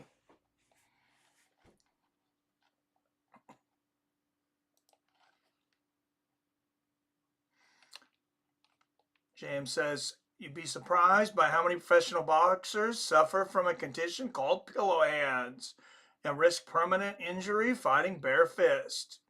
Yep, Ben versus Hafthor? Who is that? They do have a weight limit. It's 275. Ben was a pound under.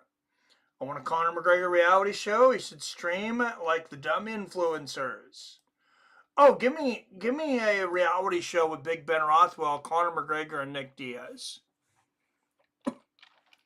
I'm signing up. Whatever streaming service that's on, take my money.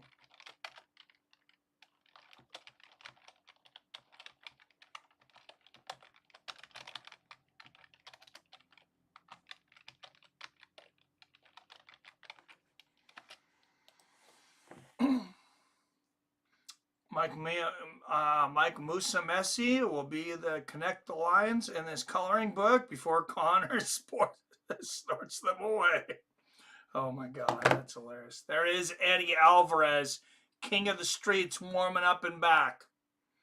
Main event is next.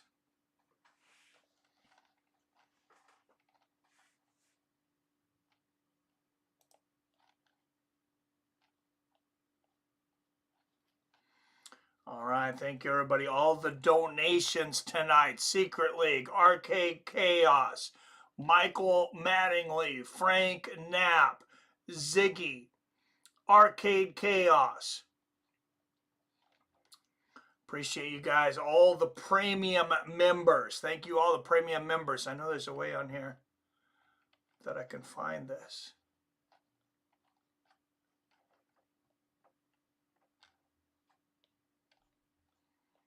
On my screen, on my channel. I don't know why I don't see it. Can you see? Oh, we're going to get a national anthem singing from the lady that was turned down for the Jay-Z music video in '96, the one where they did the oh God, no, I can't, the Grease spoof.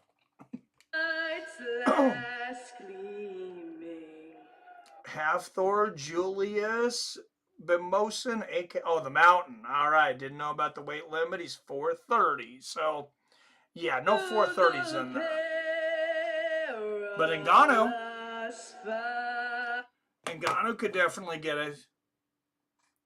I'm going to go against the crowd and take Jeremy Stephens. Says Billy. Man, I have a hard time picking this one. Oh, 100% Jeremy Stephens so far. Jeremy wins. His wife should get to fight Eddie's Queen of the Karens girl. I can imagine Jeremy Stevens being married to the kind of girl that just goes right up to Eddie Alvarez's wife, says, shut the fuck up, and bitch slaps her. I'm down for that fight slap. For that slap fight, I'll watch. Why do you think Eddie wears earplugs? Oh my God, can you imagine this? Those poor children when they were in the house. If they had kids, oh my God, they got fucking hearing damage. Coin flip, but I picked Stevens. Yeah, this one was so close. Like I said, I kind of wanted to bet. I was leaning towards Stevens, or excuse me, I was leaning towards Eddie earlier until I seen their ages. Eddie's 41, Jeremy Stevens is 38, but I couldn't really go with Stevens either because Eddie always fought at higher weights than Jeremy. Why is Ordinary Pete singing the national anthem right now? That's pretty good.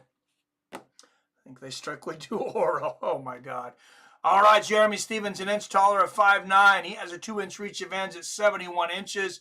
And both men weighed in within a pound of the 165-pound limit. Yeah, they both look like Adonises. Oh, Stevens with a 3-inch fist-size advantage, though, at 33 inches.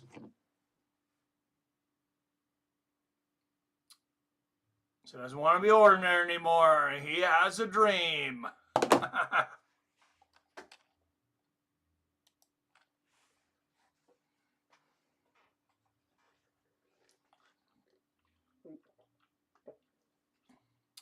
All right, and first, here comes Jeremy Stevens. Jeremy, fuck Philly Stevens. Let's listen to this crowd. It includes 34 in the Ultimate Fighting Championship.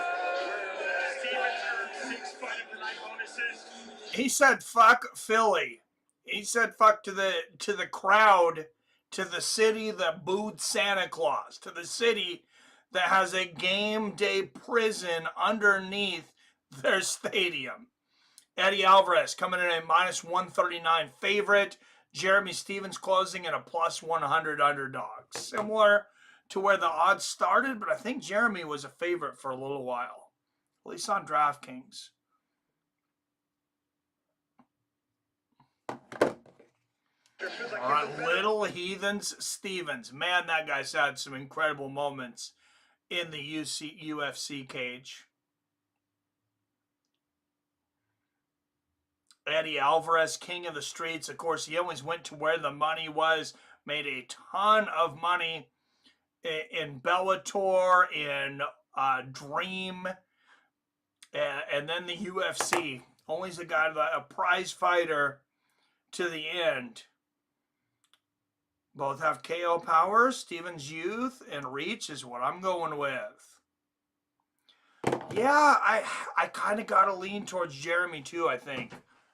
But Eddie's such a slick boxer. Cheering for Stevens, been majorly disrespected in Philly. Pfeiffer was also being a dick to him. What's that about? You weigh 220 pounds, man. Calm yourself, right? Yeah, I got to kind of root for Jeremy too. Although I'm a big Eddie fan. I like Eddie a lot. All right, 57% Stevens, 43% Alvarez. Stevens has got a 1-vote advantage at the moment. The who the F is this guy now works for Connor. We're in the simulation for sure, fellas. Rocky theme, cliche. Yeah, absolutely. This is the first fight in his home city of Philadelphia, Pennsylvania for Eddie Alvarez. I mean, it is Philly. And he didn't use Eye of the Tiger at least, but yeah. I mean, if you're going to play it anywhere, though, it's got to be in Philly, right? Surprised he's not wearing Rocky's shorts. Oh, did you see the beef that him and somebody got into it with Sylvester Stallone? Because Sylvester Stallone was talking about how fighters aren't as tough now as they used to be. Oh, it was Devin Haney. Never mind, nobody important. All right, Fight fans, it is the main event of the evening, brought to you by the Super Chat, the donators, the premium members of Fights with Friends and Robin Hood. And don't forget DraftKings. 5 rounds in the middleweight division. The 3 judges scoring our main event: Ilian Rodriguez, Steve Weisfeld, and Nick Behrens. Why is Steve Weisfeld always everywhere? Your referee will be Dan Murgliotta. Ladies and gentlemen, from Philadelphia, Pennsylvania, via Seattle, Washington, let's fucking go! Making, record-breaking. It is the main event for Knucklemania 5. The biggest crowd in BKFC history, in front of the wildest crowd, the wildest city in sports, Philadelphia, Pennsylvania. Introducing you first.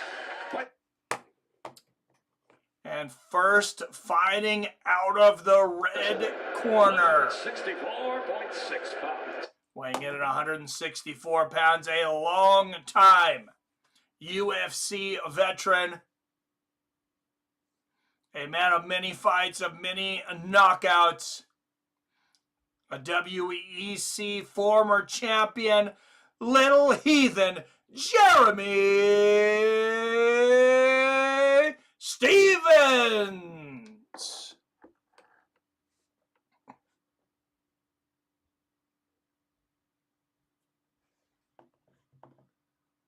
Is that B-Hop in his corner?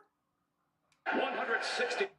And out of the blue corner, weighing in at 165 pounds, an MMA veteran. He is the former Bellator, the former Dream, the former UFC champion of the world, the king of streets, Eddie Alvarez. See if we can hear his wife screaming already. Stallone versus Chuck Norris, main event of GFL 1. Dude, you ain't joking. Does Stephens make it out alive if he flatlines him out in 5 minutes cold? First side, Alvarez and Bodog, I believe also. He's Elite XC. Yeah, he was all over the place. Oh, hey, we are already starting. Yeah, they waste no time in BKFC. Both guys in the center of the ring. Who will strike first? Oh, good overhand right feint there from Eddie. Left hand lands for Stephens. Good left hand for Alvarez. I wonder what these guys weighed in tonight. Alvarez looking, honestly, a little pudgier around the midsection. I kind of more expected that from Stephens, given the weight. Good counter right hand there from Eddie. Eddie, a very technical boxer. Good right hook to the body, left hand upstairs from Alvarez. And there's a right hook to the temple of Stephens. All right, poll is over. You guys picked Jeremy Stephens. No change in it now. Oh, wild left uppercut misses for Stephens, and Alvarez tags him with a counter right. There's a good left hook from Little Heathen. Oh, nice left hand from Jeremy Stephens.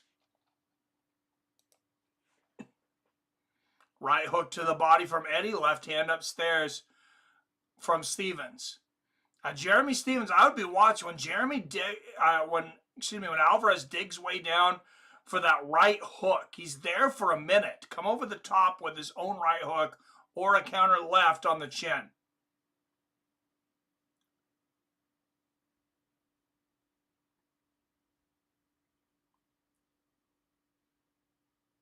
Oh, good counter left there from Jeremy. Good defense there by Jeremy, deflecting that straight right from Eddie, too. Good left hand from Stevens. Close first round. This is a hard one to call. Good right hook at the bell for Alvarez. I will give it to Eddie, but that's a close first round. Sit down. Very good. Excellent. Jab after every punch. Jab after every punch. You're doing excellent. Don't stay. Eddie's corner telling him jab after every punch. They're playing music again, so I don't want to get hit with a demonetize. Well, we haven't ran any ads through this, so I guess it's all on donations anyways. You guys notice? Shouldn't have been any ads because I turned them off for this.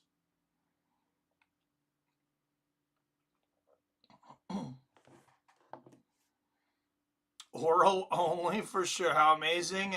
How is she so loud? That's generally amazing. Oh, I got to hear her. Yeah, she's got some lungs. Maybe she should have sung the national anthem.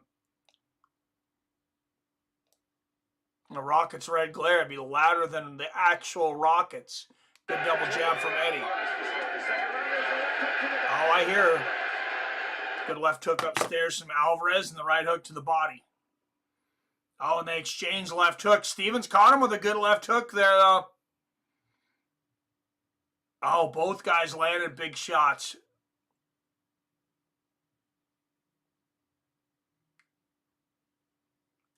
Good left hand from Eddie. Right hook to the body from Jeremy. I have a hard time seeing this one going 5 rounds. Good straight left from Jeremy. Nice 1-2 from Alvarez and a right uppercut upstairs. Right uppercut to the body from Alvarez. There's another right uppercut from Alvarez and a left hook. He's got to be careful. If he throws too wide with Stevens, it just takes one. Jeremy Stevens has got ridiculous power. 1 minute into the second. Good right hand from Jeremy. Oh, nice counter right from Alvarez. There's a left hand from Stevens. Good straight right from Eddie. Oh, look at that right hook from Stevens, though. Counter left hook from Alvarez. A lot of striking in the clinch. Good right hook there from Alvarez. I don't think Stevens ever planned on winning a decision. Oh, good left hand from Stevens, but a big combination from Alvarez. Ends it with a big right hook. And there's a straight left from Eddie. Eddie very active here in the second. And we're at 41 years old. Can he keep up this pace? Oh, good counter right from Stevens. That might have been his best shot of the fight so far. Oh, double right uppercut from Eddie. There's a left hand from Jeremy. And through 2. Wow, it seems like this is going so fast. Back and forth action. Like I said a minute ago. Sounds like an ambulance. Oh, that's funny. Going Kino 1-1-2. Stop popping your head up on the 2. Every time you're going with that 2, you're raising up and you're taking the speed and the power off your right hand. I want you getting down on that right hand. The under 2s are working beautiful on him. Now he's starting to dip. Let's go 9s. 2 to 9, but get that jab back after. You understand what I'm saying? He's starting to shout. Doing great. I got Eddie Alvarez up 20-18. Just technical boxing. This is kind of what I expected. I expected Eddie Alvarez to be the more technical boxer. Jeremy's got that knockout power. Combinations, let this one go more. You're hurting him with everything. Believe it. Jeremy's corner is telling him, let that right hand go. You're hurting him with everything.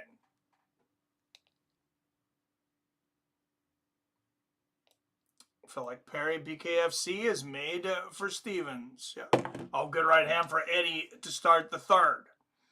Oh, what a right hand from Stevens, and he knocks Alvarez down. Eddie landed a right hook, and Jeremy hit him with a harder one. And Eddie Alvarez puts his thumbs up. He says thumbs up, but Jeremy Stevens knows he can hurt him now. Stevens' corner told him in between rounds, he said, you're hurting him with everything. Seemed to be the confidence that Stevens needed. Good right hand there from Eddie and a straight left. There's another left hand from Alvarez. 120 left in the third. Oh, Eddie swinging wildly. That was a slip. Yeah, throw his shoulder out swinging like that, though. Oh, there's a good left uppercut from Stevens. Counter right from Jeremy, or from Alvarez. They exchange left hands. Stevens has got a lot of blood up above his eyes there. All up in his brow. Oh, what a left hook, right uppercut combo from Stevens. That's the other thing his corner told him was throw combinations. Oh, big left hook upstairs from Eddie and a straight right. What a fight. This has not been disappointing so far.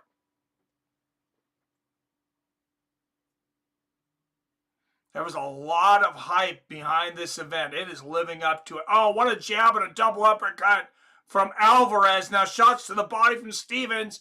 Both men landing uppercuts in the clinch. 20 seconds left in the third. Straight left for Eddie. And there's a 1-2 from Alvarez. And a straight left. And here comes Stevens with a right hook. And he floors Alvarez again. 2 knockdowns in this round for Jeremy Stevens. Will Eddie make it up?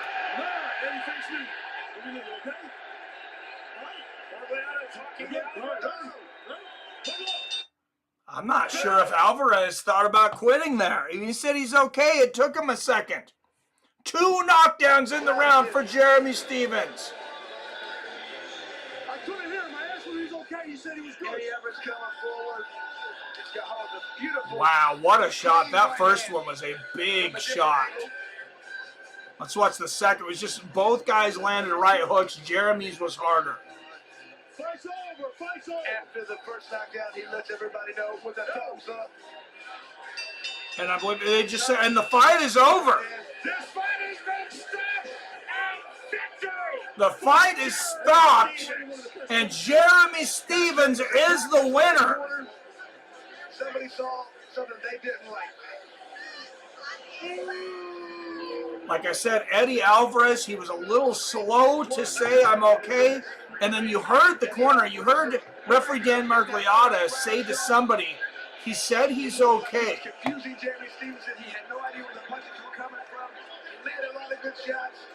Jeremy Stevens figured it out in the second round. You can see we were in a different fight and really turned it on in that third round. Jeremy Stevens twice in round number 3. Wow. Eddie Alvarez. This fight stopped between rounds 3 and 4. Jeremy Stevens now 3-0 with emphasis in BKFC. And you have to think a title fight is coming for him. He's looked phenomenal. You just see the power he has, especially with that right hand. And just power is so important when you don't have any padding on those gloves. That's BS. Alvarez didn't make it by 10, in my opinion. I wonder if that was the decision why they stopped it. I knew Stevens would win. So 29-26, Steven fights over. Yep, 10-7. Told you Alvarez was out. He didn't make the 10 count. Yeah, you were correct. Oh shit, I'm 30 seconds behind you guys. Man, what a win for Jeremy Stevens. What a fight. I mean, every fight was electric tonight. No disappointments. Big Ben Rothwell becomes the BKFC Heavyweight Champion.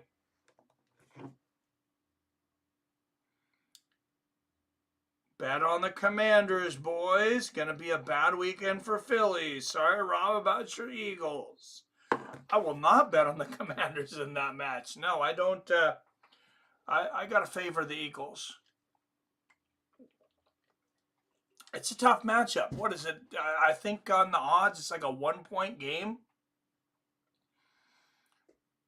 I'm sorry, it's hard to bet against Jalen Hurst and Saquon Barkley in the fourth quarter, though. Ladies and gentlemen, the blue corner steps in and calls a stop to this fight at the conclusion. Oh, Eddie Alvarez's corner threw the towel in. For your winner by TKO. Oh, look at this swelling on the top of Eddie Alvarez's head. Stevens. All right. Jeremy Stevens has got like 2 little cuts. Everybody was against me, big dog. Came in here and wrecked this shit. Let's go. Yo, listen, what an incredible fighter Alvarez is. He hung in there with you, but the power was too much tonight. What do you attribute this win to, Jeremy? Speed. Years of being broken. You know, I lost so many times in the UFC, like 1,000 times, but I put myself back together 1,003 fucking times, big dog. You cannot stop me. This is resilience. Years of hard work. My whole life was dedicated to this. I want to dedicate this fight to my father back home. 38 years in Lofredo Company in Des Moines, Iowa. He's worked his ass off just like many of you people who bought tickets even way up there. My dad, I love you. This fight's for you. To my grandma who passed away, I know she had a hand in this. I love you. Jeremy, listen, after a win like this, bro, you gotta wonder what's next, man. You are gonna be the hottest fighter in this organization from right now, moving forward. Mike Who do you Perry. want next? What are we doing? Hey, my own promoters were against me. The whole city was against me. McGregor's against me. Mike Perry, everybody doubted me. Look at me now. Pay me my fucking money. Let's go. There it is, ladies and gentlemen. Gotta love that Jeremy, guy. Little Heathen Stevens. Connor, come here. I want McGregor right here. Connor, come here. This guy, huh? Who the fuck is this? Yes. Yeah, let's make a date. Oh, that's right, he is. Who's gonna stop me man to man? No one's gonna stop me. David, make the date. Let's do it. One down for the bro, yeah? One down for the bro. Oh, Conor McGregor just challenged Jeremy Stevens. Yeah, Jeremy Stevens gonna fuck you up, cokehead. One more time for Jeremy Little Heathen Stevens. Yeah, Conor's not winning that match. Motivation. You can tell Jeremy Stevens still With Conor's power, if he was able to pull it back together, he could definitely get some knockouts, but I don't think he's beating Jeremy Stevens. Eagles are going to smoke the Commanders, Rob. I was waiting on that, Rob. Did you ever live in Philly, Rob, or just like the Eagles? I never lived there, been a fan since I was a little boy. This was a big result for Stevens. Proved a lot of people wrong. Yep. Do you have a college team you root for, Rob? I can't remember. Better not say Ohio State, Rob. A lot of people are picking college football teams after the season's over right now. See a lot of people, oh yeah, I'm a big Ohio State fan. I'm real proud of them. Well, that's funny. I never heard you mention that before. To wrap things up tonight, Sean, Chris, the Feldmans definitely brought home a first-class card. Oh, Oregon Ducks and Notre Dame. All right, the Ducks. I knew that it was something special when in our 2 fights on the preliminary card, we had 12 total knockdowns, Chris. Pacific Northwest. Man, what an event. 34 fights for Jeremy Stevens. What a freaking event. But he told us when he came to BKFC, Conor versus Jeremy, Dana White, denied. Conor made a mistake re-signing with the UFC. Stevens now 3-0 in BKFC in defeating the I don't understand why he doesn't just retire. Because if he retires, the only thing they can do is stop him from fighting in MMA. He can't unretire to fight in MMA, but he can retire. He can box. He can do BKFC. He can do jiu-jitsu. He can do whatever the hell he wants. Nice hate Oregon, but Notre Dame is cool. I'm obviously a Colorado fan. Also for Duke and basketball. Yep. So Rob supports the green teams to match the green in his bowl. Ha! I like it. I didn't even notice that. Well done, Wyatt. Perfect comment. Seeing those green, like it's like Popeye spinach for him. Robert wakes up in the morning. Grab that Mary Jane. Man, what a freaking night, though, guys. And we got big football games tomorrow, as I mentioned. I'm starting to think YouTube is not going to let me go above like 25, 26 viewers, though. Because we got all the regulars in here, and we got like 2 new people still. And I was actually able to find my stream when I searched Knucklemania. Well, I'm out, fellas. Have a good night, James. Hey, we're actually done before 10 o'clock, too. Thanks for joining us. BKFC announced team is pretty decent. I like them more than the Zone crew that calls the big boxing fights. Yeah, I think they do a really good job. I mean, it's a decent organization for sure. Too bad they have Conor McGregor representing them now. But besides that, oh, dude, this guy looks hot as everything fuck, we said though. it was going to be. And if you don't know about BKFC, you know now. Guaranteed. An incredible night. So many highlights from the ladies who put Whoever's on on the absolute mic here, war dude, to looks the new high champion as in fuck. Ben Rothwell, and then Jeremy Stevens achieving the biggest moment in his career. Maybe some people just look because high. of Conor McGregor and Conor. Dude might be tripping, though.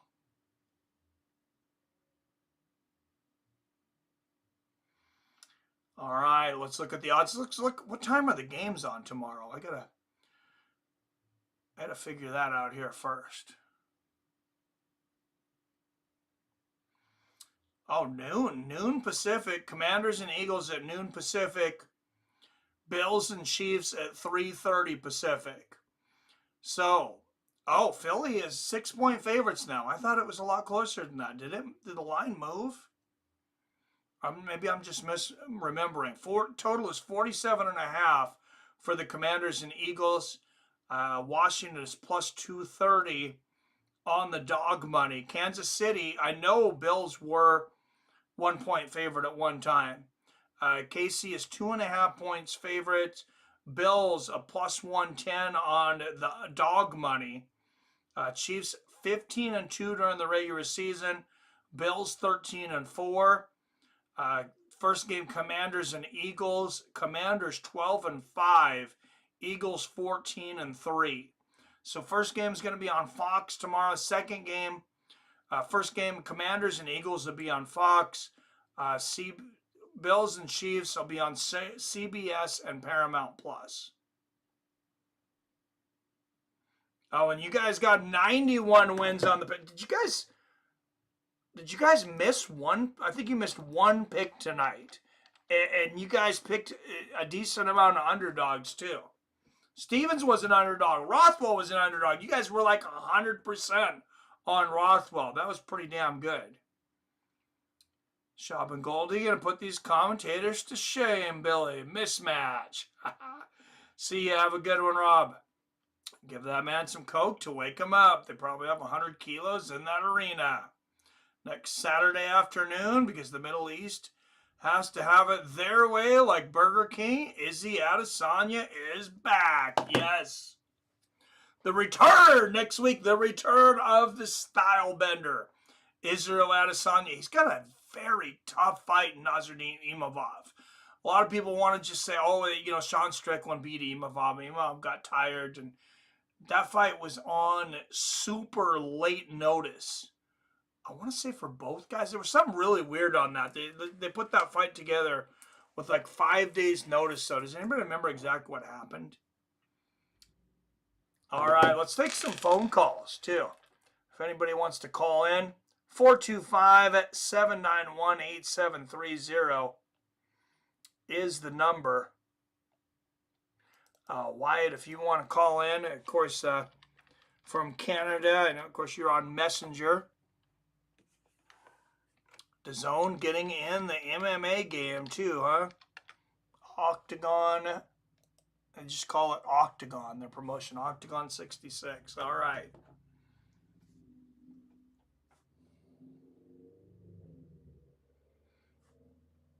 Stylebender versus the Eye Poker. 6 fights in a row with an eye poke. Get Weidman in his corner. What's Jason? He would have loved this card. Oh, yeah, I should have sent it to him. He's probably busy. He's got a lot of family stuff, I know. He's like real active with his kids and wife and family and stuff. So I think especially on the weekends. But yeah, what a hell of a card. All right, predictions. Predictions for football tomorrow. Let's put up the polls now. Let's put up some polls now. We can put them up again tomorrow too if we want. But start with Commanders and Eagles.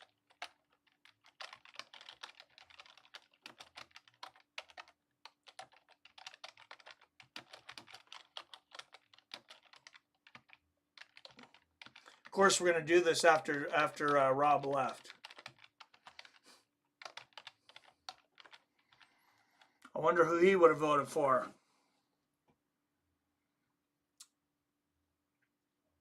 But yeah, I'm sure Jason had some stuff going. He does comedy too on the weekends. He's a stand-up comedian. He's actually really good too. He sent me a couple of his hours.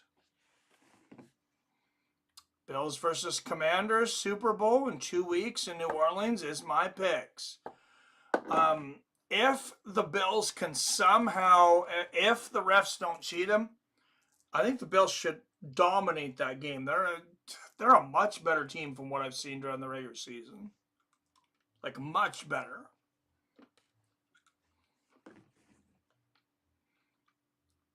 Right, so I got the Eagles. All right, we got split vote here so far. Man, too bad, Rob. I'm thinking about betting the Eagles. Hours? He does full hour sets? Like 45 minutes. He does really long sets. I'll send you his YouTube channel. He uploaded them to his YouTube channel, Wyatt. I'll send it to you when I find him. No kidding. If Jason has hour sets, his comedy is legit. No, he's fucking legit. Yeah, the guy is good. Where can I watch this? What's up, Gorilla Uzi? Let me try to find it. Chiefs aren't even good. They're legitimately not a top 8 team. 100% agree. 100% agree. Let me find it.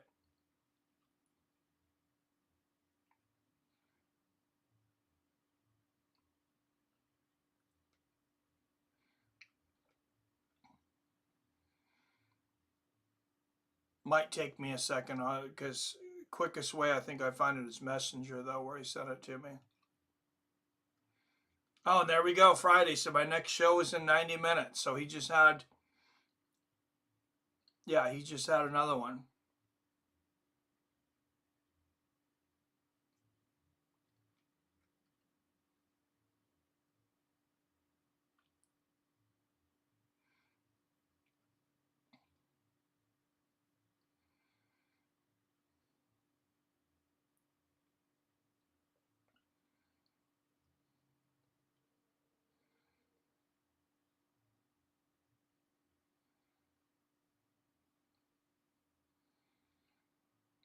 Let's see. I had a lot more messages from them than I thought here.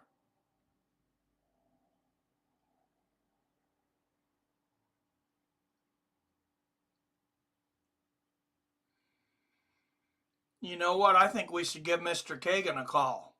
He's always calling into here. He doesn't know. We're gonna give Jason a call.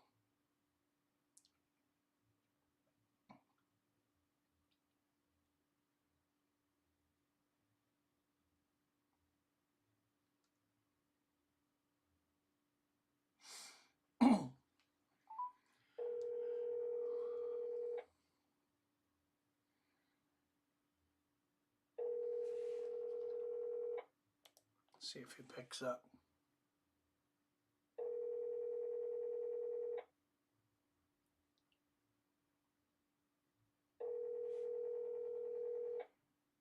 Oh, he must be out.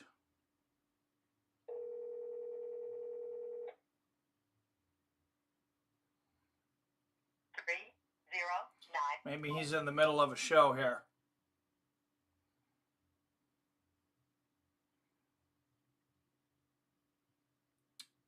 You send me that? That's impressive. Yeah, I'm still trying to find the message here.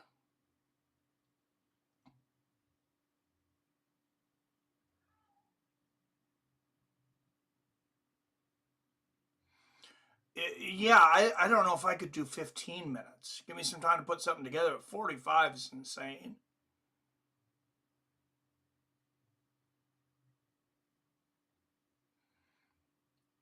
I wish you could search messages with somebody. Oh.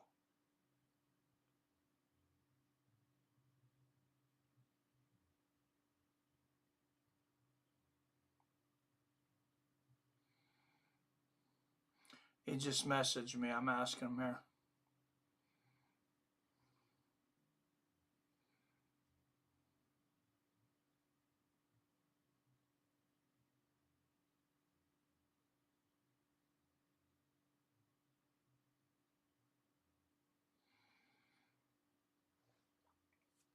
Oh, I just called him at 12:30 on the East Coast. Oops.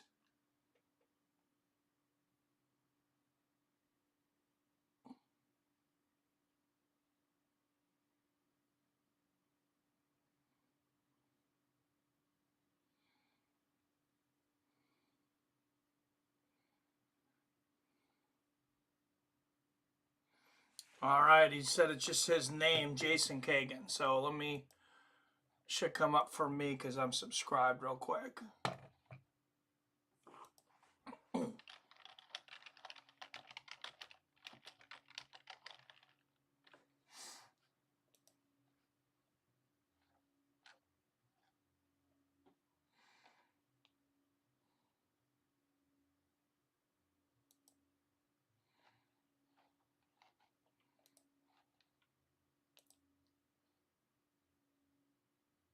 All right, here's his comedy special from November 1st. Let's go and wake up Rob next. Yeah, I literally just called him at like 1 in the frickin' morning. Oops. Well, I doubt Rob's asleep yet, but let's see. We all know the true people's champ. Denver Broncos are out, so whoever wins, doesn't even matter.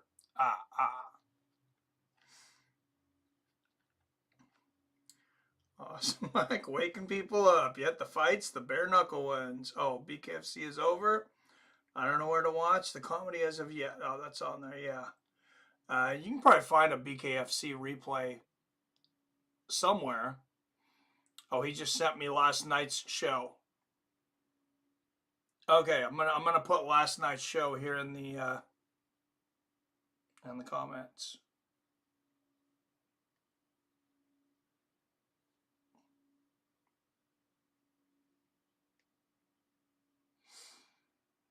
He's only got 25 subscribers too. Give him a sub over on his channel. I don't think he's really shared it that much, but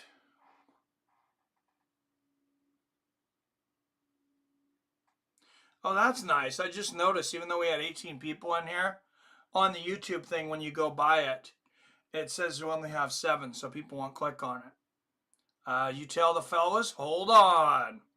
All right, I think we might be getting a call from Jason Kagan here. All right, we got a 50-50 on the Commanders and Eagles. I'm going to be that tiebreaker. I'm going to take the Eagles. Dude, it's fucking Andre the Giant. If that's true, good lord. Yeah, he's like 6'7". All right, so Eagles. And let's put up the poll for the Cheats and the Bills.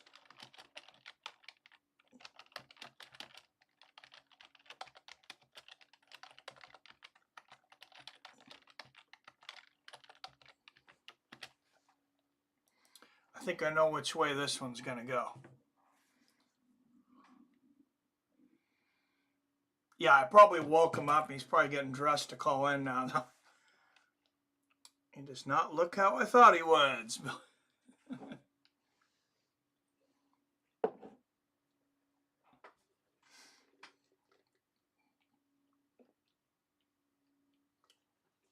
Yeah, you can't always tell from my voice how somebody's going to look, but yeah, make sure and give him a sub over there, though. Oh, we got 75% Bills early.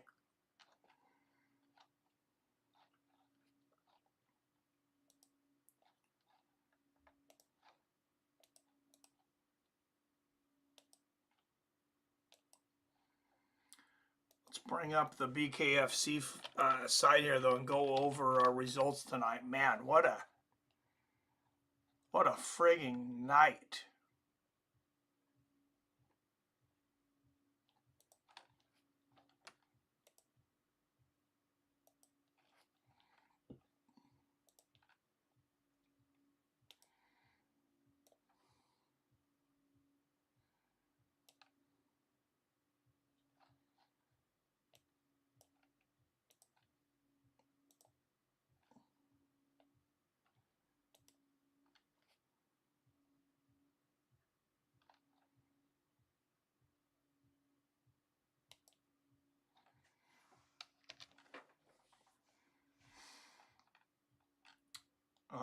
Oh, and hey, they're still selling tickets. Look at that.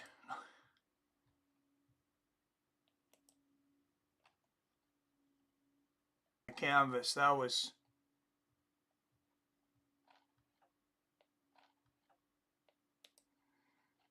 crazy. Then Jacob Meyer knocking out Zed Montanez flat out. Sam Banks.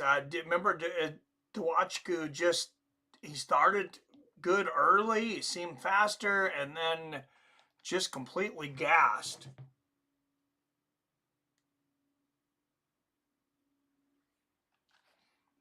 Much for you guys. Oh, we're about to prank and call up Rob. Oh, there's Jason. What's up? I'm in bed. Volume muted. Pirates, the lot of ya. Sorry for the wake up, man. Go to bed, Jason. My prank called you utter disrespect. Completely. Actually,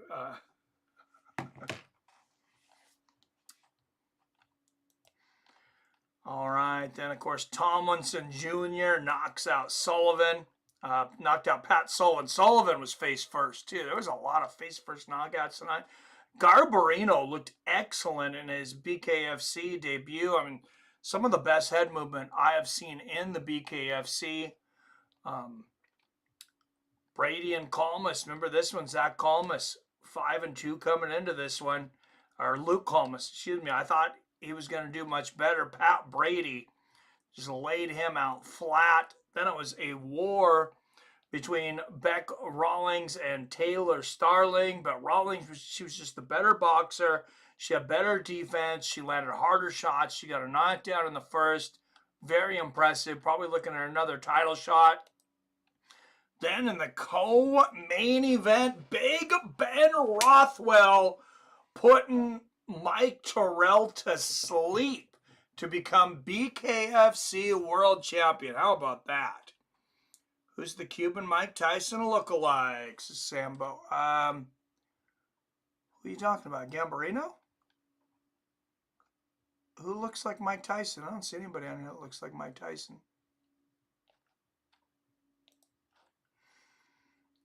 Yeah, Big Ben Rothwell, 4-0 now in BKFC, and he is their heavyweight champion. Then Jeremy Stephens.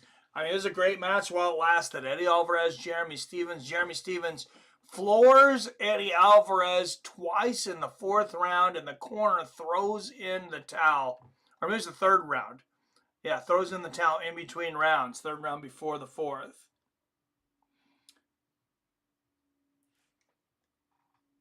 All right, guys. Hey, thanks, everybody, for tuning in. Remember, Eddie, the return of Israel Adesanya next week against Nasruddin Imavov. And then first tomorrow, AFC, NFC Conference Championships. We got the Chiefs. Oh, we still got a poll up here, too. That's right. Bills and the Cheats. It looks like we're going with the Bills, 80%. My apologies. He is the next opponent for Big Ben. Oh, is that Lorenzo Hunt? I can't think of who that would be. I'm not sure. I don't watch BKFC every week because a lot of times it's on at the same time as UFC. So if I have to choose, we always do UFC. That might have to change, by the way.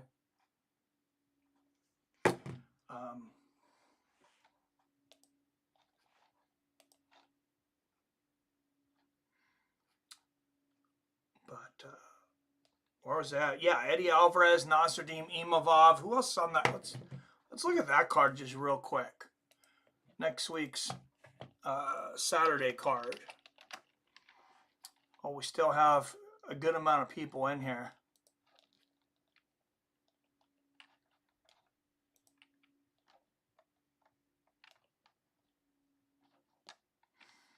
Because we got a couple other. I mean, this one is better than the next pay-per-view. Am I wrong?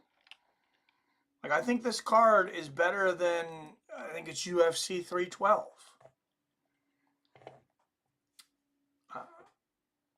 Let's see, through the prelims, not a lot, but we got Jasmine Jusita Vicious coming back against Mayra Bueno Silva. Two tough women. I think that'll be a good fight. Faraz Zim and Mike Davis.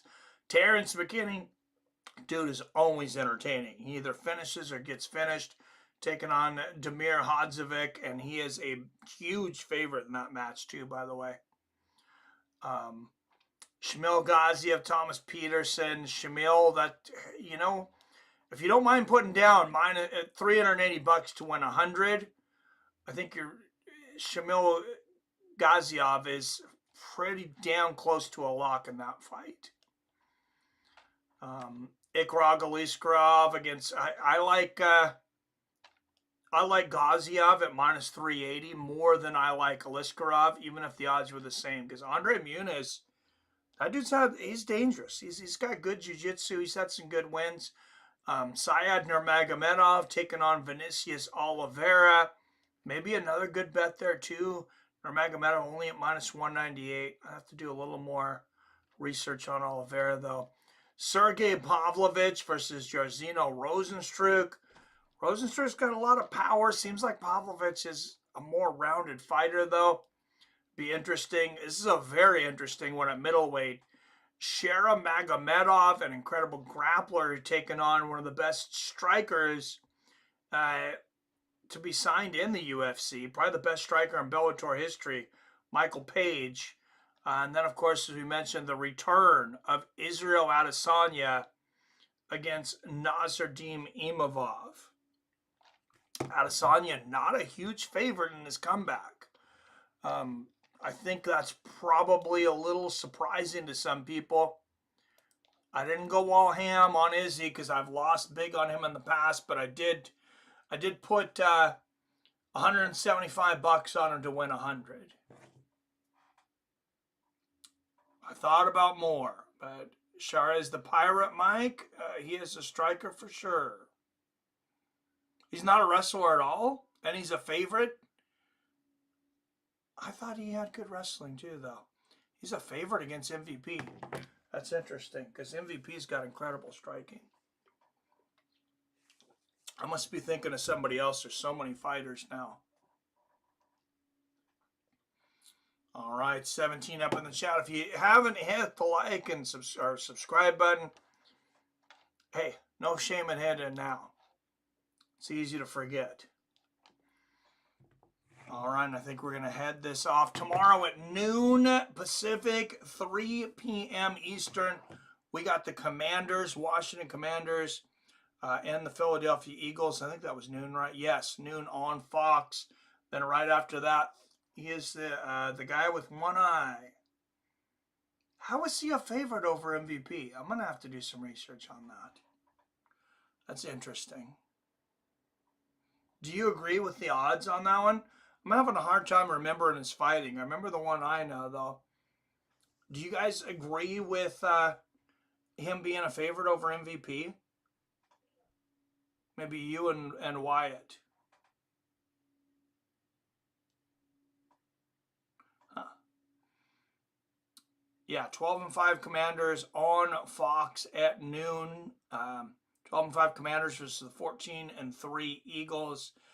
Then the 13-4 Buffalo Bills being hosted by the 15-2 Kansas City Chiefs. He's a KO master. He says he can KO Izzy. I mean, people can say anything. And I mean, Izzy's not invincible, though. But Hayter knocked him out.